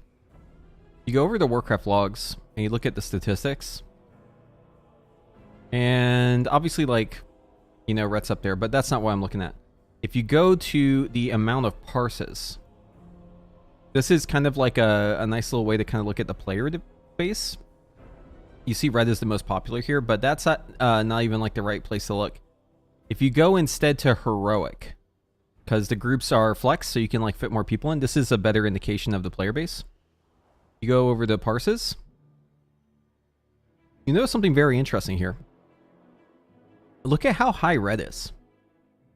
Red is at 436,000 parses.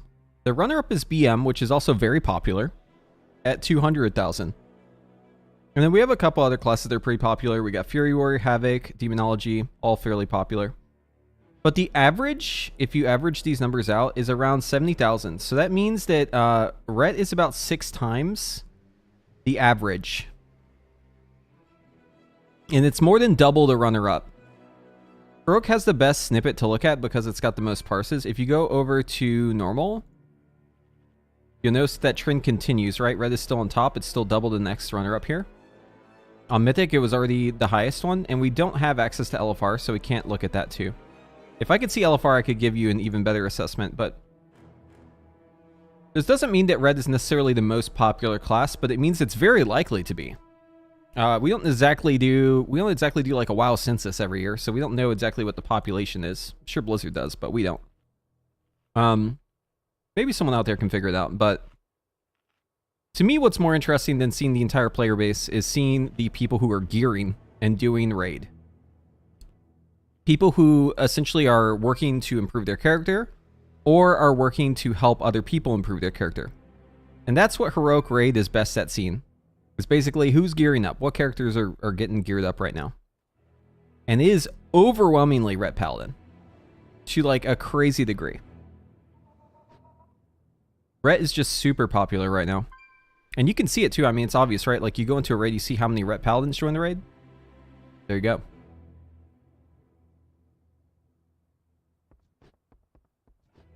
so hot right now. Red's so hot right now.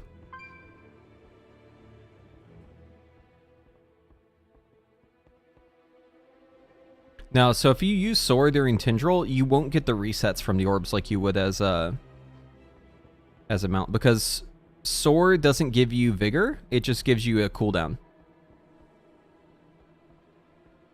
Yeah, no, I mean, it's, so like, definitely a big part of it's the Legendary, right? That's, I mean, that's the reason why you'll see Fury up here too. People are looking to play a class that can equip the Legendary. So, like, Legendary classes are always more popular. This was true last season too with Evoker. Like, Evoker kind of popped off because the Evoker Legendary, people just want that. So that's a part of it. Part of the popularity is based on the fact that you can gain the Legendary, but it's not just that, right? Because a lot of classes can use the Legendary. The thing that's important to note is like how many classes can use the Legendary who also have other benefits. It's like the most popular of the Legendary wielding classes.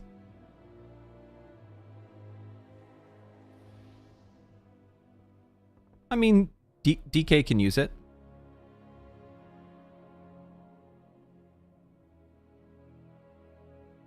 You play two-hander.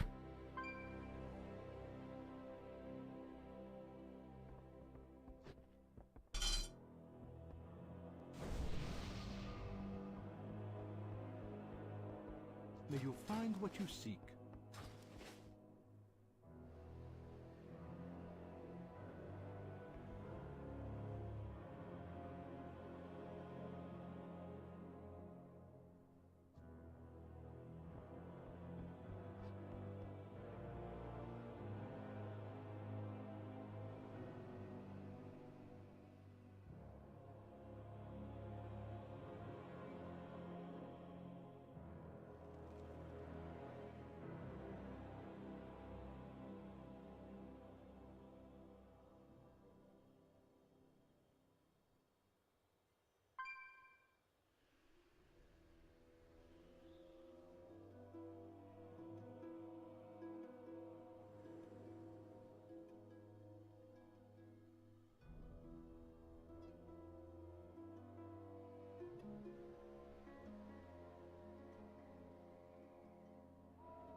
Put these two people over here and let's fucking go.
This is just people saying the seeds. That's why you keep hearing it. He's doing a raid warning over and over again. And the other sound is people logging in and out because my Battle.net is very large. Because it's cross region now, so I got all my NA people back. So you'll see people logging in and out constantly. Is there a way to like mute that sound? Is it under social maybe?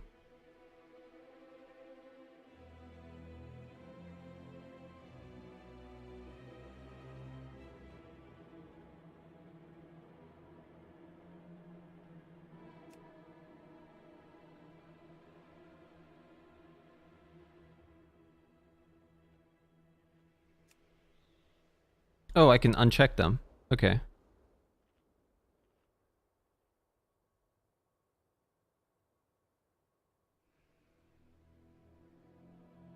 I kind of like the online one, even though it's kind of annoying.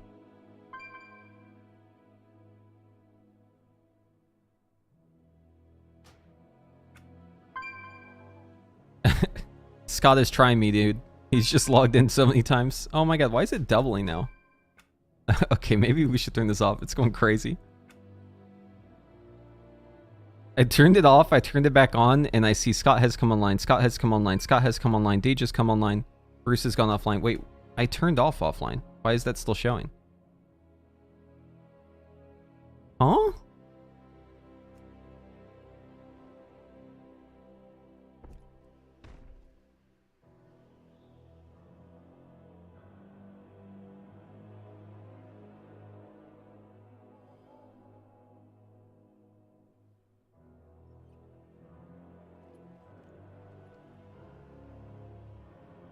Maybe it was just like queued up. No, it's still showing. Okay. I need an add-on. Chat, does anyone know of an add-on?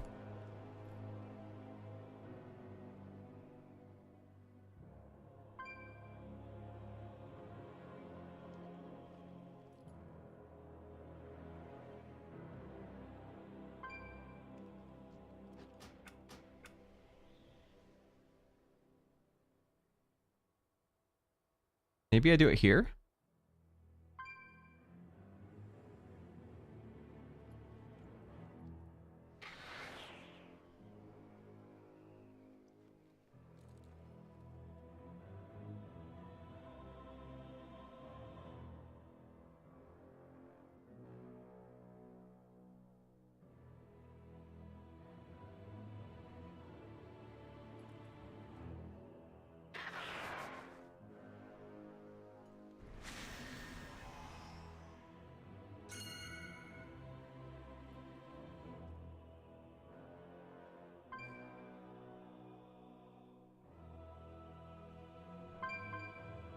Yeah, so under social, I have it set so that offline, so it's gone. What if I uncheck this? Maybe that'll go away?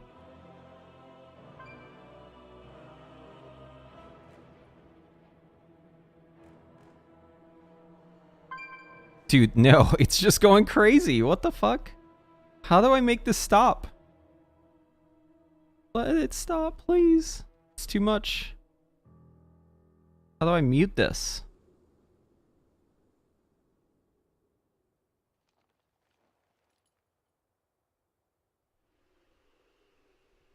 Battle.net launcher menu. Settings notifications.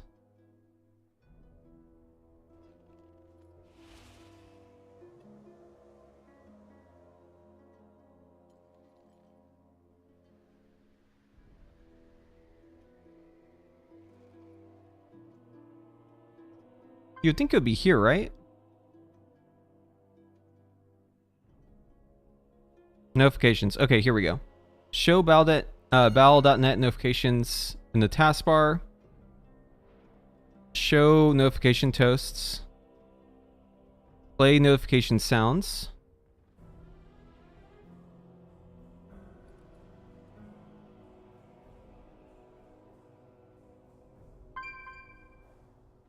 Okay, I've changed the settings.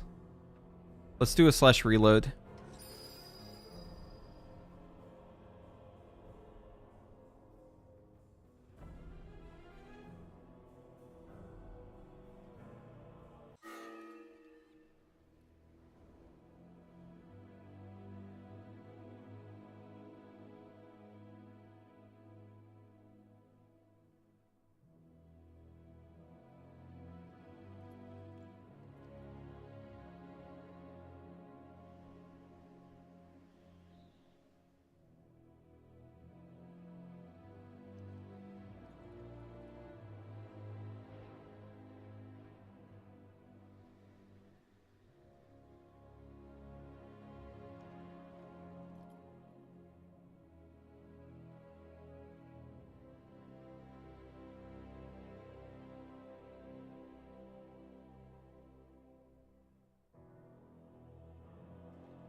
Well, I haven't got one in a while. Maybe it's working now.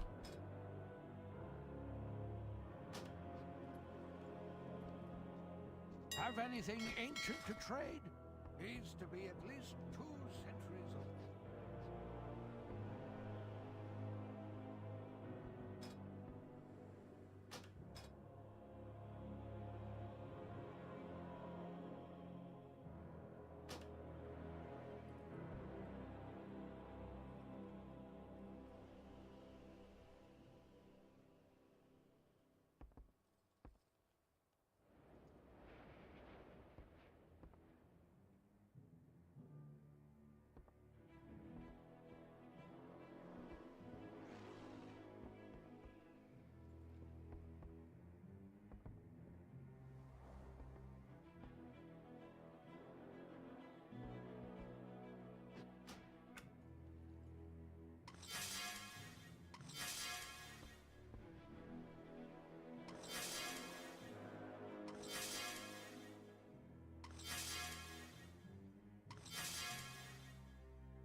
He says 4 healers ain't enough. It is actually if we remove some people.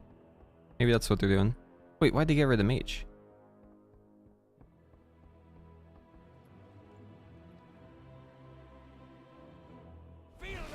Are you fucking kidding me? Is this really happening again? Dude. This is so shit.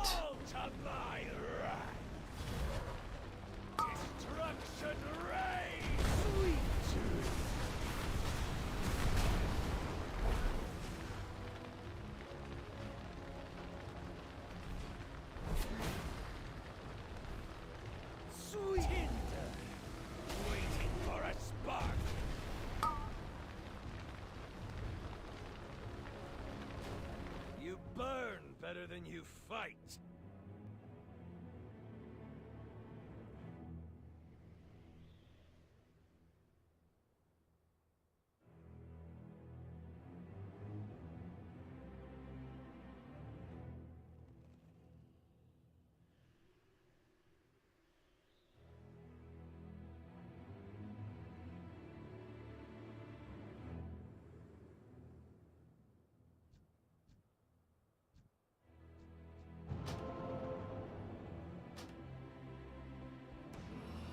We are full now.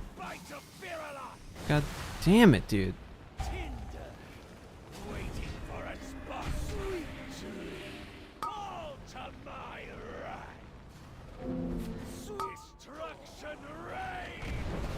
I'm just staying dead.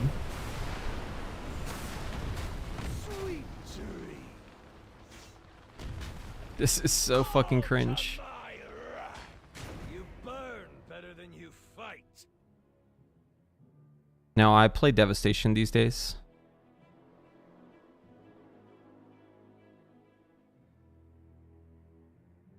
Dude, all this for a legendary, you mean? I'm fucking earning it.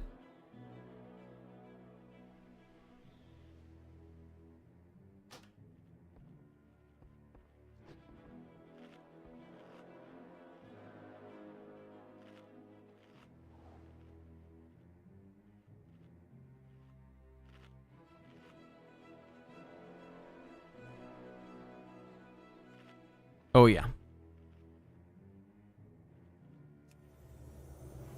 Scale Commander's gonna be super pog.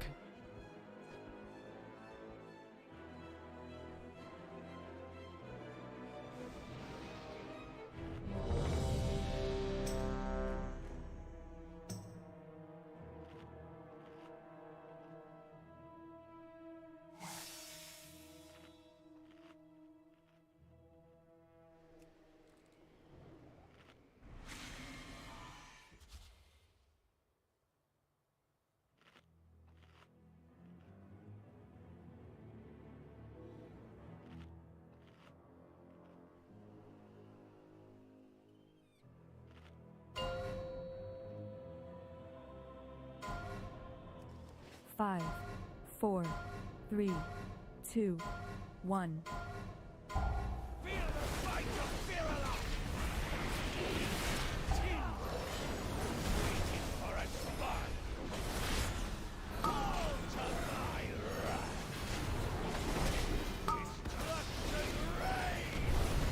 Namiji, I'm very sorry, but I think I'm gonna drop this group. My friends want to use this lockout. My guildmate.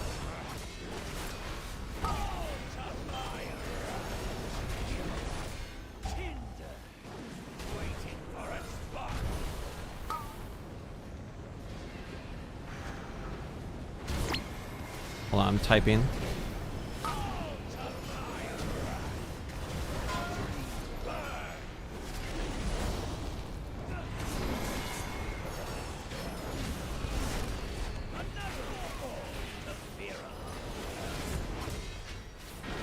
I'm taking your death as a yes. I'm just gonna bubble hurts.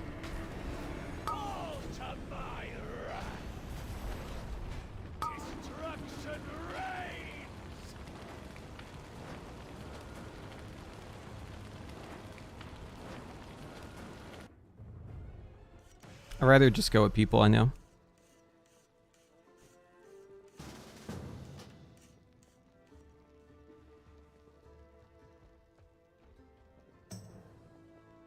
We can get Namiji though.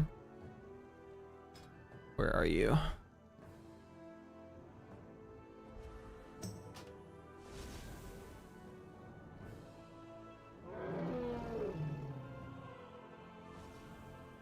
Namiji, can you hear me? Namiji, can you hear me? Where are you? I relogged, so I lost your message. Shit, I don't know what server you're on. Oh, I found it. I found it.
It's just hilarious that that group literally one-shot every single boss, but still took 2 hours to get to Ferric just because we were taking a fucking siesta every time we were killing the boss.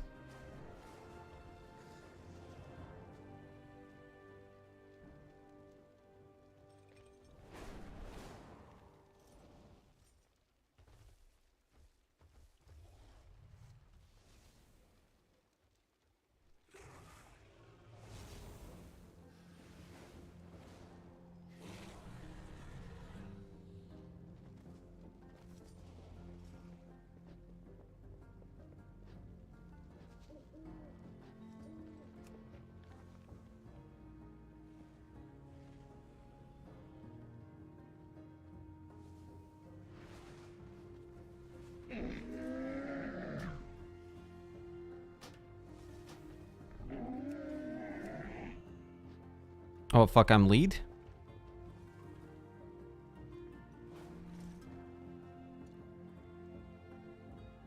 Oh, I don't want lead.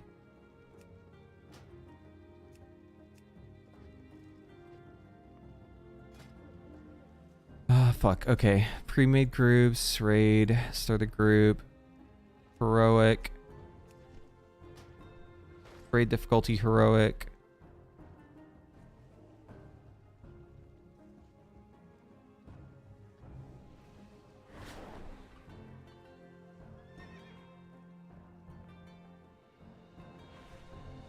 Yeah. Oh, hold on. I'm almost done.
Go inside. Okay. I understand.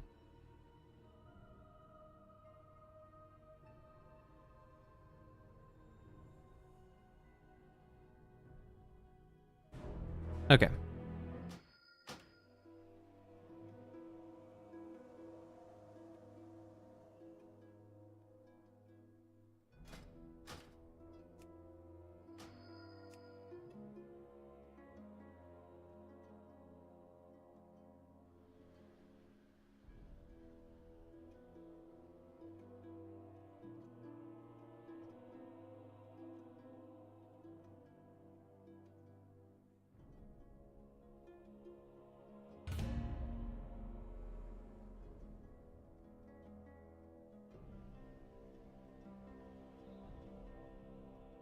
If I just get a Greater Ember, Yinny, you're on my shit list.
Okay. So the objective here is obviously to get the legendary, but we have a second objective, which is Operation Get Bob the Trinket. So I'm going to run as Prot. That way I can roll on it if it drops.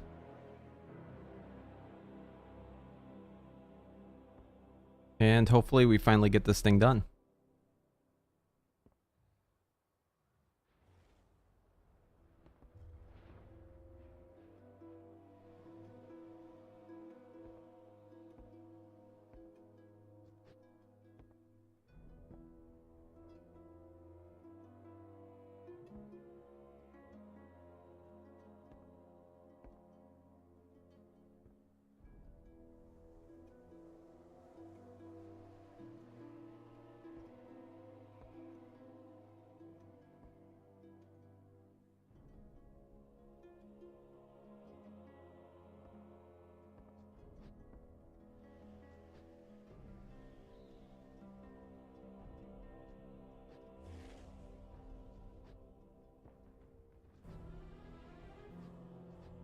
How much time have I spent standing in front of this boss today? Chat, you probably know. Staring Ferric in the eyes, dude. I'm giving him the signal, dude. I'm like this. You know what to do, boss. Give me that fucking axe that you're holding. Just hand it over. I have a mighty need.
Oh boy. Yeah, so I guess I'll do another plug here real quick. So again, 7 p.m. today, in an hour and a half from now, EST, $18 course currently available. If you want to get some coaching at a reduced rate here, be a group session. That's what we're going to be running today for Augmentation Evoker Basics. Want to sign up? The link is in the chat. Kind of just experimenting with this format. Haven't ever done a group session before. I've done over 80 one-on-one sessions. But yeah, we're trying this thing out. So if you are on the fence about it and you've maybe had some interest, but it just never appealed to you, maybe due to the price or something else, now's a perfect chance to get in on that coaching.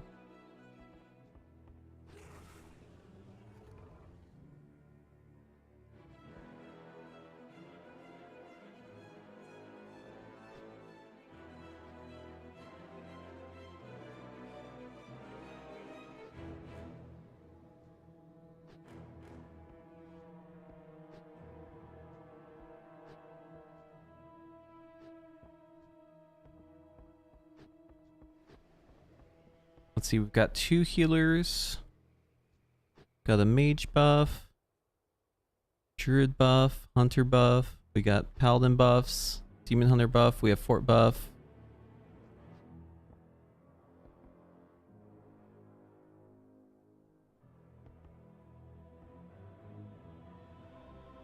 No warlock yet.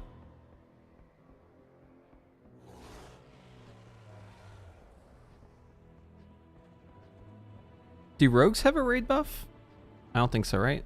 Maybe they have something weird. I don't remember what they did with the rogue rework. You always have a rogue anyways, because they're just overpowered right now. I can't remember if they actually have something.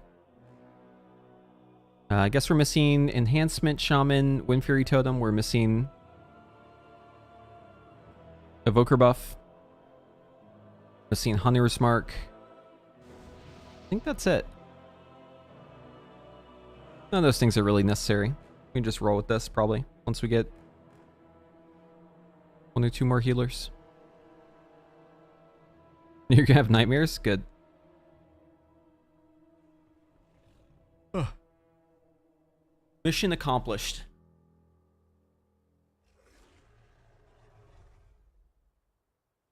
Hello.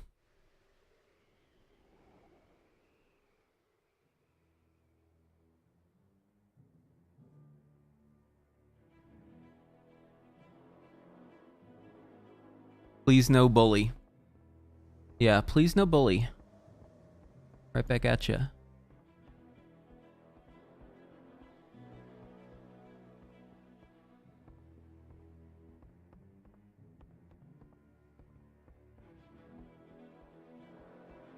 Look at this fucking guy, dude. We actually know this guy. But I'm like, look at this fucking guy, dude. He's got the legendary, he's got the tiger.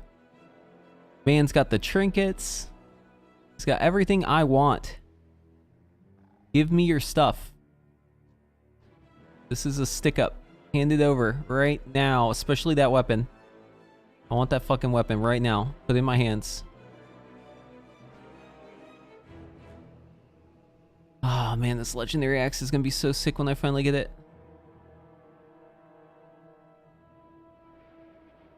Yeah, time anomaly's never really been bad. It just sucks to play. It just feels bad. You never really notice when it's doing good shit, but you definitely notice when it's doing the bad shit. Like Ferric, the boss will go up in the air and it'll proc like every single time.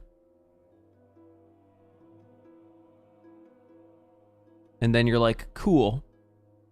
I wasn't planning to do any damage anyways. That's fine. It's just a shit talent. They should just replace Temporal Warp and Time Anomaly. Just like get rid of that node completely. And they should place a choice node between like Cauterize and Ice, Cold Snap in that spot instead. No, I don't think Double Lust is fine actually. I disagree. It's actually not fine because it actually is like really not good for the design of Mage. Because most of the, like, once you reach certain levels of secondaries, most of the specs have issues with dealing with that much haste. Right now, it's not really an issue because we're using, like, Fireball instead of Scorch, and we have that option. But I suspect that we may have some issues in the War Within because, well, if you're playing, like, Frostfire, for instance, because you are going to have a reduced cast time on Fireball, which could definitely put it below the point where your haste would be able to get it off without having like a slight delay after, which basically puts us in a situation where we would have over the amount of haste we need, and then you wouldn't be able to properly do the double Pyroblast Fireball shit. And also the design of it's like super archaic because it's based off of like an old ass legendary back before they had the ability to like give us abilities with that sort of thing. So like the fact that it's tied to lust causes an unnecessary amount of friction within you and the group because it's always in your best interest as a mage to lust immediately on the pole, whereas most of the time in like keys and in raid there's going to be other lust timings people want to use, so you're basically restricted by your group's usage of lust, and it's just like really an unnecessary problem. It's just, I don't know, it's so stupid. I think that design is just shit. It's like probably one of the worst design mage abilities. Just doesn't really make sense in the current state of the game. They should probably do something about it. I mean, it literally does. It's like terrible for Frost too. Like if you double lust, basically get nothing out of it because you just have too much haste. I think that it would be much better for them to move utility or defensiveness there, get rid of the throughput there, and tune it around not having Temporal Warp. I don't think anyone actually likes Temporal Warp. They're probably just used to it.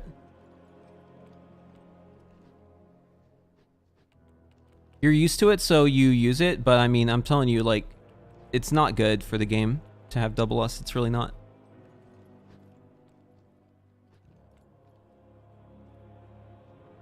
Just like as a talent, like shit should just go away.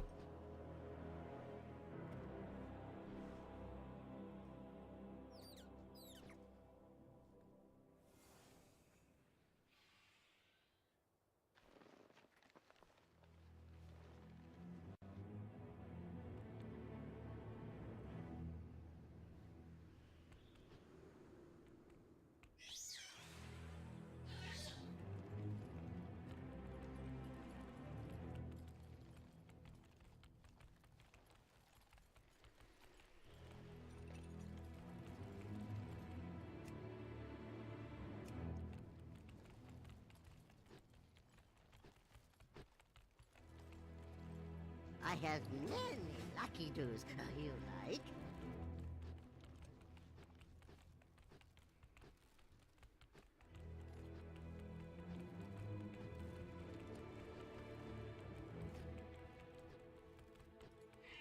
I think we're just waiting on healers, right?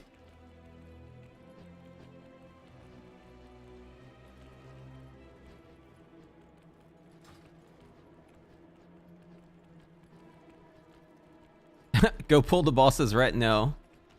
I don't think I want to do that. I've had that happen to me so many times so far today. I've literally had someone ninja pull the boss like 4 times already today. We just need to get our legendary axe. Give legendary, please.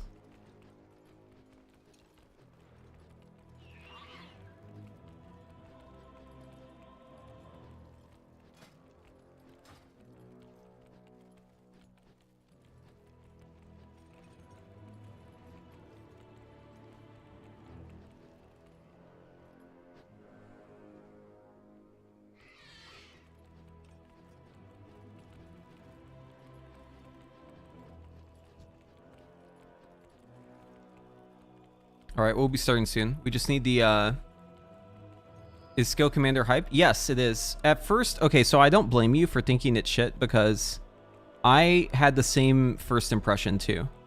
Like, whenever I first read it, I was like, ooh, deep breath, gross. I don't want to press that. I was like, looking at all the talents, like, these seem like okay. And then I started looking a little bit further into it, thinking about it a little bit more. And the more you think about it, the more you realize there's a lot of interactions that actually make Scale Commander fucking sick. Lots of good stuff in there. But it's a little bit underneath the surface. You have to give it some time. I fully explained it actually in my video if you want to go watch that. Here, let me... Scale Commander. Yeah, this video. I break down all the reasons why if you're curious to know why I'm pretty hyped for that spec, but yeah. I basically break down all the reasons because there's a lot to it. It's not just like something that you would know right away. Unless you're like super familiar with Evoker, you probably wouldn't realize all the little parts of it, all the moving parts that make it so good. But once you have that information, it's actually really good. Like, it's looking insane.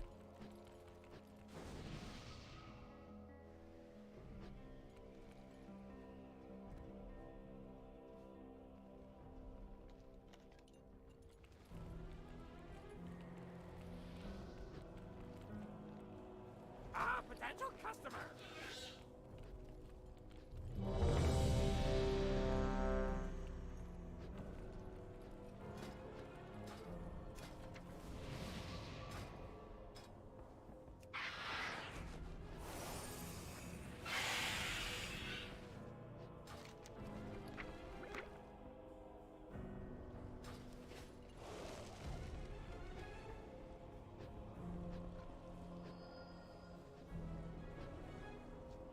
Alright, let's go. Whoa, what is this mount? What the fuck is this thing? Is this new? Rocket Shredder 9001? What is this? The fuck? It's a giant rocket 5, man. 4, 3, 2, 1. Feel the fight of Virulence. Waiting for a spark.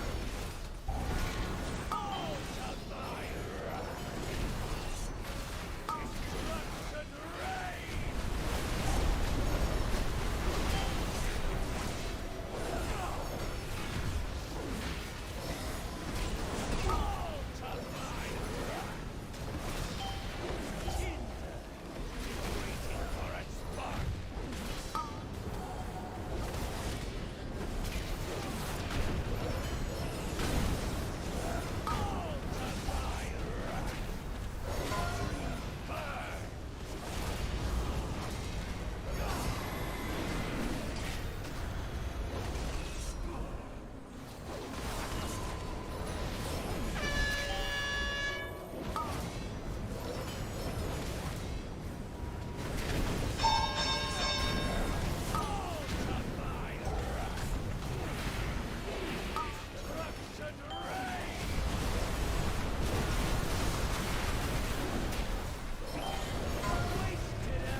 And then there was nothing to do.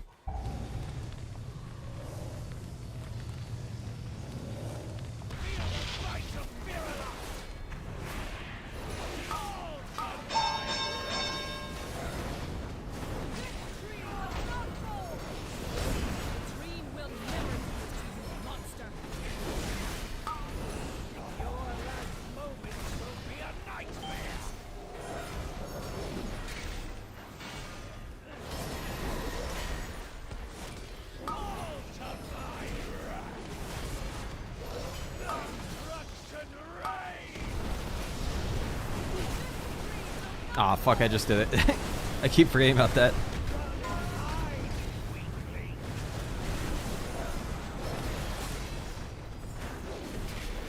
That's the #1 mistake you can make on this fight is accidentally execution sentencing the boss in P2. I had a little bit different timing here, so I thought maybe it'd be okay, but it was not okay. Because of our P1 push time.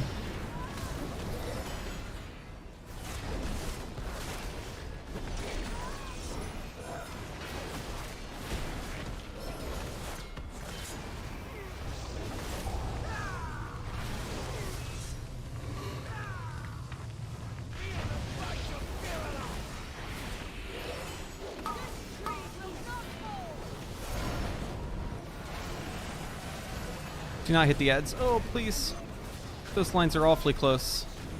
Okay, we're good.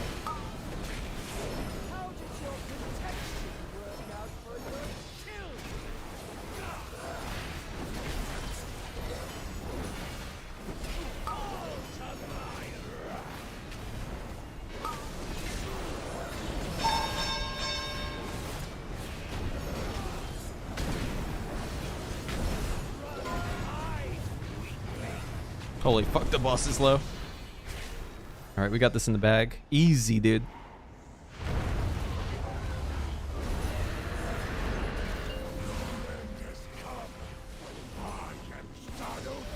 Five, 4, 3, 2, 1.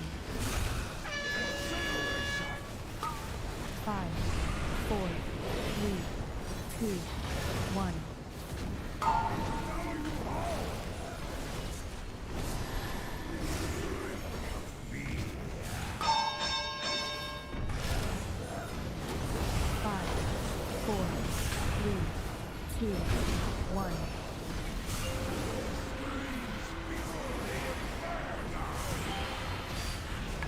Oh my god, I got it! Holy shit!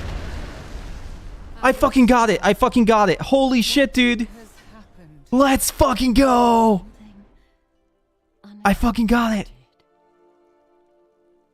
Holy shit! I fucking got it, dude! Let's fucking go! Holy shit, I got it, dude. Let's fucking go. Oh man, I'm surprised. I was not expecting that. I was kind of talking big game, but hell yeah, dude. Let's fucking go. Oh shit. Wait, I'm just gonna die now, or? Oh, okay, so that's how that works. Dude. Holy shit.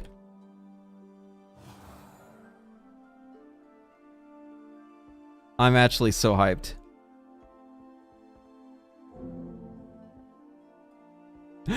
Let's fucking go, dude. Okay, this is a perfect time to end the stream. The way I jumped out of my seat and died. Sorry. Yeah, this is a perfect time to end the stream because I am feeling it. Okay, next stream. That's what we're doing. We're getting the legendary. Okay, I gotta go. But I appreciate y'all sticking around for this ride. Holy fuck, it was worth it. We got the legendary. We did it. Now we just have to do all the quest line and pay a bunch of gold, but we'll get it soon. Okay, thank you all for watching, chat. Remember, one last time, if you're interested in the session here, that's the sign up link. I'll post it a couple times. Anyways, I'm gone. We are out. Thank you so much. We'll see you later. Have a good one. If you have a question for me, ask me in Discord. Okay, bye.